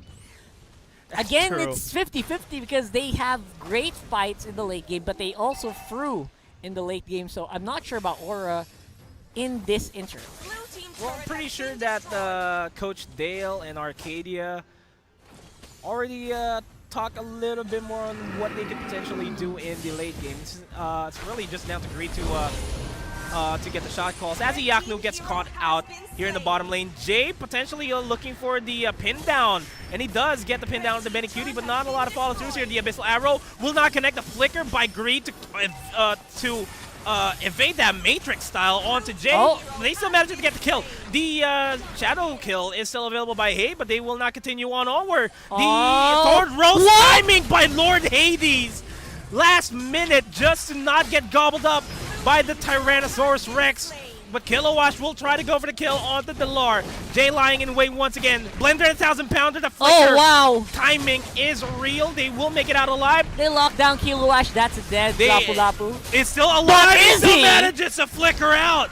No way. The duo of JP and Kilowatt. Wow. I can't believe they lasted that long in that fight and they didn't go down. They, it's either they live free or they die hard. They lived free there in the bottom lane. They should not have lived. Oh man, but again, you gotta have to commend Onyx as well, capitalizing. They did get the turret. They're ahead by a small amount, but that fact alone, that they're ahead in gold by even by a little bit, is already quite an achievement in this matchup. And they also converted that into 2 turret pushes in the mid lane and the bottom lane, so that completely opens up the map for Onyx PH to get priority over the jungle here for Aura PH. And they might just collapse on over towards the top lane as well because it's already low on HP. JP will throw out the smart missiles, will get thrown back. The unstoppable force onto Jada. Hurricane Dance not going to be available for themselves, but that's already Greed being taken out as well as the turret going down. The Lord does not have the Toast Welcome available. The ejection onto Delar to just keep him as safe as possible, but they focus all their attention onto Kilowatt, and Aura PH no longer in a good spot here in this game. Yep, and I cannot believe what I just witnessed. Onyx almost pulling off. Actually, that was not almost. That was a perfect, like, surgical fight. It was just maximizing what they had. They didn't really have a big lead, but it looked like they were miles ahead in that last one. They are, and because of that, look at the gold lead. That's a 4,000 gold lead by Onyx PH. Quite impressive, I gotta say. Very, very impressive. Now, it is going... I feel like the camera reel is going over the Kyrie so much, and for a good reason. His pickoffs in this matchup are just exactly what Onyx needed. And he has been almost... not 100%, but he's above in the 80% in terms of connection with the Abyssal Arrow. For sure. And that's always what you want to see on the Selena, right? You want to make sure that your arrows connect and then convert it into a kill or potentially convert it into Thorned Roses being used up. Order of Brilliance is being used up to just get that little bit of an advantage in the upcoming team fight that may potentially happen in as the top lane is starting to be pushed out by the Lord. This is a Luminous Lord. Greed is already down to half HP. Trying to go for a two-lane push rather. Hate can just dish out a lot of damage here in the mid lane. 3 members over on the top side. They will be trying to focus on JP. JP forced to back off. The Abyssal Arrow will not be connecting on anybody. Iaknu presses the Winter Truncheon there, and that was Greed weird. will fall down by the hands of Hate with the Shadow Kill, and the top lane turret will be falling down, no doubt. Right now. I can't believe it. I feel like Onyx is starting to do it. Honestly, that Winter Truncheon was not called for, but we still see Aura. Delar Go for the push. gets taken out by the Thorn Rose and will get a kill by that Feathered Airstrike. And they get it. I can't believe that Aura extended that far, but right now they are in trouble. They could lose their turret. Oh, Jason in the backside, he does not have the Hurricane Dance available just yet, but he does have the 1,000 Pounder and the Blender to set it up. Yep, good thing that that minion wave was really thin. They could have gotten more there, but Onyx are happy with this. All from 1K now over the 5. That's a huge swing in gold. And a huge swing in map control. All the lanes are red here for Onyx PH. They just need to freeze the bottom lane, and Jay was thinking about something, you sneaky panda, you. And now we should see, I feel like Onyx is going to have to wait, right? They're going to have to wait out this Lord because they can't really push with a Jawhead lurking around in the jungle. That's true. And if anything, if you're Onyx PH and you want to end this, they need to pick off onto JP. They need to pick off onto Lord Hades because that's the brunt of the not magic damage, but the brunt of the damage that Aura has. And Benny Cutie and Greed, they're also the main threats here, and Jay's looking for it. He's going for the Hurricane Dance. Two skills already being used up, and Kyrie will take down Lord Hades. That's the opening that they want. JP trying to go for Jay. Jay manages to survive. JP low on HP, will be backing off. They get Greed as well. Burst damage out of the question here for Aura PH, and they are sieging up the mid lane for themselves, and they can remain here in the mid lane. Airstrike onto Benny Cutie, forcing him to back off. That hurt. I felt it all the way from here. No minions on the bot lane means no big push, but that was huge for Onyx. They will get a top and a mid inhibitor turret out, and that will just make their lives so much easier with the push. Top lane being corralled as well by Delar. Bottom lane, Hate and the company will be able to take down this last inhibitor turret. In the backlines, Jay will go for the Hurricane Dance, but we'll be keeping everybody safe. Kilowash gets a good ult out. Flicker's out though. Flicker's out, yeah, and that is going to be a relatively a stalemate, but JP in too deep, and he's trying to keep Onyx away from the base. The ejector connects onto Delar, not the best of targets. Hate is waiting in the bush. We'll go for the garage onto Greed, and Greed will be taken out by Hate with a shadow kill. Excuse me, the shadow kill is actually still available to be used up. Jay's already low on HP. Hurricane Dance on the Jay as well. And this is already looking like an Onyx PH game. Kilowash, the only one left alive in this fight. There's nothing much that he can do here, but he can go for an additional kill. But at what cost? This game, the turnaround by Onyx PH is real, and the Classico will turn around as Onyx secures a 2-1 victory against Aura PH. Man, this is JMVP, by the way. I'm gonna call it right there and then. That was a beautiful game coming in from Onyx, completing the reverse sweep against Aura. And this winning moment is brought to you by Master, a reverse sweep of proportions that will break the El Clasico curse. That was actually unbelievable. Man, you could not ask for a better outcome for Onyx in that fight, in those fights. They just keep getting it, and they just keep dodging the Jawhead ejectors over and over and over again.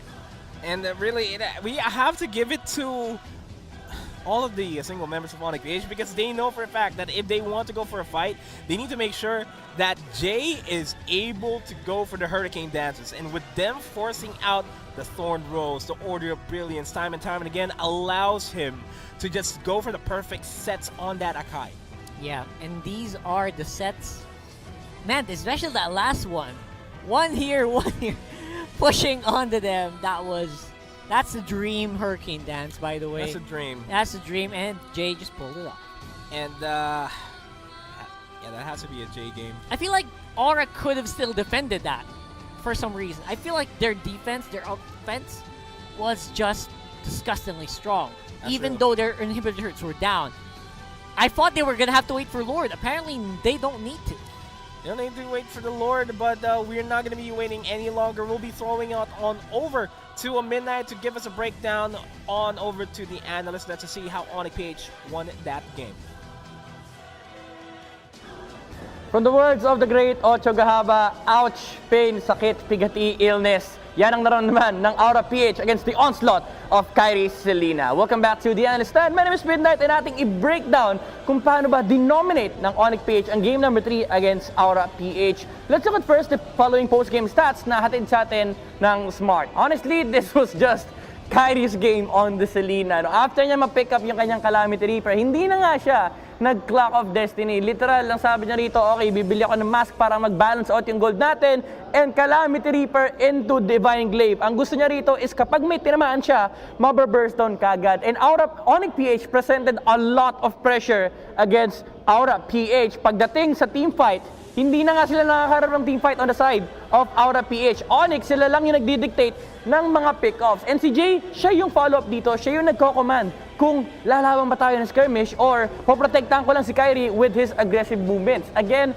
very key yung naging decision dito ni Kyrie. Instead of going for the Clock of Destiny na ang magiging ruta niya is yung playstyle na taga-vision lang with the traps, nag-aabang lang ng arrows, siya yung naging threat against Aura PH. Kaya hindi nakapaglaro ng aggressive yung lineup nila. And looking at the lineup of Aura PH, very aggressive din yung lineup nila. Pero again, yung pressure kasi, yung lingering pressure na baka tamaan ka ng pana ni Kyrie, hindi inaalaw ang Aura PH na maglaro around their objectives. Yan ang naging susi as to how Onyx PH was able to get game number 3 against Aura PH. Na makikita natin dito sa ating game highlights na hatid sa atin ng Smart. Early game, yes, it is gonna be a farming game for both of these teams kasi meron silang dalawang assassin jungler dito na naghihintay ng kani-kanilang timer. So medyo low kill score yung ating game, no? Pero sabi ni Kyrie, okay, wala akong pakialam kung low kill score tong game na to. Basta may tamaan ng pana, may mamamatay. And Onyx PH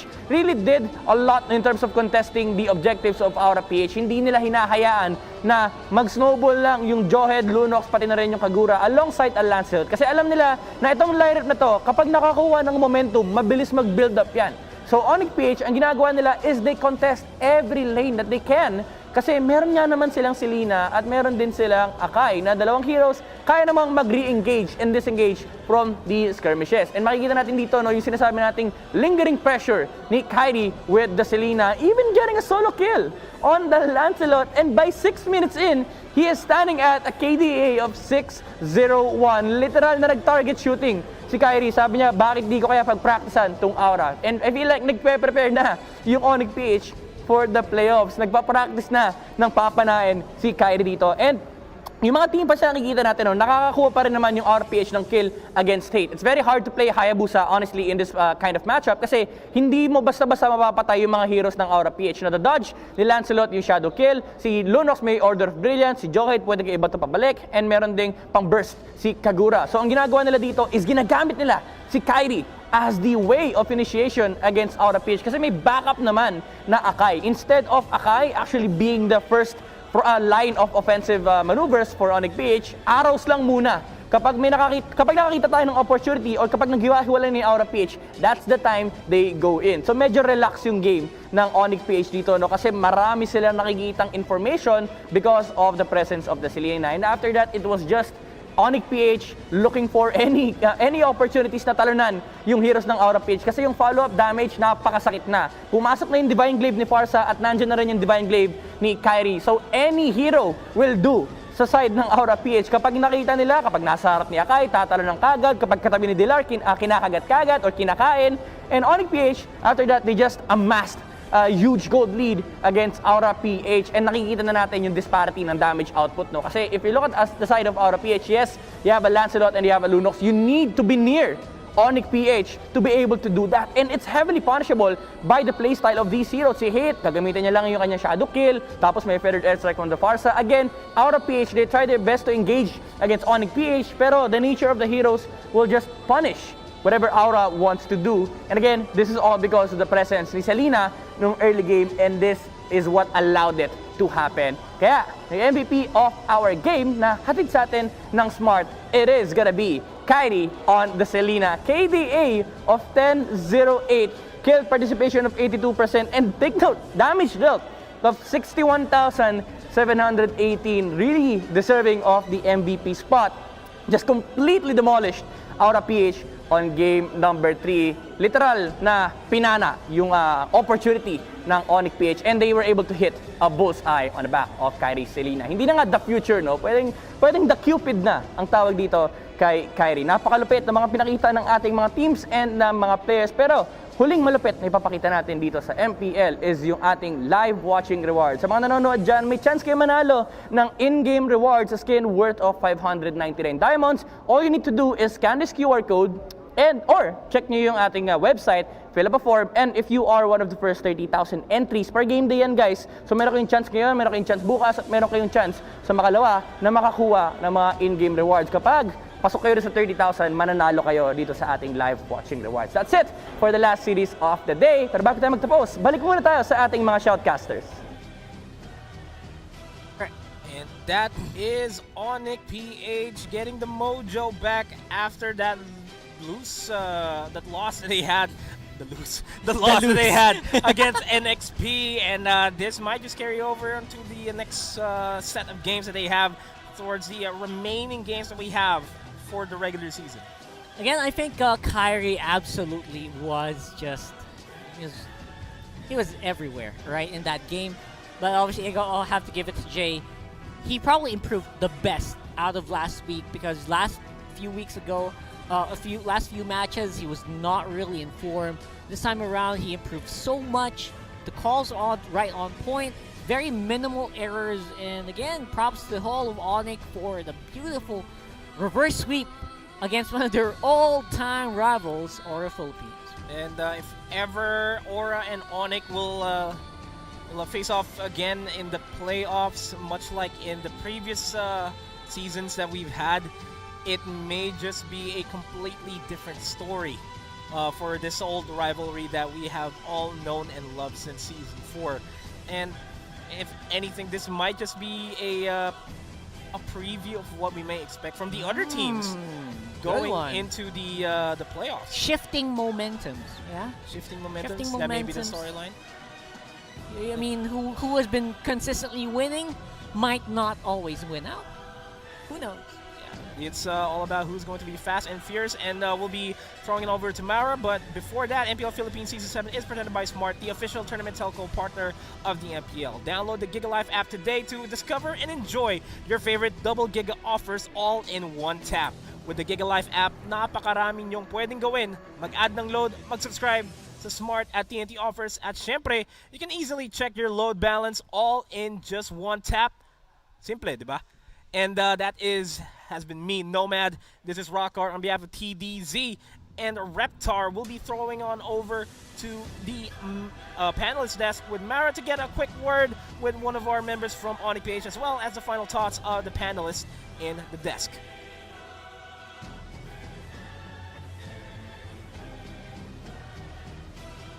At 18 points, tied with Bren Esports. At ngayon makakausap na natin si Kyrie. Hi, Kyrie!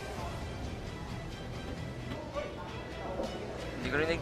Congratulations, Kyrie! Thank you po.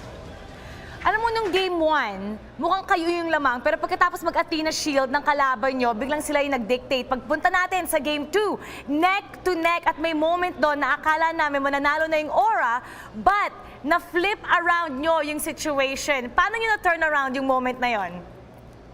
Ano po, nung Game 1 pa lang parang malaki na lamangan namin kaya kaya namin manalo. Nagkamali lang talaga Hindi lang po kami nagkaintindihan sa mga call. Yan.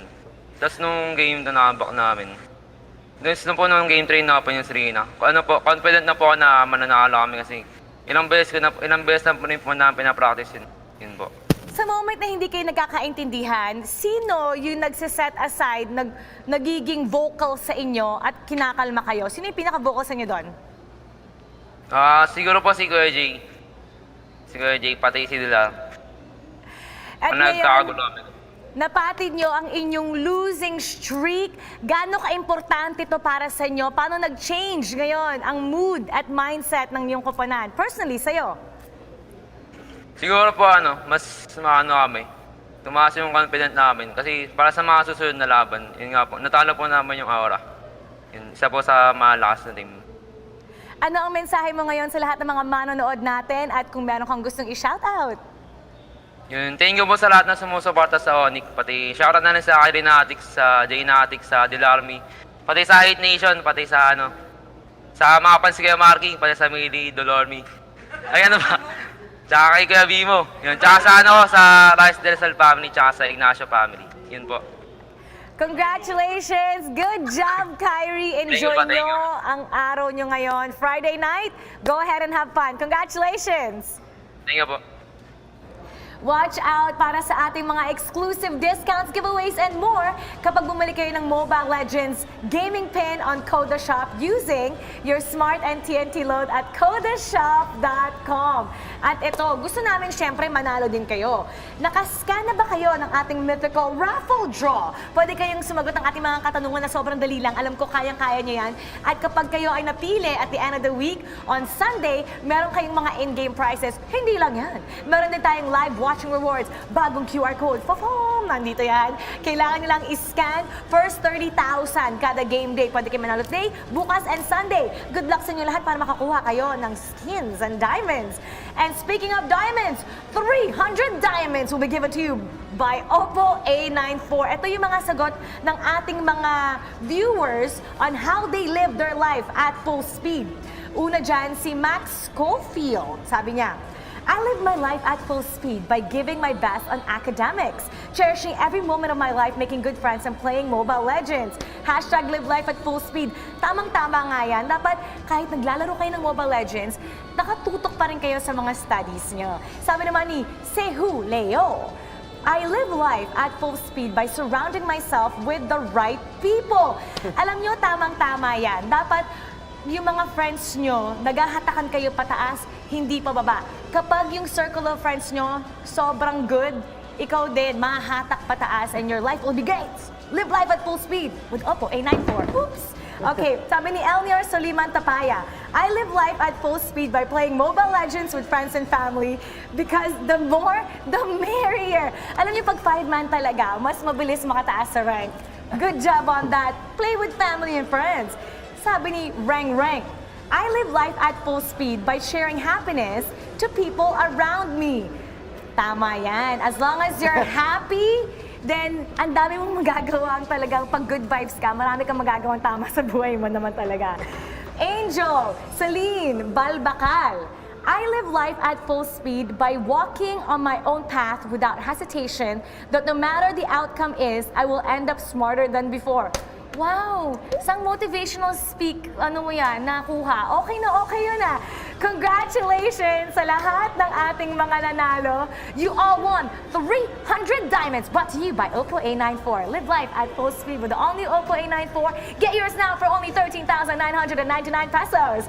Papakita naman natin sa inyo ang mga nangyari ngayong araw na ito. Ito ang resulta na sweep ng EXE ang LPE at ito, ang ganda ng laban. Onyx na 2-1 on Aura.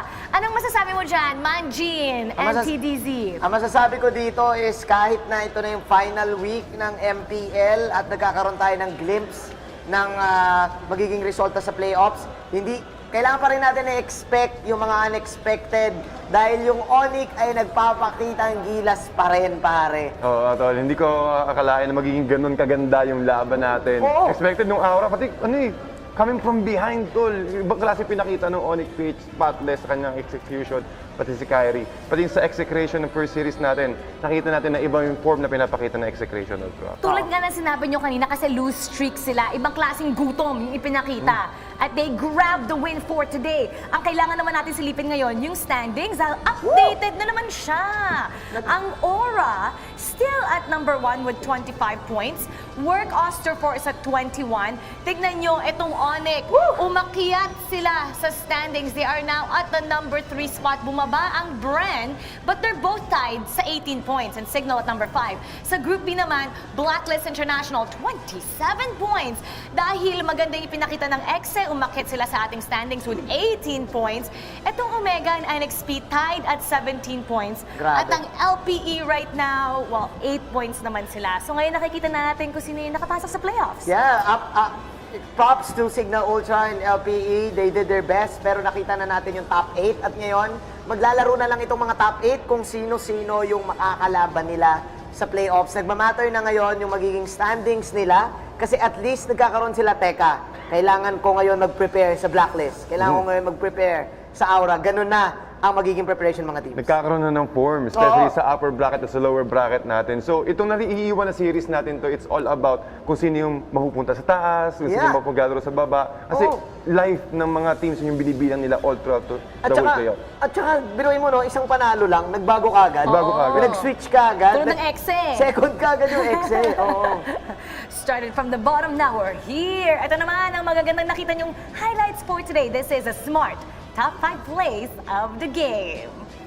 For sure sa 2 games na nakita natin, napakadami nating pwedeng makita. Ito yung highlight with Execration and versus LPE. Ito yung pabak na yung Exe. Pero look at that, man. Yung setup ni Bimo dito. Dito natin nakita yung yung kamuntikan pang manalo yung LPE. Isa lang to sa mga plays sana. Pero Exe pa rin ang nanalo doon, pare. At sa number 4 naman, ito yung ipit dito ni Jay. The ipit, no? The ipit, tol. Ito yung, ito rin yata yung tinamaan ng araw dito si Kilos, if I'm not mistaken. Oo. Yep, ito nga yung tinamaan ng araw.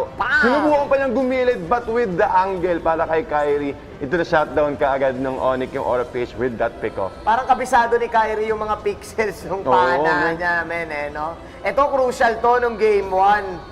Sobra. Itong position ni JP, then dahil dyan nagkagulo-gulo yung meteor shower dito ni Iakno, nasayang, sinayang ng Aura to the point na yung Onyx nagiwaiwalay dito at doon na sila nalugi para dito sa game 1. Ditong series na to. Without the meteor shower, naku, napaka-importante talaga nun Yep. Pati ang ganda rin kasi ng execution dito ng Aura PH. Bilang binaksot ni Benny Cutie with the Falling Star Moon, kaya hindi kanina. agad Ayan, yun din. Lumipad din si Granger. Yung Granger sa katawan. Oo, sobrang zoom out ng camera. Nakita yung bangkay ni Granger. Ito naman tayo sa ating top 2. We have Execration versus LPE. Game 1 pa rin to. Ito yung naipit si KLVJ. Hindi, rather, ito yung nabuhay si Bimo with a slither of HP sa loob ng after ng kahit anong skills yung binato dito sa side ng Execration. Actually, lamang na lamang yung LPE dito, no? May isang clash lang talaga na at least hindi na natin nakita. But yeah, the final team fight para sa ating number 1 play dito sa Onyx versus Aura. Tignan mo yung ikot ni Hate dito sa gilid. Akala natin back Onyx na to Pero ayun, no, nahuli niya si Grid. At dahil doon, na-disrupt bigla yung Aura PH. Yung flank mula ni Hate dito, arrows mula kay Kyrie. Wala ka nang hahanapin pa. Onyx PH back in the ball game. Tads. Yeah, pati ang ganda ng dito, ng positioning nila. Talagang sinandwich nila yung Aura PH sa choke point na yun. Kaya ang tawag nga sa kanya, nalilito na yung mga tao kung ano ba Kyrie Irving or Stephen Kyrie. Pasok. Kasi ang galing kasi sumut. Kumbaga, kuwang-kuwa sa pulso. Ang dami talagang pakulo ni Manjin talaga, no? Alam ko, ang dami ng tanong, bakit 2 games lang today? Well, don't worry, bukas may 3 games tayo. Ito ang ating triple header, Blacklist International kontra sa Hold Up NXP. Susunod dyan ang Signal kontra Bren and Omega kontra LPE. So meron tayong 2 laro doon na, kahit hindi sila pasok sa playoffs, they can still affect yung positioning natin, yung Omega and Bren. Standings pa rin Kung ikaw ang LPE, kung ikaw ang Signal, for sure, hindi naman porket wala na kayo sa playoffs, aalis na kayo kagad. Kailangan, aalis kayo with swag. Yeah. Mag-out kayo with swag, di ba? So, for sure, pwede pang maapektuhan itong standings dito sa laban ng Omega at Bren. Blacklist NXP, pare! Sobrang init yung first series na yan. Sobrang exciting yan.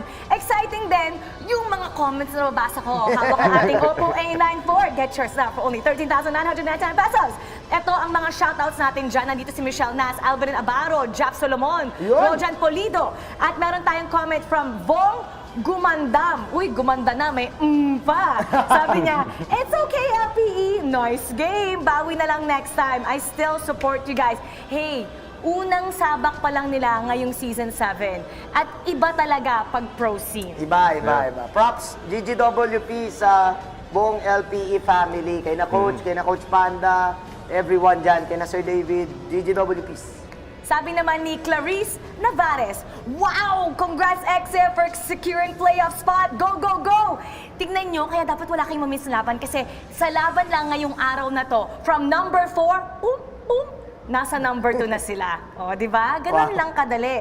Sabi ni Charlie Salazar, GG, well played, LPE, bawi na lang po next season. Sana makita natin sila next season, no? Pwede, hindi pa natin alam eh. Hindi natin alam. Whispers in the air. Apple de los Reyes. Sabi niya, Chakno lang sa kalam. Congrats, execration. Magaling talaga si Chakno. Iba talaga. Iba ang kamandag ng The Chak Mamba. The Chak Mamba. Mga mandag talaga. Iba yung performance sa kanina, Atlas rin lupit. Iba din ang performance ng Oppo A94. Magbabasa ako ng iba pang mga comments dito. Nandito si Michelle Nas, Noreen Mendoza, James Lawrence, Art Manahan, Alabo, at Mark ML. Wow, sobrang dedicated ni Mark sa ML. Pating apelyido niya, ginawa niyang ML. Ang sabi niya, akin na lang si Chakno. Iba talaga kamandag. Iba talaga yung Chakno. Iba talaga kamandag ni Kuya Chak. Dito po nagtatapos ang ating coverage sa ngalan ni TDZ, ni Manjin. Ako po si Mara Aquino. Talaga nagpapaalala sa inyo to stay safe always. As we continue to deal with the COVID-19 pandemic, we encourage everyone to follow the government's health and safety protocols. This includes practicing social distancing, wear face mask, face shield, and of course, sanitizing, hand washing, and staying at home as much as possible. Let's all do our part to stay safe and help stop COVID-19. Ito pong week 7, ito ang huling week bago tayo mapunta sa ating playoffs, kaya dapat nakatutok lang kayo. And you're still watching MPL Philippines Season 7, presented by Smart, the official tournament telco partner of the MPL. Double up your passion and achieve that double GG with Smart Double Giga Games. See you tomorrow, everybody, and happy birthday, Sir Ralph!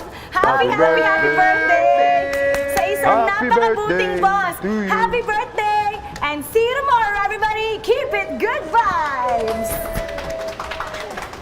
Welcome to the Giga Life. Your passions, your stories, your life. Simplified with just one app. This is the future. The Giga Life in just one tap.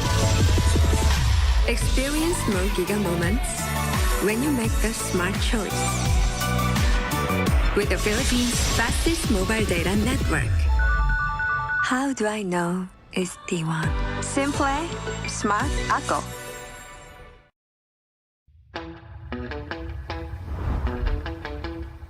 Are you keeping it real? I'm calling shotgun, wanna see my baby run. What's the word on the sea? We've been kicking up the dust, if you know what I mean. We got a good thing going. We got a good thing going on.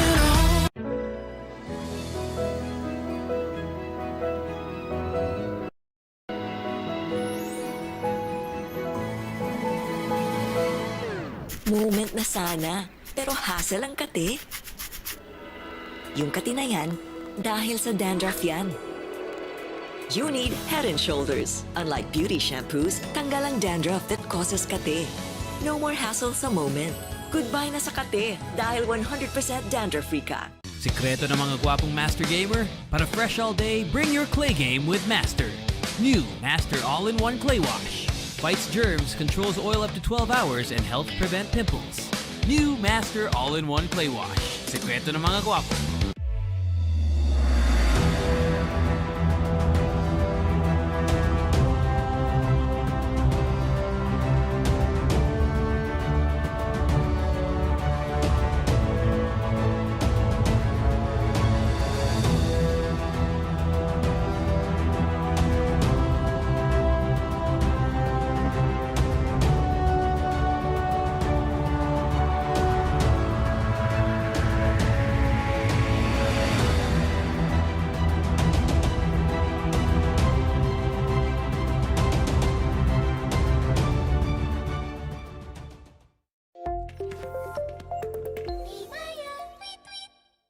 Ngayong bago na ang mundo, mas humirap ang goals ko.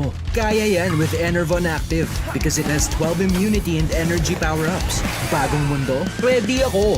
Comeback Active, powered by Enervon Active. Unilab yan. Dami ko ng sakit na napagdaanan. Dami ng solusyon na subukan. Pahid-pahid. Bitin sa akin pag nawala ang init. Asus! Pahid ulit. Dito pa rin ako sa hiyang sa akin. Alaksan FR. Tapos ang sakit ng katawan. Pahid-pahid pa ba? Kung pwedeng laban na sa isang alaksan. Manny Pacquiao po. Mandirigma. Isang alaksan. Tapos ang laban. Alagang Unilab yan.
Express your online business.